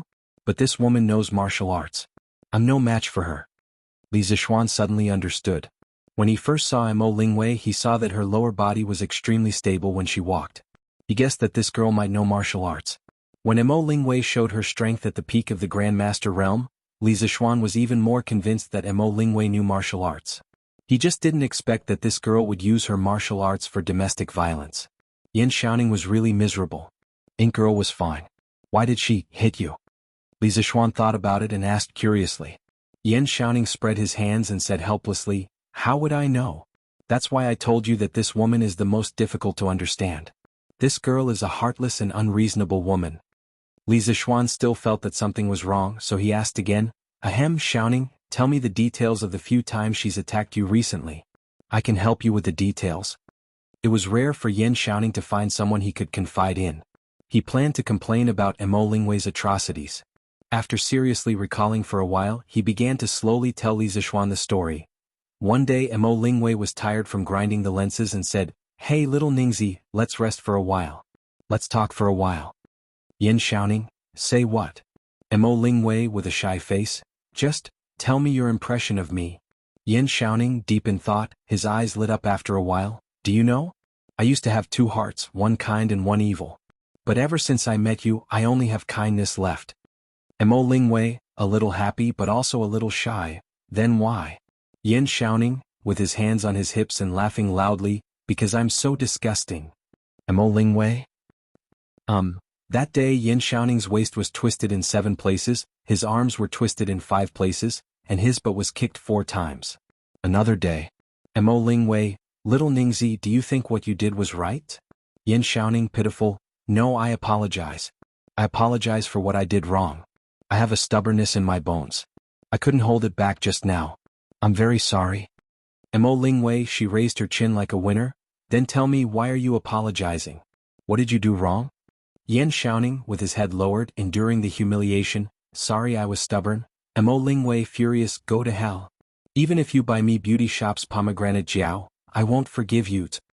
Note, Beauty Shop is the biggest rouge shop in Chang'an, and pomegranate jiao is the most expensive rouge in Beauty Shop. Yan Xiaoning, waving hands, all right. Then I won't buy it, I won't buy it. Don't be angry. Mo Lingwei? That day Yan Xiaoning's waist was twisted in 3 places, his arms were twisted in 5 places, and his right foot was stepped on twice. He walked with a limp and only recovered after 5 days. Another day. Yin Xiaoning, haha. I finished grinding a lens and clapping my hands happily. Let's go to Zuaixin restaurant for lunch. Mo Lingwei, face full of joy, okay. Then she touched her purse. Mo Lingwei, but I didn't bring any money today. Yin Xiaoning, face full of joy, are you stupid? It's okay if you don't have money, I'll go alone. Mo Lingwei, angry, little Ningziech. That day Yin Xiaoning's head was hit in 3 places, his arms were twisted in 5 places, and his abdomen was punched. Another day night Yin Xiaoning's office. Mo Lingwei, who was assembling the binoculars and suddenly shivered, it's so cold. Yin Xiaoning, haha, I'm not cold. I told you to wear more clothes. Mo Lingwei, glaring at Yin Xiaoning with endless killing intent in her eyes. Yin Xiaoning, don't stare at me, I didn't mean it that way, After stuttering for a while, Yin Xiaoning took off his cloak. Mo Lingwei thought that this blockhead was finally enlightened. Who knew? Yin Xiaoning threw his cloak on the table and said, are you happy now? I'll be cold with you. Mo Lingwei didn't say anything. She picked up the iron rod in her hand and, that night, Yin Xiaoning's legs were bruised in no less than 5 places, and his butt was bruised in more than 10 places. After listening to Yin Xiaoning's story, Li Zixuan was stunned for a moment. He couldn't react at all. He sympathized with Yin Xiaoning before, but now, Yin Xiaoning lost control of his emotions after talking about so many sad past. His eyes were red and he said with grief and indignation, Little Xian, help me be the judge. Isn't this kind of woman asking for a beating? He was being unreasonable and making trouble out of nothing. When I have the chance I'll teach this girl a lesson. Otherwise she'll never know how high the sky is and how deep the earth is. Li Zixuan opened his mouth and was speechless for a while. What should he say about these 2 people? It was impossible to generalize and say which side was right and which side was wrong. It could only be said that this was the inevitable result of an iron-willed straight man meeting a violent woman. Both of them were King amazing. Little Xian, you're good at martial arts. Why don't you help me beat that girl up? Seeing that Li Zixuan didn't say anything, Yin Xiaoning rolled his eyes and suggested again. Li Zixuan's old face turned black. Not to mention that he didn't hit women. If he really hit her and Yin Xiaoning got together with Mo Lingwei in the future, wouldn't he turn around and fight with him? Besides, she was the daughter of the Mo family's master. How could he beat her up just because he wanted to? Okay. Don't say any more. What kind of stupid thing is this? Li Zixuan waved his hand with a headache and said, Xiaoning, in fact, you deserve all the beatings you've received. You should reflect on it yourself. After saying that he left without looking back.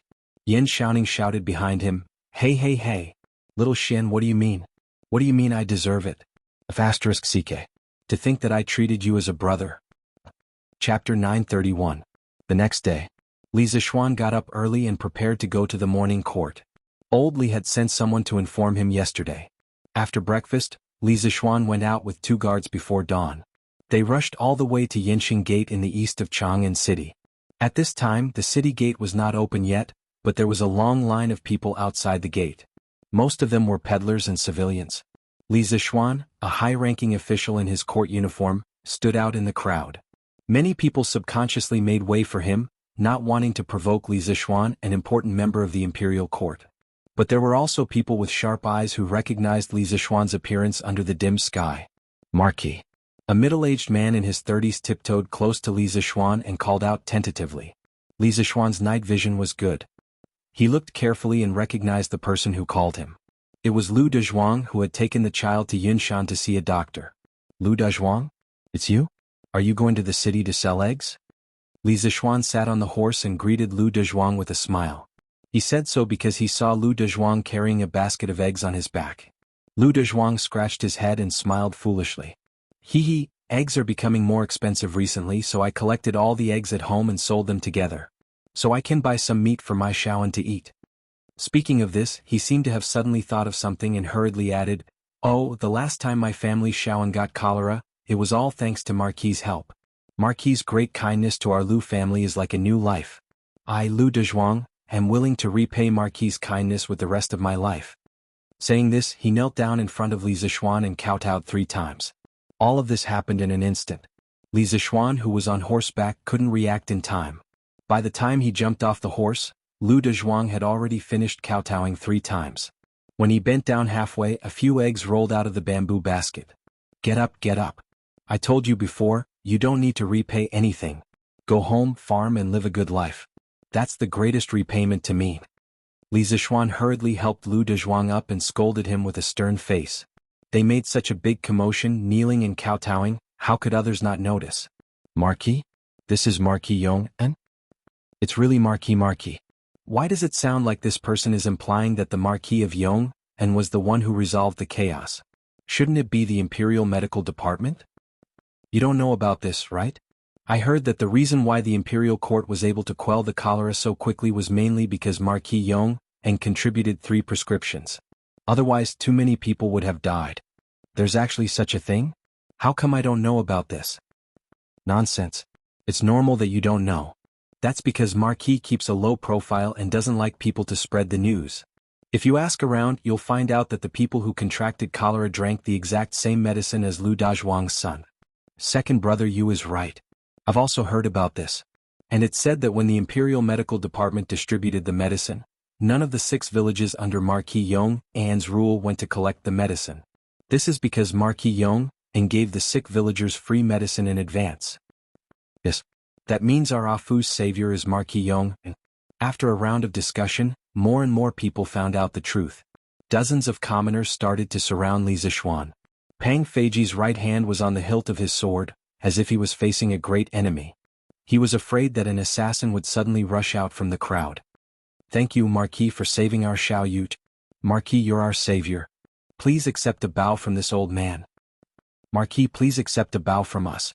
The assassin that Pang Feiji was guarding against did not appear. The dozens of commoners all bowed towards Li Zishuan in unison. When the rest saw this, they all followed suit. Although they didn't contract cholera before, it was inevitable that some of their relatives would contract it.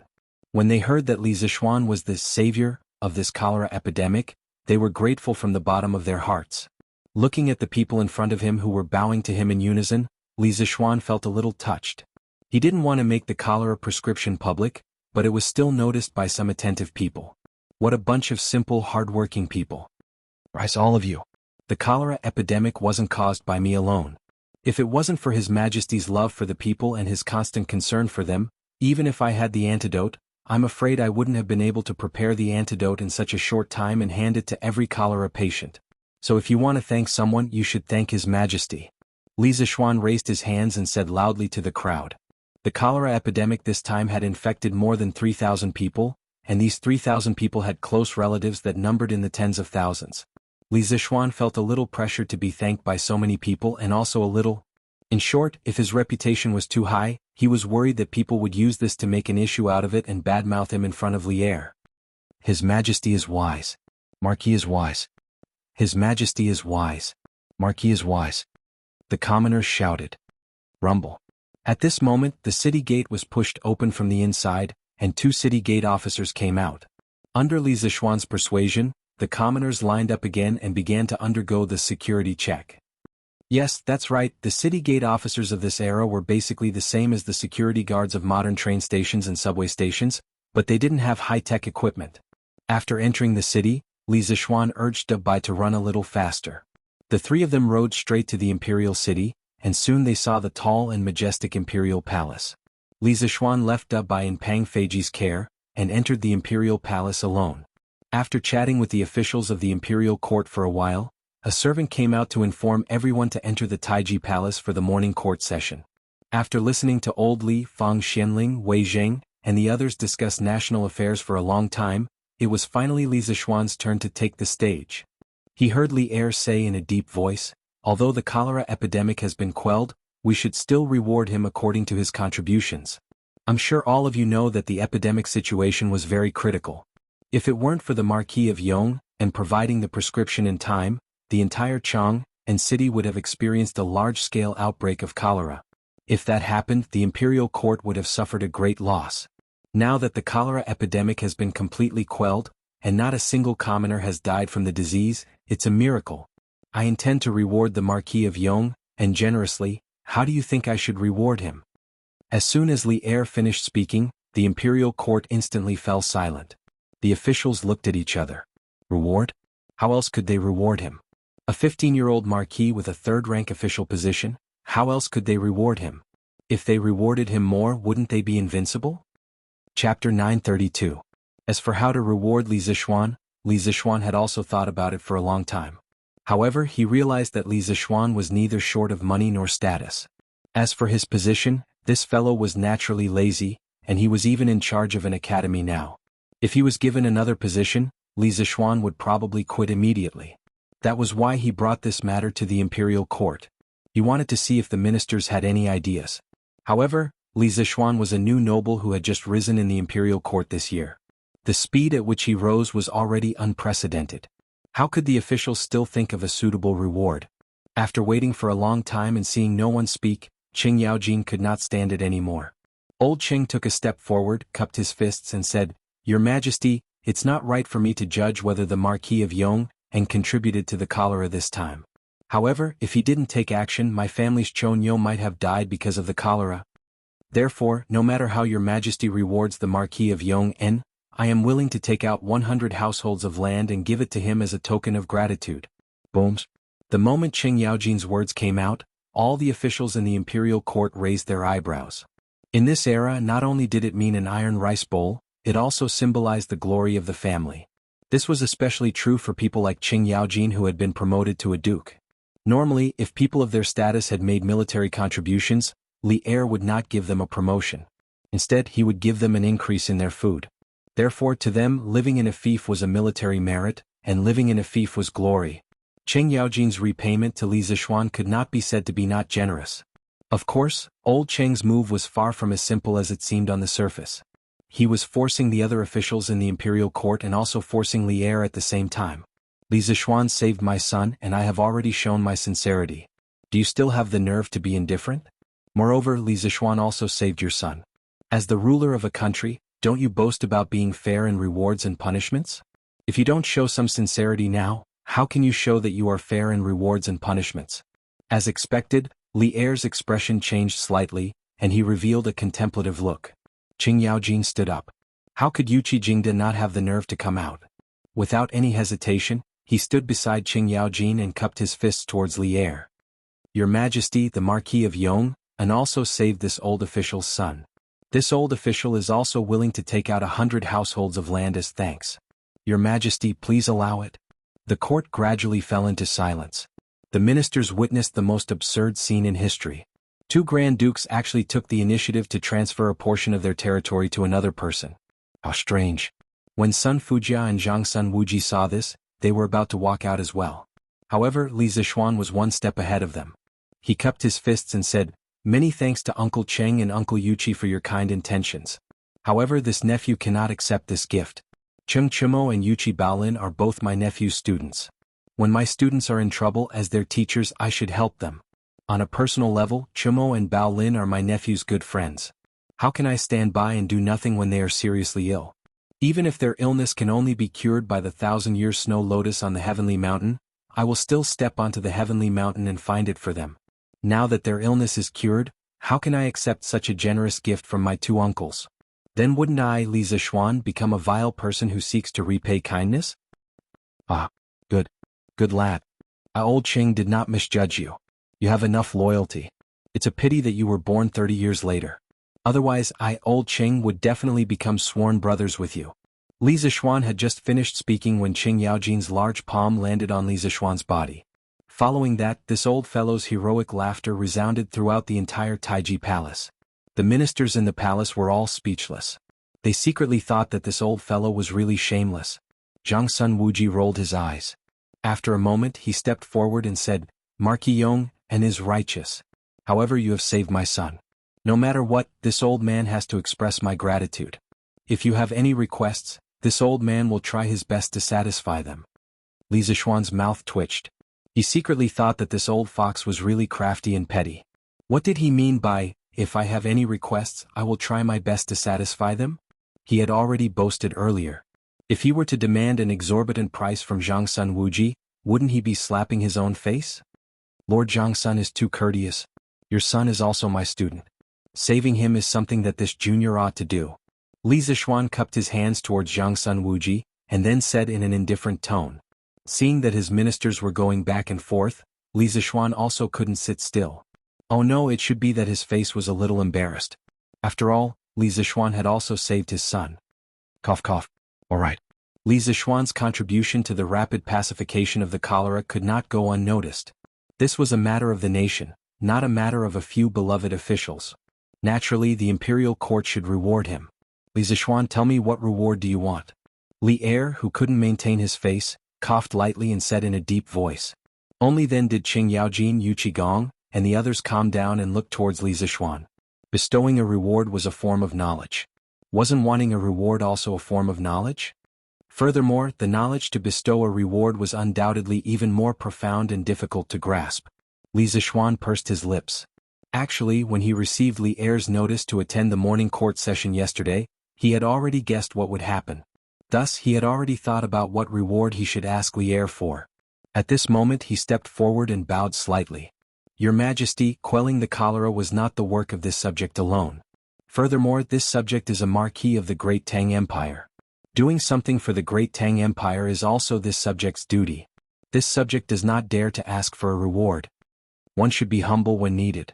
After all, if one was humble, this reward wouldn't run away. Li Zixuan loved to pretend to be a pig to eat the tiger. Li Er said unhappily, if I want to give you a reward, you should accept it. When did you become so overcautious? Speak quickly. Li Zixuan didn't continue to pretend to be humble. Everything had to be done in moderation. He bowed and said, thunderbolts and rain are the grace of the emperor. Logically speaking, this subject should accept whatever your Majesty gives me. Hearing this, Li Er frowned. He really wanted to kick this glib-tongued brat.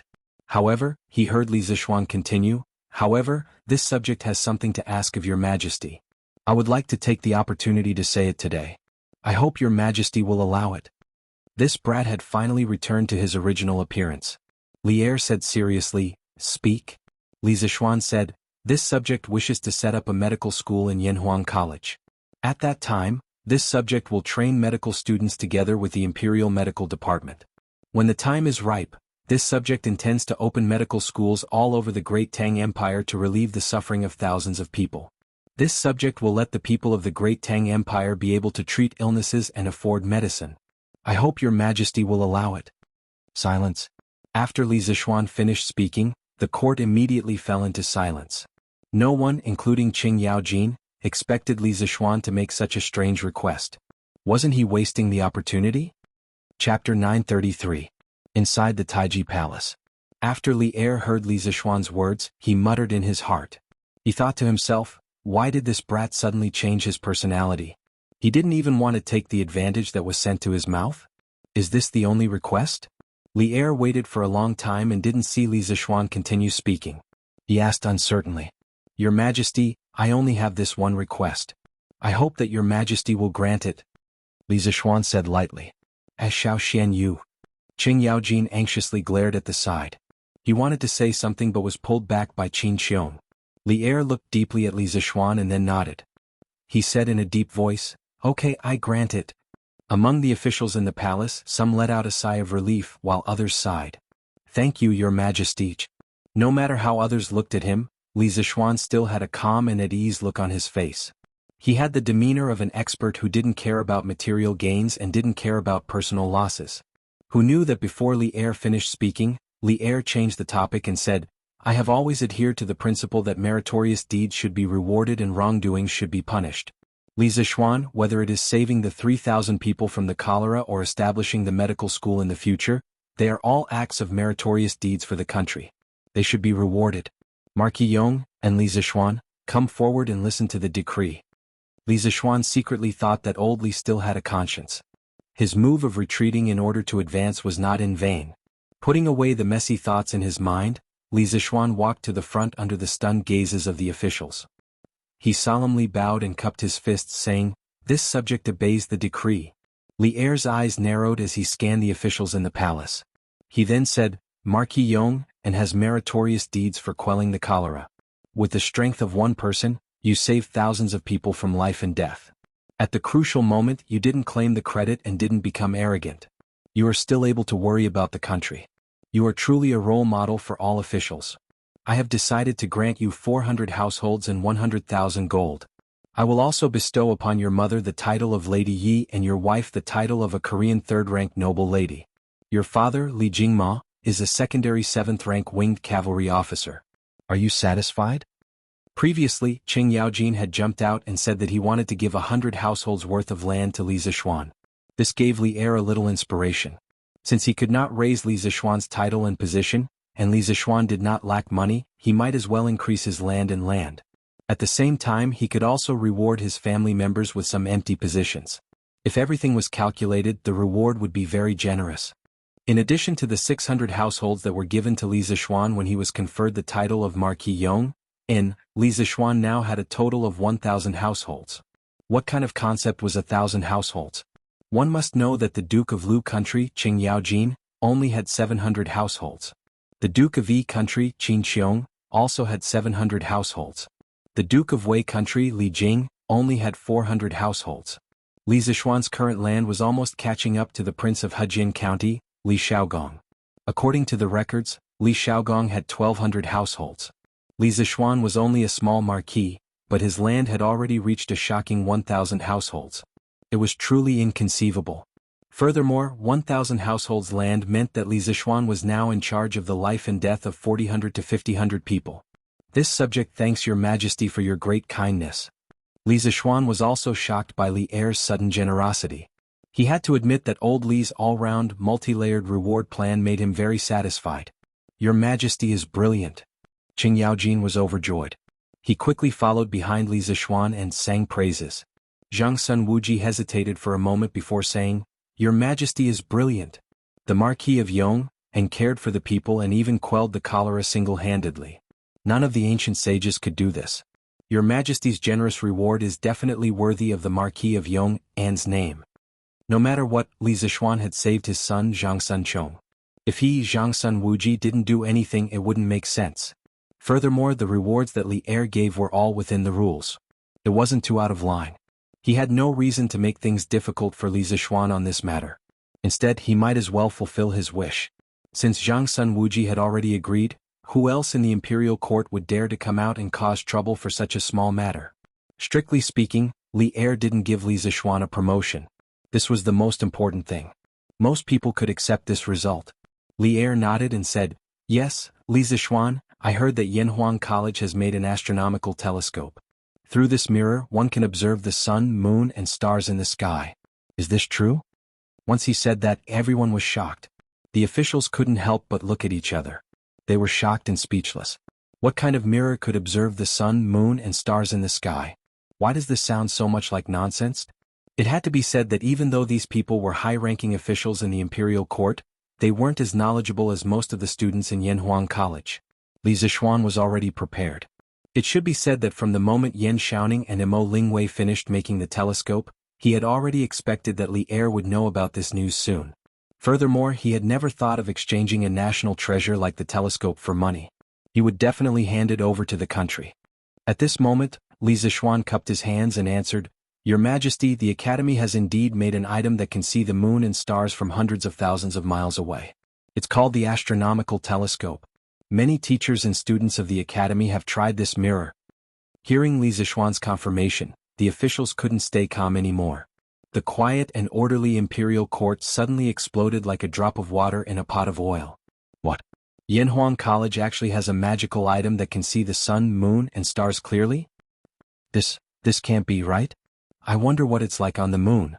Other than these officials who were just here to watch the show, the eyes of many military bigwigs lit up. Pharmacist, since this astronomical telescope can see the sun, moon, and stars clearly from hundreds of thousands of miles away, can it also see enemies from tens or even hundreds of miles away? It can predict the enemy's moves. This is what it means to predict the enemy's moves first. This magical item must not fall into the enemy's hands. That's right. We must fight for this item. This is a national treasure, not a toy. Seeing that the officials were all discussing in private, Li Er coughed lightly and said, I heard that the astronomical telescope is more effective at night? Is this true? Hey, old Li's information is quite complete. Li Zishuan muttered to himself and then replied, That's true. Your Majesty, the light in the day is too strong. If you use the telescope to look at the sky, it's very easy to hurt your eyes, so the effect is better at night. Li Er nodded, then made a decision that stunned everyone. Tonight at 5 p.m., all officials of the third rank and above shall follow me to the Cloud Mountain to see the moon. The officials were stunned, but after they recovered from their shock, they all hurriedly cupped their hands and said yes. Your Majesty. Those officials of the third rank and below opened their mouths and had a bitter look on their faces. In fact, they also wanted to go and see it. Unfortunately, they didn't have that fate. Chapter 934. After the morning court session, Li Zishuan finally revealed a proud smile on his face. This morning court session was not in vain. Now, this young master has truly become a big landlord. Li Zishuan sighed in his heart. Now he had 1,000 households. In this era, there were at least 5 people in a household and they owned about 100 mu of land. 1,000 households meant 100,000 mu of land.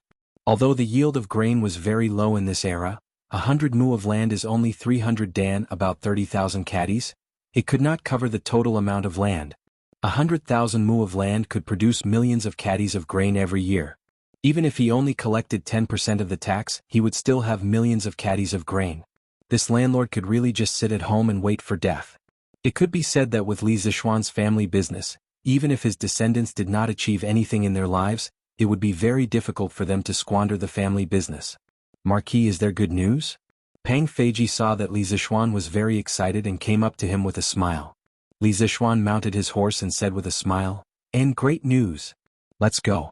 Let's go back. The academy also needs to prepare. Tonight, His Majesty and the civil and military officials will go to the academy." What? His Majesty is going to the academy at night? Pang Feiji's eyes widened in disbelief. Ever since the world was peaceful, the emperor had never left the city at night. It was not because of the curfew. Why would an emperor care about that? The main reason was that it was not safe to leave the city at night. After all, there were no street lights in this era. Everywhere outside the city was dark and it was easy for assassins to hide. Pang Feiji did not have time to think because Li Zishuan had already rushed out.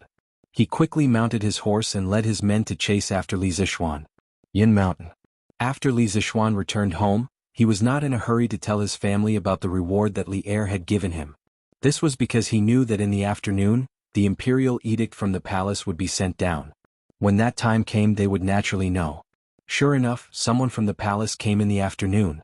The person who came to deliver the decree was Zhao Song, Li Zishuan's old acquaintance. The two exchanged some pleasantries. Zhao Song saw that Li Zishuan's family members were all present, so he cleared his throat and took out an imperial edict from one of his followers behind him, reading it aloud. The Emperor of the Great Tang has decreed that we rule the world through literature and subdue chaos through force. Moreover, military commanders and generals were the pillars of the imperial court, the backbone of the country. They were capable of both civil and military affairs, and their contributions to the imperial court could diminish their achievements and not be rewarded with favor. Li Zishuan, the Marquis of Yong'an, has quelled the cholera and has rendered great service. He has single-handedly saved the lives of tens of thousands of people in Chang, and saving the lives of millions of people from the ravages of cholera. Therefore he will be granted 400 households and 100,000 gold coins. By the Emperor. Li Zishuan said, "This subject Li Zishuan accepts the decree. Thank you, Your Majesty." When Li Jingma, Madame Li and Han Yushi heard the good news, they were all stunned. This was really good news from the heavens. When Li Jingma came to his senses, he was about to send a servant to fetch the money when Zhao Song took out another imperial edict from the servant behind him. He paused, looked at Madame Li and said, "The Marquis of Yong'an's mother, Madame Yi, accepts the decree." Madame Li's eyes widened. She could not react for a long time. She tugged at Li Jingma and pointed at herself in disbelief. "Old master, is eunuch Zhao talking about me?" Li Jingma hurriedly urged, "Go quickly. Who else could it be if not you?" Madame Li was convinced that she did not hear wrongly. She straightened her clothes and stepped forward. "This old one Yi Yuzhu accepts the decree." Zhao Song continued reading. "The Emperor of the Great Tang has decreed that the Marquis of Yong'an's mother, Madame Yi, is virtuous and prudent, diligent and gentle and pure, gentle by nature, and good at educating her son. She will be conferred the title of a third-rank noble lady by the Emperor." Ah! Madame Li was a little confused. A third-rank noble lady, this status was comparable to the wives of important officials in the imperial court. Even a provincial governor would not dare to look down on her. Such a prominent status was bestowed from the heavens just like that? "Madam, accept the edict quickly." Li Jingma was so anxious that his forehead was sweating. He urged softly from behind. In fact, he was a little jealous at this moment. His status in the family was low. Now that his wife was conferred the title of a third-rank noble lady, wouldn't his status be even lower in the future? Madame Li hurriedly said, "This old one accepts the edict. Thank you for your grace, your majesty." Zhao Song was not angry because he had to wait a little longer. He handed the imperial edict to Madame Li with a smile and said a few pleasing words. Then he took out the third imperial edict and said, "The Marquis of Yong'an's wife Han accepts the decree." Han Yushi's heart trembled and her little heart thumped. She walked forward and bowed. "This concubine Han Yushi accepts the decree." Zhao Song saw that although Han Yushi's eyes were a little nervous and flustered, her actions were still natural and unrestrained. He could not help but nod and say, "The Tang Empire's emperor decrees that the Marquis of Yong'an's wife Han is gentle and virtuous, graceful and elegant, dignified and virtuous. She is conferred the title of a third-rank noble lady, your majesty." Han Yushi's heart was immediately filled with great surprise. She bowed and said, "Han Yushi accepts the decree. Thank you for your grace." Li Jingma's face was full of shock. Fortunately, his hand was not on his chin, otherwise he would have pulled off his beard. Although the title of a noble lady was only a symbol of honor and did not have any real power, two third-rank noble ladies in one family had almost never appeared in the 10 years since the establishment of the dynasty. Even in the previous dynasty, very few people could receive such an honor. It was no wonder that he was so surprised. However, apart from being surprised, Old Man Li could not help but feel a little disappointed. His wife was conferred the title of a third-rank noble lady because of her son, and his daughter-in-law was also conferred the title of a third-rank noble lady because of her husband. As the father, why did he have nothing? Could it be that he did not contribute to the birth of Li Zishuan, this son? Just as Old Man Li was feeling sour, Zhao Song spoke again. "Li Jingma accepts the decree." Li Jingma immediately came back to his senses, and a smile finally appeared on his old face. "I Li Jingma accept the decree," Zhao Song recited. "The Tang Empire's emperor decrees that a family that accumulates good deeds will have more to celebrate. Those who have not done good deeds will not be affected. How can I be stingy with my praise? Your son Li Zishuan has a righteous character and good conduct. He is adept in literature and martial arts. You have taught your son well. I hereby grant you the title of a 7th-rank winged cavalry officer, your majesty." 7th rank? Li Jingma was not a novice. He still had some common sense. Even though this winged cavalry captain didn't seem to be of the same rank as a third-grade noble lady, this was a genuine military merit. Normally, only those soldiers with military merits would be able to obtain it. Therefore, Old Man Li was grinning from ear to ear. "Li Jingma accepts the decree and thanks for your grace." No matter what, he would never have thought that he would have the opportunity to become an official at such an age. The wonders of life were truly indescribable. Moreover, the 4 imperial decrees had arrived at Yinshan today. It could be considered as 4 consecutive blessings. Chapter 935. 4 imperial edicts to reward the same family was a rare sight in the Tang Empire. The fact that Li Zishuan was favored by the emperor made people look at him in a different light. But were these rewards really a lot? Not at all. Although there were 4 imperial edicts as rewards, the real benefits were only 400 households and 100,000 gold coins. The rest were nothing more than empty titles. Compared to Li Zishuan's contributions, these rewards were really not much. Think about it, if Li Zishuan did not help, even if Sun Simiao could rush back in time, it was unlikely that he would be able to produce the antidote immediately. With the epidemic spreading like wildfire, the delay in producing the antidote would increase the number of people infected with cholera. When the number of people could not be controlled, the Tang Empire's capital, Chang'an, would be in great danger. Therefore the rewards given by Li Er were not much at all. "Ah, good, good. Today is really a day of great joy. Ah."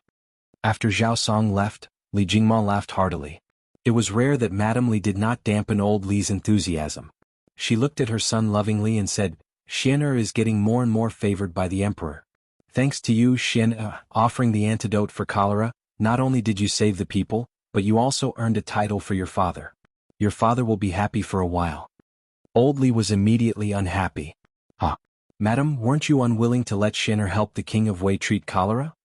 Madame Li said unhappily, "I was afraid that our son would accidentally contract cholera too. So you're not afraid now? You're just a 7th-rank winged cavalry captain, How dare you talk back to a third-rank honorary lady? You're offending your superiors. Madam, this is not how things are supposed to be. Seeing their parents quarreling, Li Zixuan and Han Yushi couldn't help but look at each other and smile. This was life. Brother, why are you all rewarded but not Lan? Lan is your sister, I also contributed. The little cutie tugged at Li Zixuan's arm and looked up at him. Overjoyed, Li Jingma and Mrs. Li discussed and decided to return to the Li mansion in Chang, and for a while. According to Li Jingma's father, such a joyous occasion should be celebrated with the servants in the mansion. Although it was comfortable to live in Yunshan, it was not as lively as Chang'an. Before leaving, Madame Li specially called Li Zixuan to the side and said, Xin, you and Yushi have been married for quite some time now. It's time for you to have a child. Mother and your father are going back to Chang'an to stay, and we'll bring Lan back as well. You and Yushi must hurry up. Mother is waiting to hold a grandson. Li Zixuan was suddenly enlightened. He finally understood why the old couple had suddenly clamored to return to Chang'an. It turned out that they wanted to create a couple's world for him and Han Yushi. Mother, we are still young. What's the hurry? Mrs. Li Zixuan couldn't help but slap Li Zixuan's arm. What's wrong with being young? Look at Mei Jun and Han Xiaoyun, aren't they the same as you? Look at how adorable his Huaner is. You and Yushi should hurry up. Li Zixuan didn't want to disappoint his mother, so he didn't say much. He just vaguely agreed. Around 3 in the afternoon, Li Jingma and Madame Li brought Lan who also missed Chang'an. They dressed lightly and rode down Yunshan in a carriage, rushing towards Chang'an. Li Zixuan asked Pang Feiji to bring a team of personal guards to follow behind them. He entrusted them to stay in Chang, and then protect his parents. As for himself, Li Zixuan felt that he didn't need protection at all. The academy had 3 great grandmasters guarding it, so it was very safe. After watching his parents leave, Li Zixuan didn't have time to spend some alone time with his wife.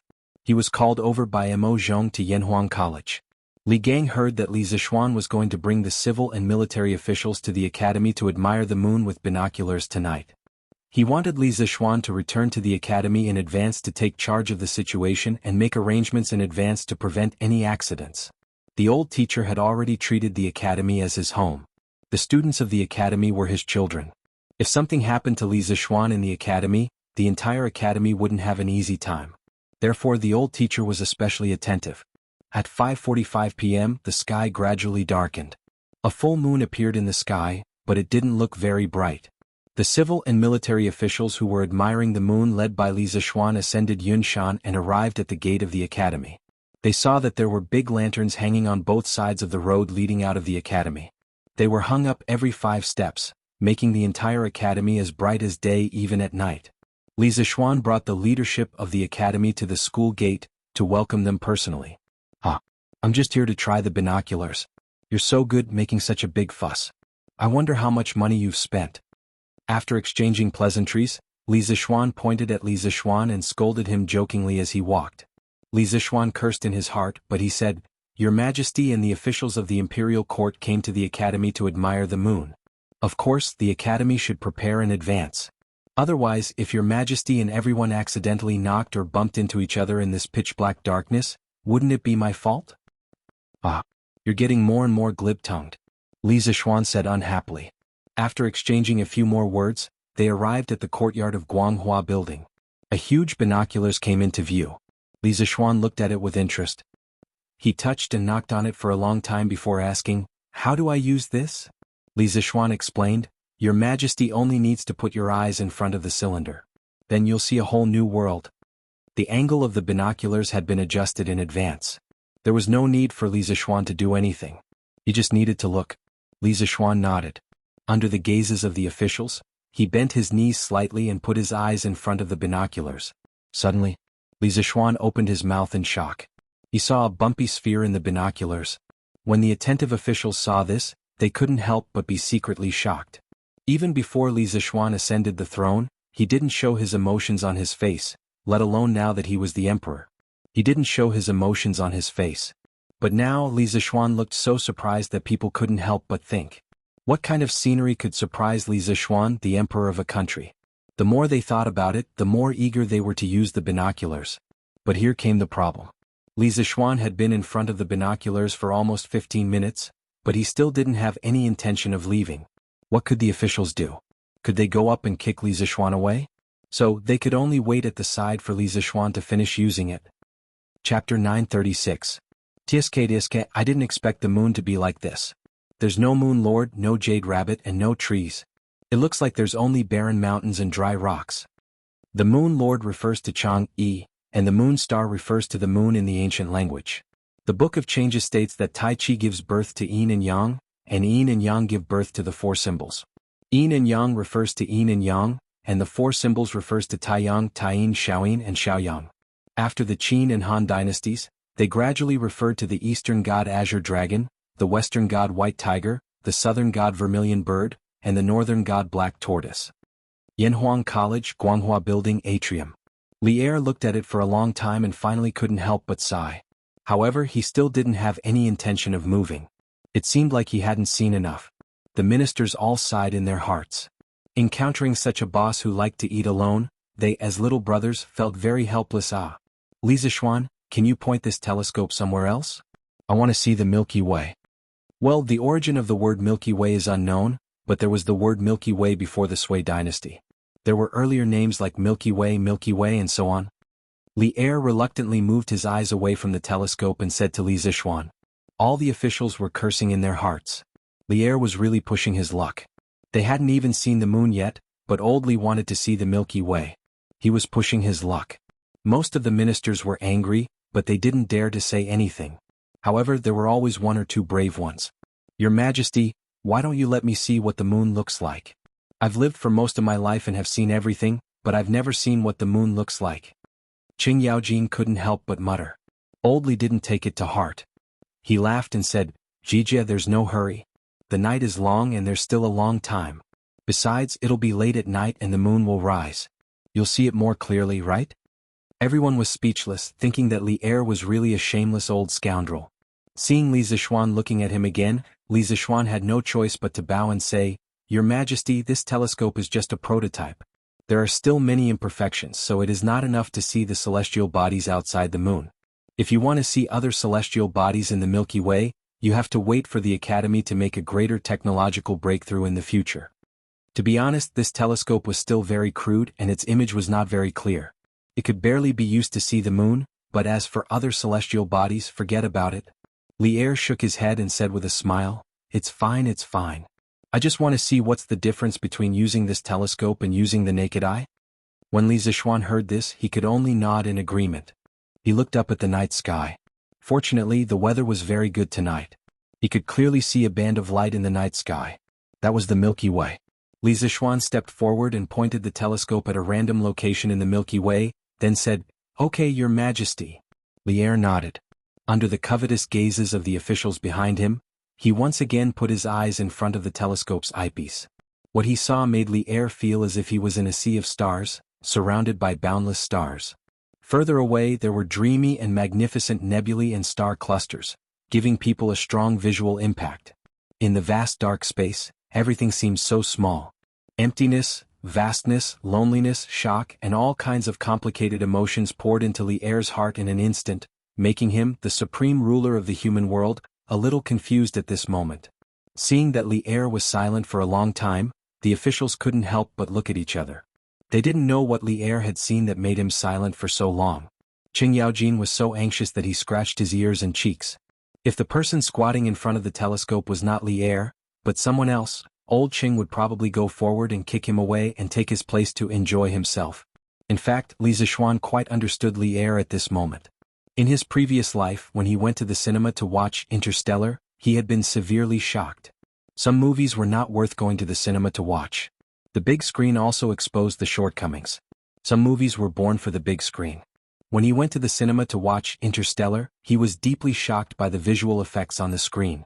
Even after walking out of the cinema for a long time, his heart was still in a state of accelerated heartbeat, and he did not calm down for a long time. It was also because of this that he had specially gone to the capital's planetarium in order to feel the vastness of space and the brilliance of the interstellar. Those who had seen the star chart in space, regardless of whether they were men or women, could not resist its charm. At that time, his dream was really the sea of stars.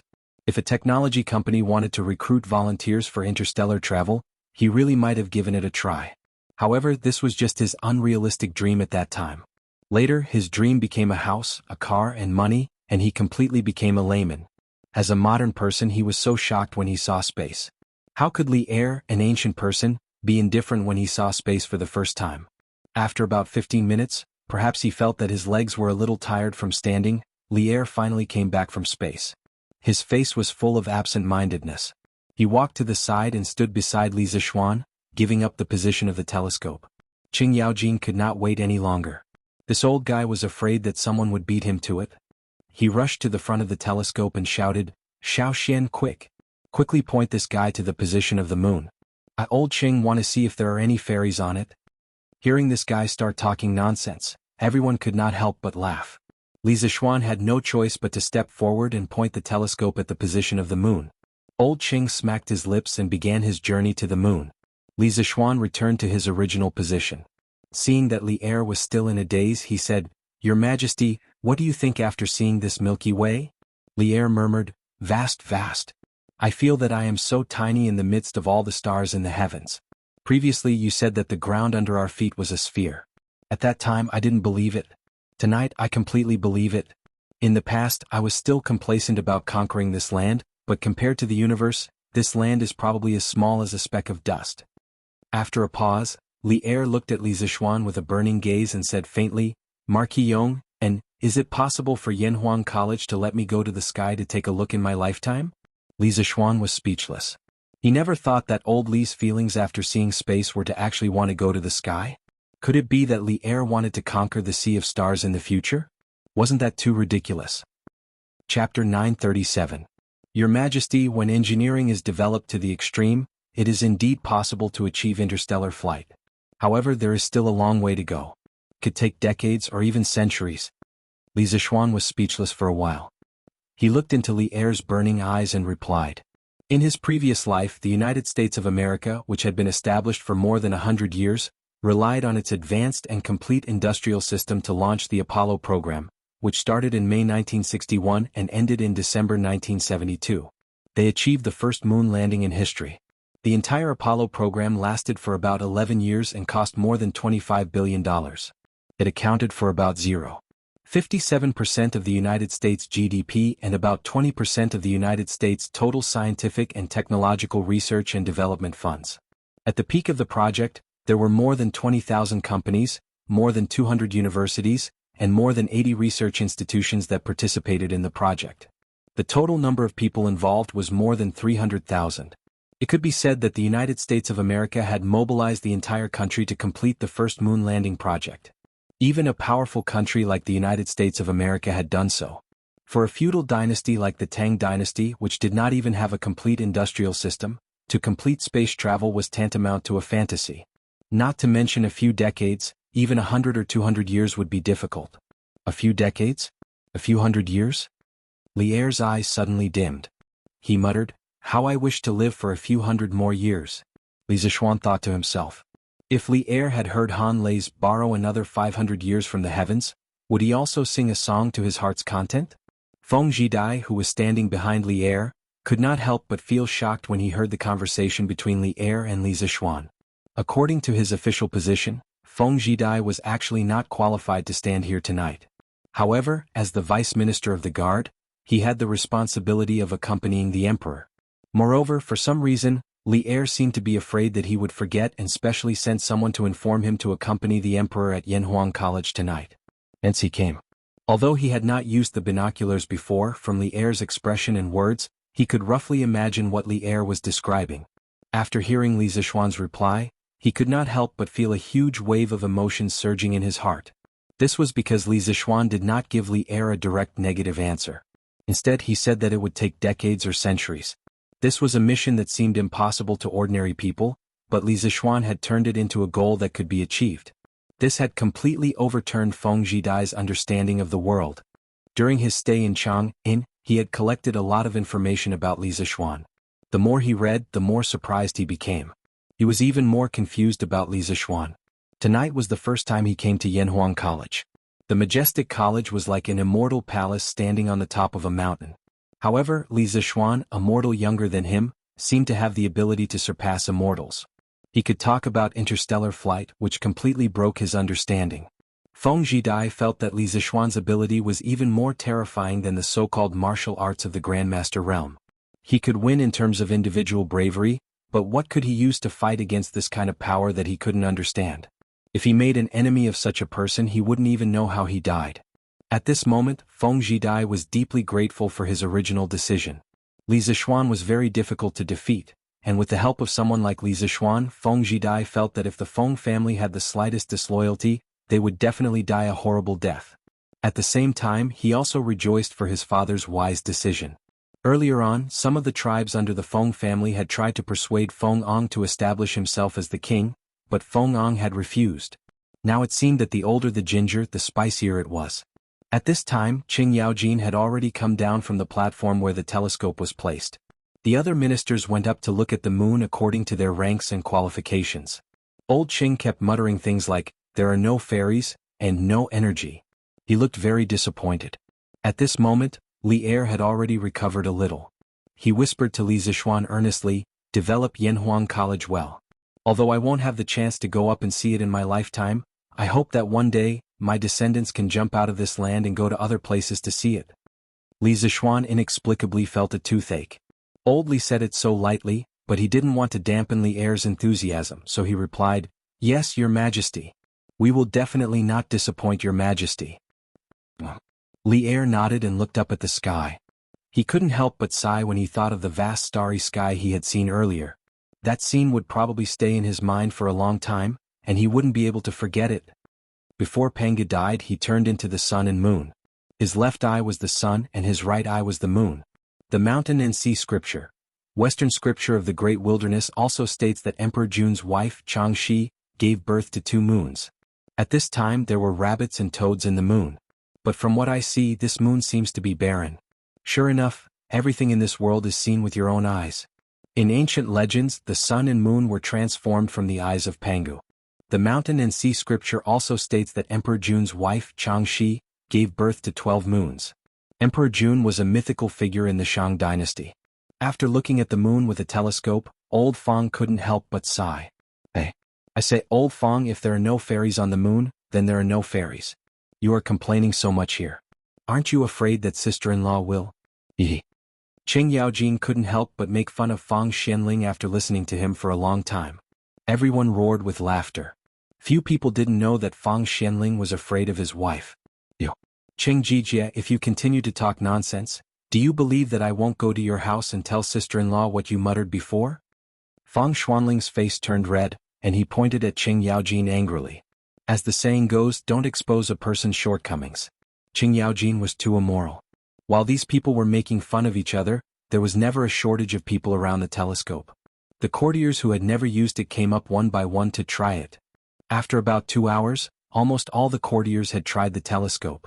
At this time, a middle-aged man in a Taoist robe walked out of the crowd. He had a jade-like complexion and a graceful demeanor. Was Li Chunfeng. He was only a minor official in the Imperial Historian Bureau. Logically speaking, he wasn't qualified to be here tonight. He heard from the Imperial Historian Bureau that Li Er was going to bring courtiers above the 3rd rank to the Cloud Mountain to use Li Zixuan's newly made telescope to observe the moon. He was curious, so he asked Li Er personally for a spot. When Li Chunfeng met Li Er for the first time this year, he left a deep impression on Li Er with his knowledge of the calendar. When Li Er heard that Li Chunfeng wanted to go to the academy to observe the moon, he thought about it and agreed. At this moment, seeing that this man in a Taoist robe also wanted to use the telescope, Li Zixuan was curious. He couldn't help but ask, "May I know who you are?" Li Chunfeng smiled and bowed. "I am Huang Guanzi. Greetings, Marquis Yong." Chapter 938. Huang Guanzi? Li Zixuan found the name familiar. It didn't take him long to remember. When the results of the entrance exam of Yanhuang College were announced, Li Zixuan had investigated the families of the top students. Li Zixuan was ranked 2nd among the freshmen. Li Chunfeng's information was on Li Zixuan's desk. Therefore, Li Zixuan knew a thing or two about Li Chunfeng. Li Chunfeng's Taoist name was Huang Guanzi. In the first year of Jingguan, he made 18 comments on the Wuyin Yuan calendar written by Fu Rinjun, a Taoist priest. Li Er appreciated his talent and accepted 7 of his comments. Li Chunfeng was appointed to serve in the Bureau of Imperial History. Right now, Li Chunfeng was just a young man who had just made a name for himself in the imperial court. Few people would pay attention to him. However, Li Zixuan, who had transmigrated from the modern world, knew what Li Chuanfeng's name meant. For this reason, he even asked someone to look into Yuan Tiangong's information. He didn't give up until he found out that Yuan Tiangang wasn't in the imperial court. In fact, Yuan Tiangang only entered the imperial court in the 5th year of Jingguan. Oh, it's Taoist Li, sorry for the disrespect. Li Zixuan bowed to Li Chunfeng and said politely. Li Zixuan looked at Li Zixuan seriously. This made Li Zixuan uncomfortable. He felt that Li Chuanfeng's eyes had a penetrating power that could see through everything. Under this kind of gaze, no secrets could be hidden. Li Zixuan's heart skipped a beat. He quickly used the Taishan Sutra to maximize his mental strength and stay alert. Li Chuanfeng's face suddenly turned pale. Sorry. I was surprised by Marquis's appearance just now. I couldn't help but look at you a little longer. I hope Marquis won't blame me. Li Zixuan smiled and said, It's fine. You and I are both Taoists, so how can we blame each other? This Marquis has heard that Taoist priest is quite accomplished in calendar, astronomy and mathematics. If there's a chance in the future, I'll definitely ask for your advice. I hope Taoist priest won't hold back. Li Chunfeng cupped his fists and said, Marquis, you flatter me. Marquis has been taught by a famous sect since he was a child.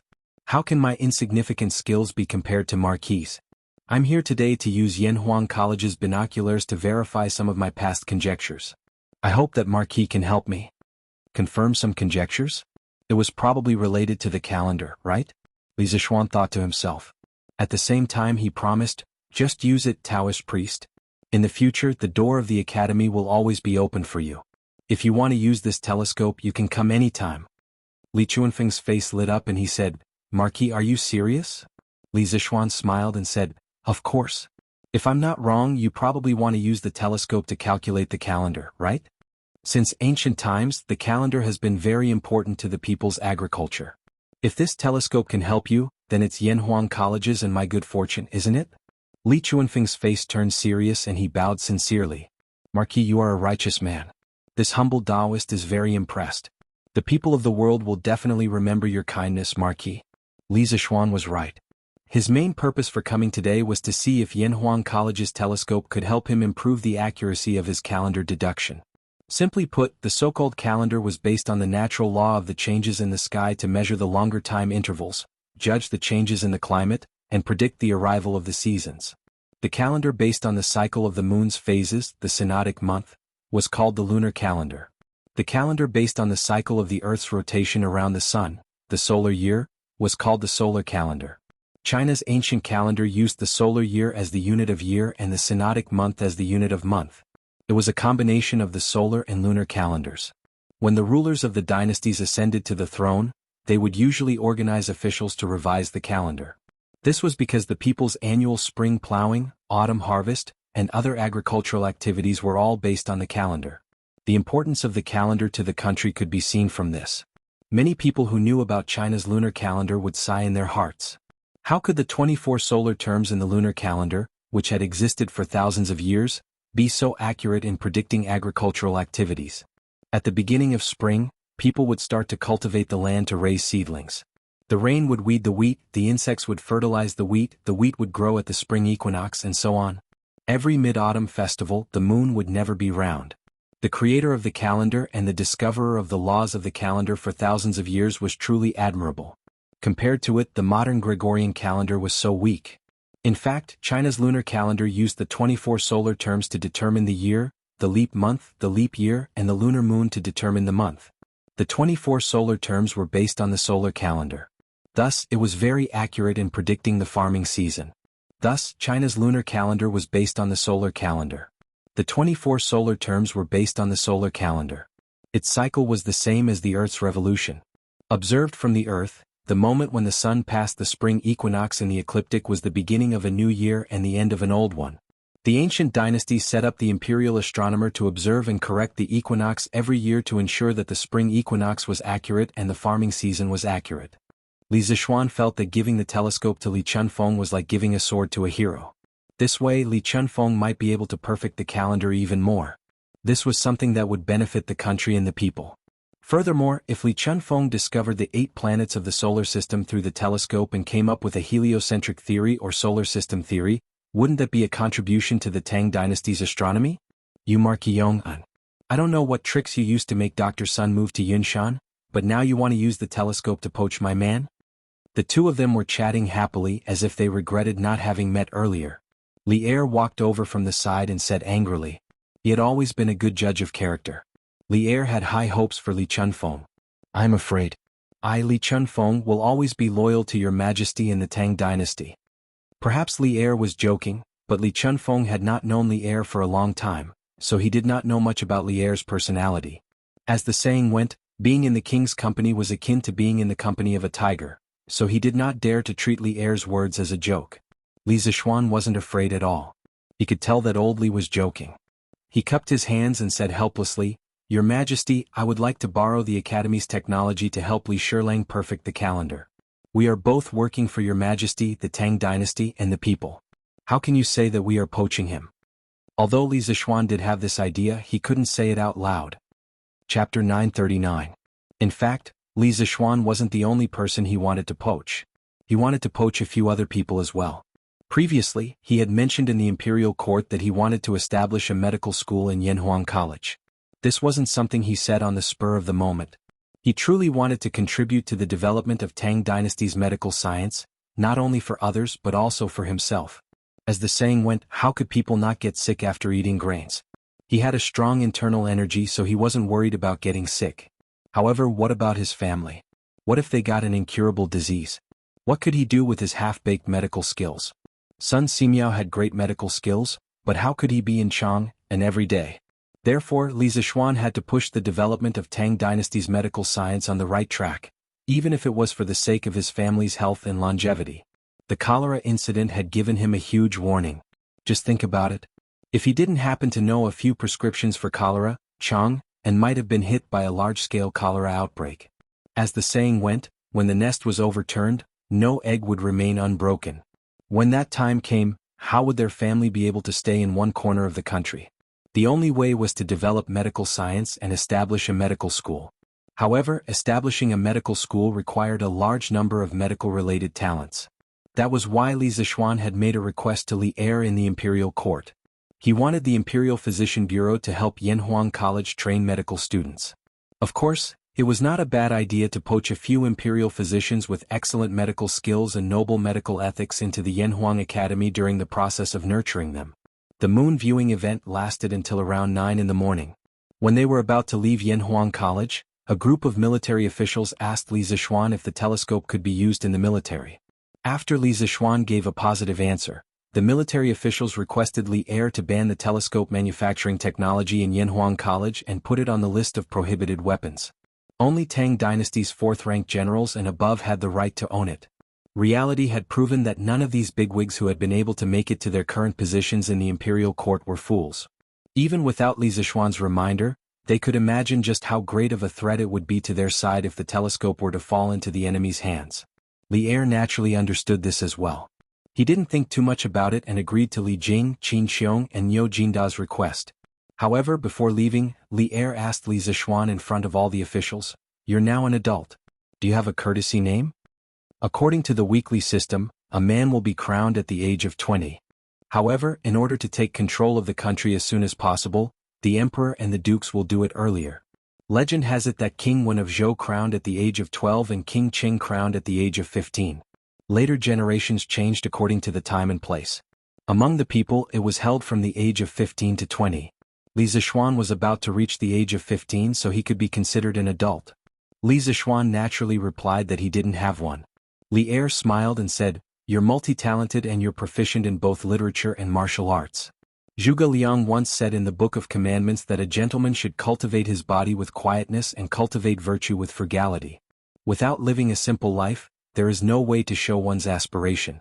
Without being tranquil, there is no way to reach far. I hope that you can look at the big picture and have lofty aspirations. You'll be ambitious. In ancient times, people not only had names, but also had names and even nicknames. For example, Zhuge Liang had a name called Kongming and was called Crouching Dragon. Another example was Bai Juyi. His name was Bai Juyi and his courtesy name was Ledian. He also had a nickname, Fragrant Mountain Hermit. Therefore, the names of the ancient people should be divided into 3 types: name, courtesy name, and nickname. The name was the official name for oneself, The courtesy name was the continuation of this name, and the nickname represented one's ambition. Before Li Zishuan could say anything, Fang Xianling clapped his hands and laughed. Wonderful! Wonderful! In the Zhuozhuan, Zi Pai once said that a gentleman knows the big picture and knows the big picture. A villain knows the small picture and knows the small picture. One knows the big picture and the other knows the big picture. Marquillon, and is so lucky. Li Zishuan thought about it carefully for a long time and felt that Li Er's words were not bad. He cupped his hands and said, "Thank you, Your Majesty, for the words. I will remember Your Majesty's admonition today." Li Er, who liked to trick people, finally didn't trick him this time around. Li Er nodded his head in satisfaction. The rest of the officials looked at Li Zishuan with envy. This was the first time Li Er bestowed words to a court official. They never thought that this great honor would fall on Li Zishuan, who had just entered the court for less than a year. It really made them feel a little jealous. Li Zishuan, who had a big heart and nerves, was naturally not afraid of the envy and jealousy of others. After Li Er and the ministers left, he returned to the courtyard and spent a rare two-person world with Han Yushi, although there was still Xiao He and Xiao Shi in the courtyard, but these two girls had heard the word bed too many times, so Li Zishuan no longer treated these two girls as outsiders. They shamelessly fooled around until 1 o'clock in the morning before going to sleep. Li Zishuan slept comfortably until the sun was high in the sky the next day before he woke up. Li Zishuan stretched his body and ate the breakfast that Xiao Shi had prepared. He then went to the academy. There were still many things to do there.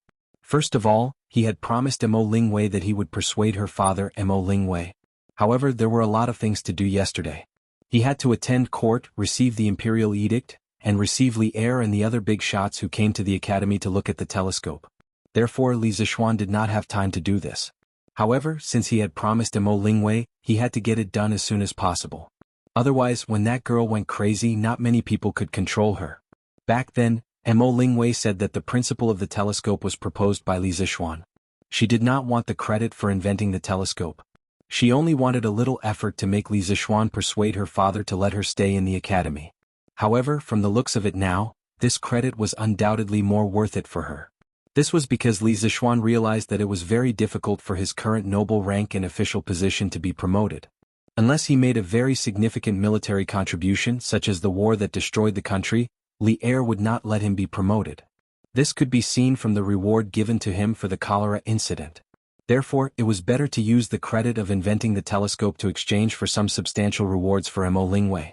This would force old man Mo to agree to let Mo Lingwei continue to stay in the academy. Hurry up and go back.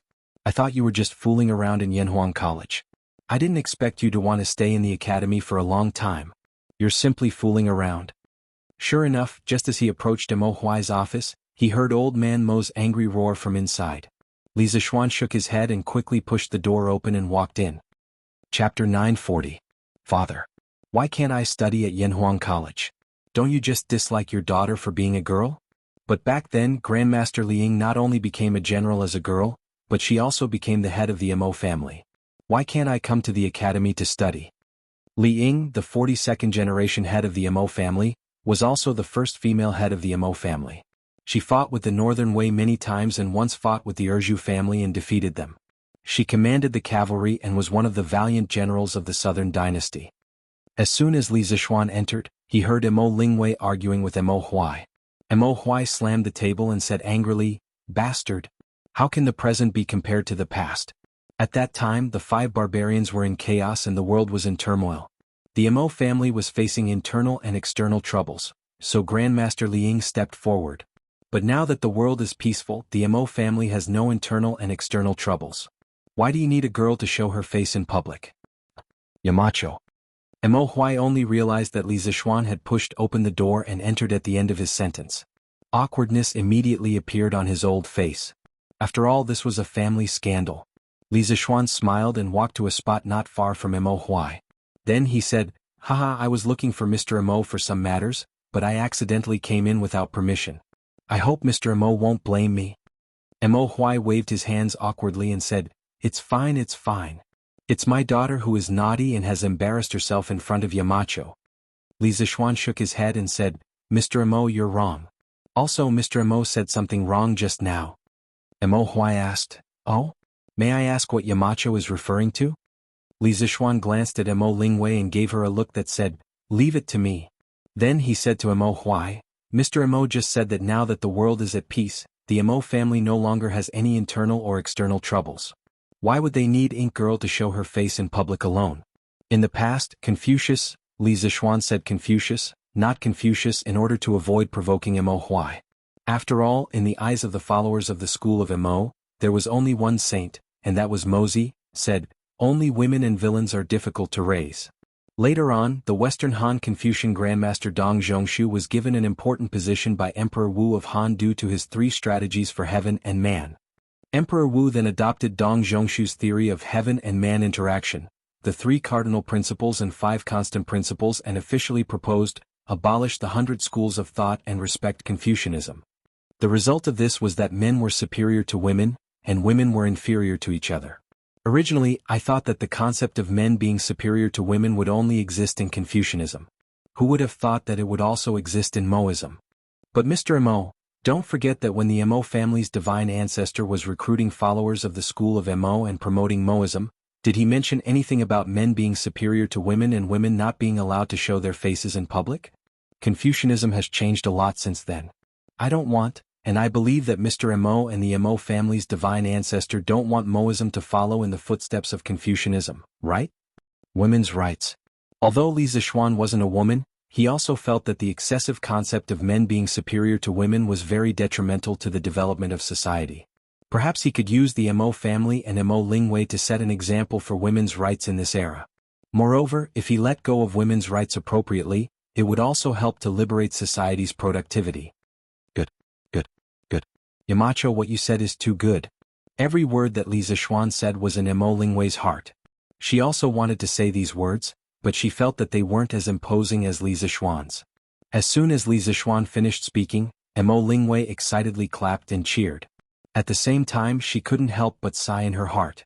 To be able to say such words, it was obvious how much respect Li Zixuan usually had for Han Yushi. What an enviable couple. Mo Lingwei was happy to hear this, but Li Zixuan's words were like a heavy hammer that smashed fiercely into Mo Huai's chest. His expression changed drastically, and his brows were tightly knitted. A drop of cold sweat slid from his forehead to his chin and landed on the ground with a plop. After a long time, Mo Huai spoke. His voice was a little hoarse. Thank you, Yamacho, for your reminder. Mo's legacy has indeed deviated from its original path. Yamacho's words today are like a warning bell. I will definitely keep them in mind at all times. Actually, Mo Huai's feelings for Li Zixuan were very complicated. Cough cough, don't misunderstand. These feelings weren't ordinary feelings. When he first met Li Zixuan, he looked down on this young brat and was slapped in the face on the spot. However, the way Li Zixuan slapped his face made him realize that Li Zixuan had too many similarities with the Mo family's divine ancestor. He couldn't help but treat Li Zixuan as the reincarnation of the Mo family's divine ancestor.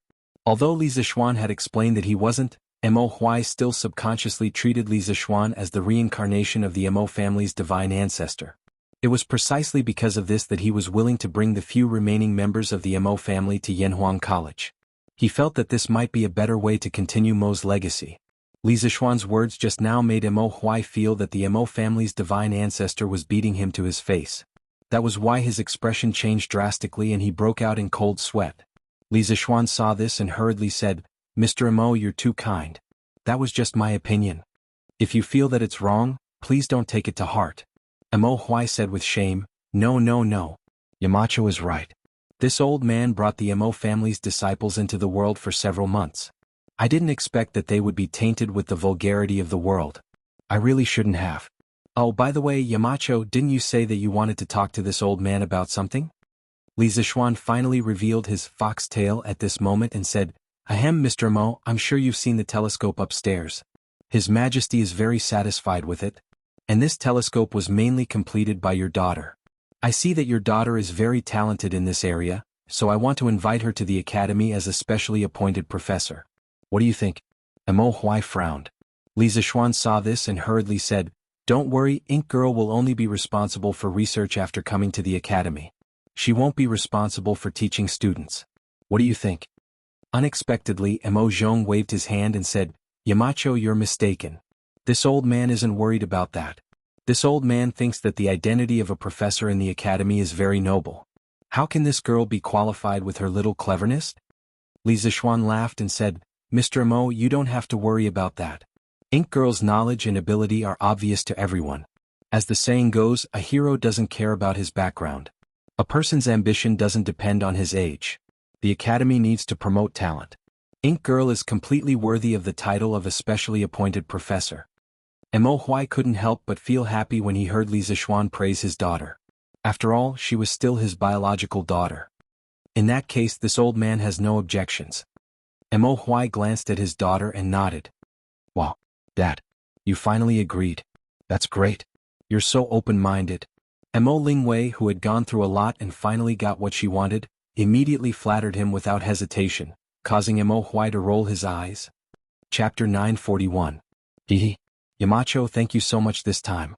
If it weren't for you, I would have to stay at home and do needlework every day.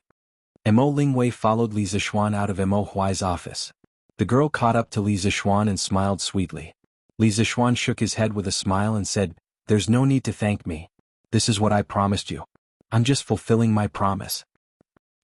Yamacho, your business-like manner makes you very boring. Mo Lingwei complained. Li Zixuan rolled his eyes. If I don't do business with you, do you want me to say some witty words to make you laugh and flirt with you? I can't bully my friend's wife. I won't do such a wicked thing. Ink Girl, I know why you want to stay in the academy so much. Don't worry, I'll think of a way to make Xiaoning stay in the academy too. Li Zixuan changed the topic and said with a faint smile. Mo Lingwei's cheeks flushed red. She hurriedly said, Yamacho. Yamacho, what are you talking about? What does it have to do with me whether Xiaoning is in the academy or not? Li Zixuan saw that the girl was not saying what she meant and deliberately teased. Oh. Since that's the case, then forget it. Xiaoning doesn't seem to be willing to continue staying in the academy anyway. Don't. Mo Lingwei immediately panicked and shouted subconsciously. Then she saw Li Zixuan's teasing face and knew that she had been fooled. She said angrily, Humph. Yamacho, you're playing with me again. Li Zixuan couldn't help but laugh and said, All right, I won't tease you anymore. But Ink Girl, seeing that the two of you are progressing so slowly, there's something I have to say in my heart. Mo Lingwei asked curiously, What is it? Li Zixuan looked at the girl seriously and said in a deep voice, Since you love him, then teach him well. Time waits for no one and neither does love.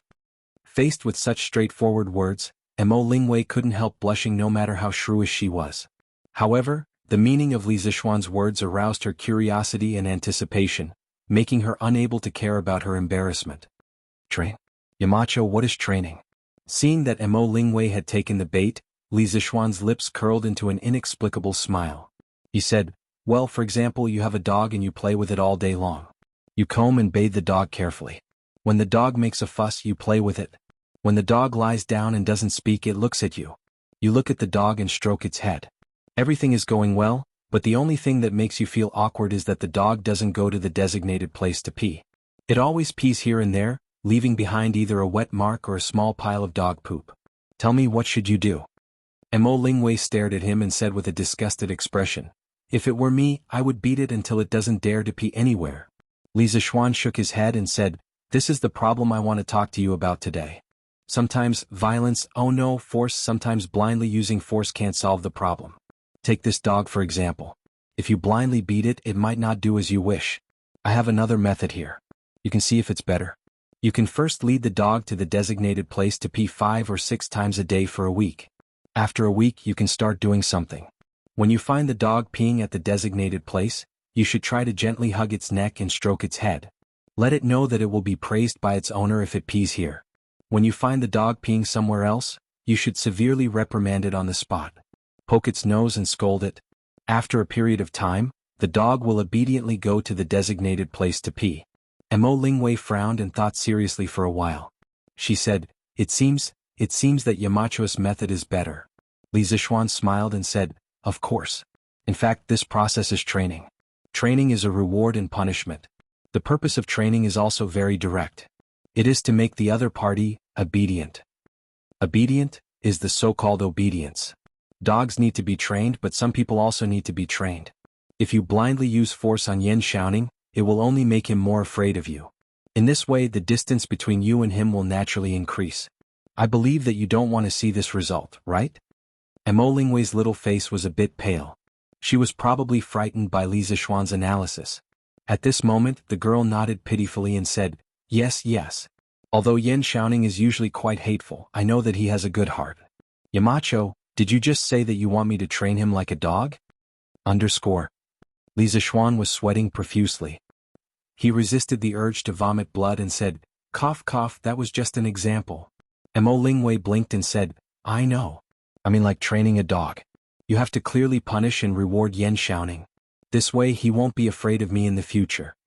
Li Zixuan said in his heart. That's what you mean, but can't you put it in a nicer way? Logically speaking, he was already regretting telling Mo Lingwei these things. He didn't know if it was good or bad for Yen Xiaoning. He waved his hand and turned around. All right, I've said everything that needs to be said. If you feel that this relationship is worth cherishing, then manage it well. You can't always let your emotions affect your decisions. When you encounter problems, you have to think for the other party. Things like relationships are not simple at all. I'll leave first. Think about it carefully. Mo Lingwei replied sullenly. She was a little curious as to why Li Zixuan knew so much about relationships. Seeing that Li Zixuan was about to leave, she suddenly thought of something and hurriedly chased after him. Hey Yamacho, I'm now a professor of the academy. Can you give me a courtyard in Yunshan? Li Zixuan's face darkened. Not only did he have to be a relationship consultant for this girl for free, he also had to give her a house? What the F***ck is going on here? According to the rules of the academy, it's like this. Li Zixuan's face tightened as he said sullenly. Mo Lingwei was instantly amused. Ha! Then Yamacho, can you give me the third courtyard? Li Zixuan was a little curious as to why this girl wanted the third courtyard, but he couldn't give it to her. He shook his head and said, no, Sun Daozhang just moved into the third courtyard. You'd better choose another courtyard. Mo Lingwei's face was filled with disappointment. Suddenly, she raised her head and said with bright eyes, Yamacho, can you arrange for me to live in the fourth courtyard and then move little Ning from the second courtyard to the fifth courtyard? Li Zixuan was suddenly enlightened and then immediately retreated. He was completely defeated by this girl who dared to love and hate. Chapter 942. In the end, Li Zixuan didn't agree with the girl's nonsense and slipped away. At this time he came to the third courtyard, Sun Simiao's temporary residence. The old Taoist was drying herbs in the front yard. Hu Jingyao was also there to help. The little girl was wearing a white dress and had a reserved temperament. Coupled with her smile, she looked a little ethereal and was becoming more and more like the fairy doctor. Young master. You're here. Hu Jingyao saw Li Zixuan at the entrance of the courtyard and greeted him with a smile. Sun Simiao heard and turned around with a smile. Xiao Xian, you're here? Oh no, now that you have a courtesy name, I should call you Ziyuan. Ah. Li Zixuan smiled. Actually, he hadn't gotten used to the name Ziyuan yet. If someone else were to call him Ziyuan next to him, he probably wouldn't know who they were calling out to. Haha, Taoist son, Ziyuan is me, Xiao Xian is also me. You can call me whatever you like, I don't mind at all. Hey, are you guys drying medicinal herbs? Li Zixuan greeted Sun Simiao, then looked at the medicinal herbs in the courtyard and asked. Sun Simiao nodded. Yes. A few days ago, I and Xiao Xian picked some herbs on the west side of Yunshan. Since the weather is good these 2 days, let's take them out and dry them. Li Zixuan asked curiously, there are herbs on Yunshan? Sun Simiao handed the bamboo sieve to Hu Jingyao and smiled at Li Zixuan. Heaven and earth have spirits and nurture all things. Every blade of grass and tree can be used as medicine. Yunshan has abundant rain and water, and the west side of the mountain is uninhabited. Of course, there will be many mature herbs. Li Zixuan thought about it. Indeed, very few people went to the west side of Yunshan. According to Second Master Lu, the terrain there was dangerous and there were often some ferocious beasts. At the end of the Sui dynasty, many farmers risked hunting in the mountains in order to get food. There were often casualties when they went to the west side of Yunshan. Thinking of this, he said worriedly, Taoist son, the west side of Yunshan has dangerous terrain and there are often some ferocious beasts. In my opinion, you shouldn't go there to pick herbs in the future. Besides, there aren't any rare herbs there, so why would you take the risk? Sun Simiao waved his hand and chuckled, Ha, it's fine, it's fine. Over the years that I've been traveling the world, I've also picked herbs from various places. Qinling Mountains, Taibai Mountains, Zhongnan Mountains, Mount Shu and Wudong Mountains. Which of these places is not more dangerous than Cloud Mountain? This poor Taoist has a way to avoid wild beasts, little Shen, you don't have to worry. To be honest, Sun Simiao was still not used to calling Li Zixuan by his courtesy name. Li Zixuan was helpless. After thinking for a while, he suddenly had a bright idea and said, Priest's son, since there are medicinal herbs in this cloud mountain, why don't we mobilize the people and let everyone go into the mountain to gather the herbs together? First, it will be safer with more people. Second, the herbs that the villagers gather can be sold to us. For them, it can be considered a considerable income. Third, priest's son, your medical skills are superb. There are countless patients waiting for you to treat, yet you often go out to gather herbs. This is simply a waste of talent and will delay the treatment of many patients. At this moment, Hu Jing looked up and said to Sun Simiao, Master, what the young master said is very reasonable. Previously, Aunt Han's son had an intestinal abscess, appendicitis, and came here to look for you, but you went to gather herbs alone. If you hadn't taught me how to treat this disease, Aunt Han's son might have died. Sun Simiao frowned and looked troubled. He thought for a moment and sighed, how can this poor Taoist not know that what you said is reasonable, little Xian? Many times, saving a life is far more important than gathering a basket of herbs. But if this poor Taoist doesn't go to gather herbs, then I can only go to the pharmacy in Chang and to buy herbs. The prices of all kinds of herbs there are generally very high. This poor Taoist's entire fortune is not enough to treat the people's illness for 3 days. Li Zixuan understood when he heard this. It turned out that old Sun not only did not charge a consultation fee but also did not charge for the herbs when he treated the people. Even if he did charge, it was probably just a token charge, right? How could this be? Li Zixuan, who had experienced all kinds of unreasonable charges in the modern era, felt that where could he find such a good doctor like old Sun? If there really was, even 1,000 of them wouldn't be too much. That, Taoist son, I came here today because I have something to discuss with you. Li Zixuan changed the topic and cupped his hands towards Sun Simiao. It's about the medical school, right? Sun Simiao smiled. Although he was not in the imperial court, he still knew some news about the imperial physician department. Li Zixuan nodded and said, That's right. Since Taoist son already knows the news, then I'll just say it. It has been more than 200 years since the imperial physician department was first established during the northern and southern dynasties. Although the current size of the imperial physician department in Great Tang is much larger than before, how many students are there in total? Only about 300 people, right? But the Great Tang has more than 360 states and counties. These 300 students of the imperial physician department are like a cup of water to the entire Great Tang. Furthermore, the imperial physician department only serves the important officials in the imperial palace and the imperial court. If the common people want to see a doctor, they can only seek help from the private medical centers. The inheritance of medical skills among the common people is mostly passed down through the family. How can the common people's medical skills improve if they keep it to themselves? Taoist son, although your medical skills are superb, you're still just one person. Once there are more patients, you won't be able to do anything else. My original intention of establishing the medical school is to cultivate thousands of medical experts like you. Then I'll set up joint hospitals in the various states of the Great Tang, also known as joint medical centers. In this way, not only will the problem of the inheritance of medical skills be solved, but it will also allow the common people to be treated. Taoist son, won't your wish come true? Sun Simiao originally thought that Li Zixuan only wanted to imitate the talent cultivation method of the imperial physician department, cultivate a group of medical students, and then set up a medical center. However, he never expected that Li Zixuan would have such a huge plan behind it. He couldn't help but be shocked. If he really followed this plan, perhaps all the common people would really be able to be treated. Sun Simiao started his medical career at a young age and painstakingly studied medical skills for more than 40 years. Didn't he travel to hundreds of states and counties all for this dream? Little Xian, are you serious about what you said? You have to know that opening medical centers in all the states and counties of the Great Tang will cost tens of millions. Don't tell me you want to earn back this money from the patient's fees? That won't do. Sun Simiao was excited at first, but then he thought of a realistic problem and quickly shook his head. Li Zixuan said seriously, Taoist son, do you think I'm that kind of person? You have a kind heart. Although I'm not as good as you, I'm not evil. Hearing his witty words, Hu couldn't help but burst into laughter. Li Zixuan glanced at the little girl and said, Taoist son, don't worry. I'll find a way to get the money for the establishment of the joint hospital. The purpose of this joint hospital is definitely not to make money. When the time comes, the consultation fees will definitely be cheaper than ordinary medical centers. Sun Simiao saw that Li Zixuan was speaking so confidently.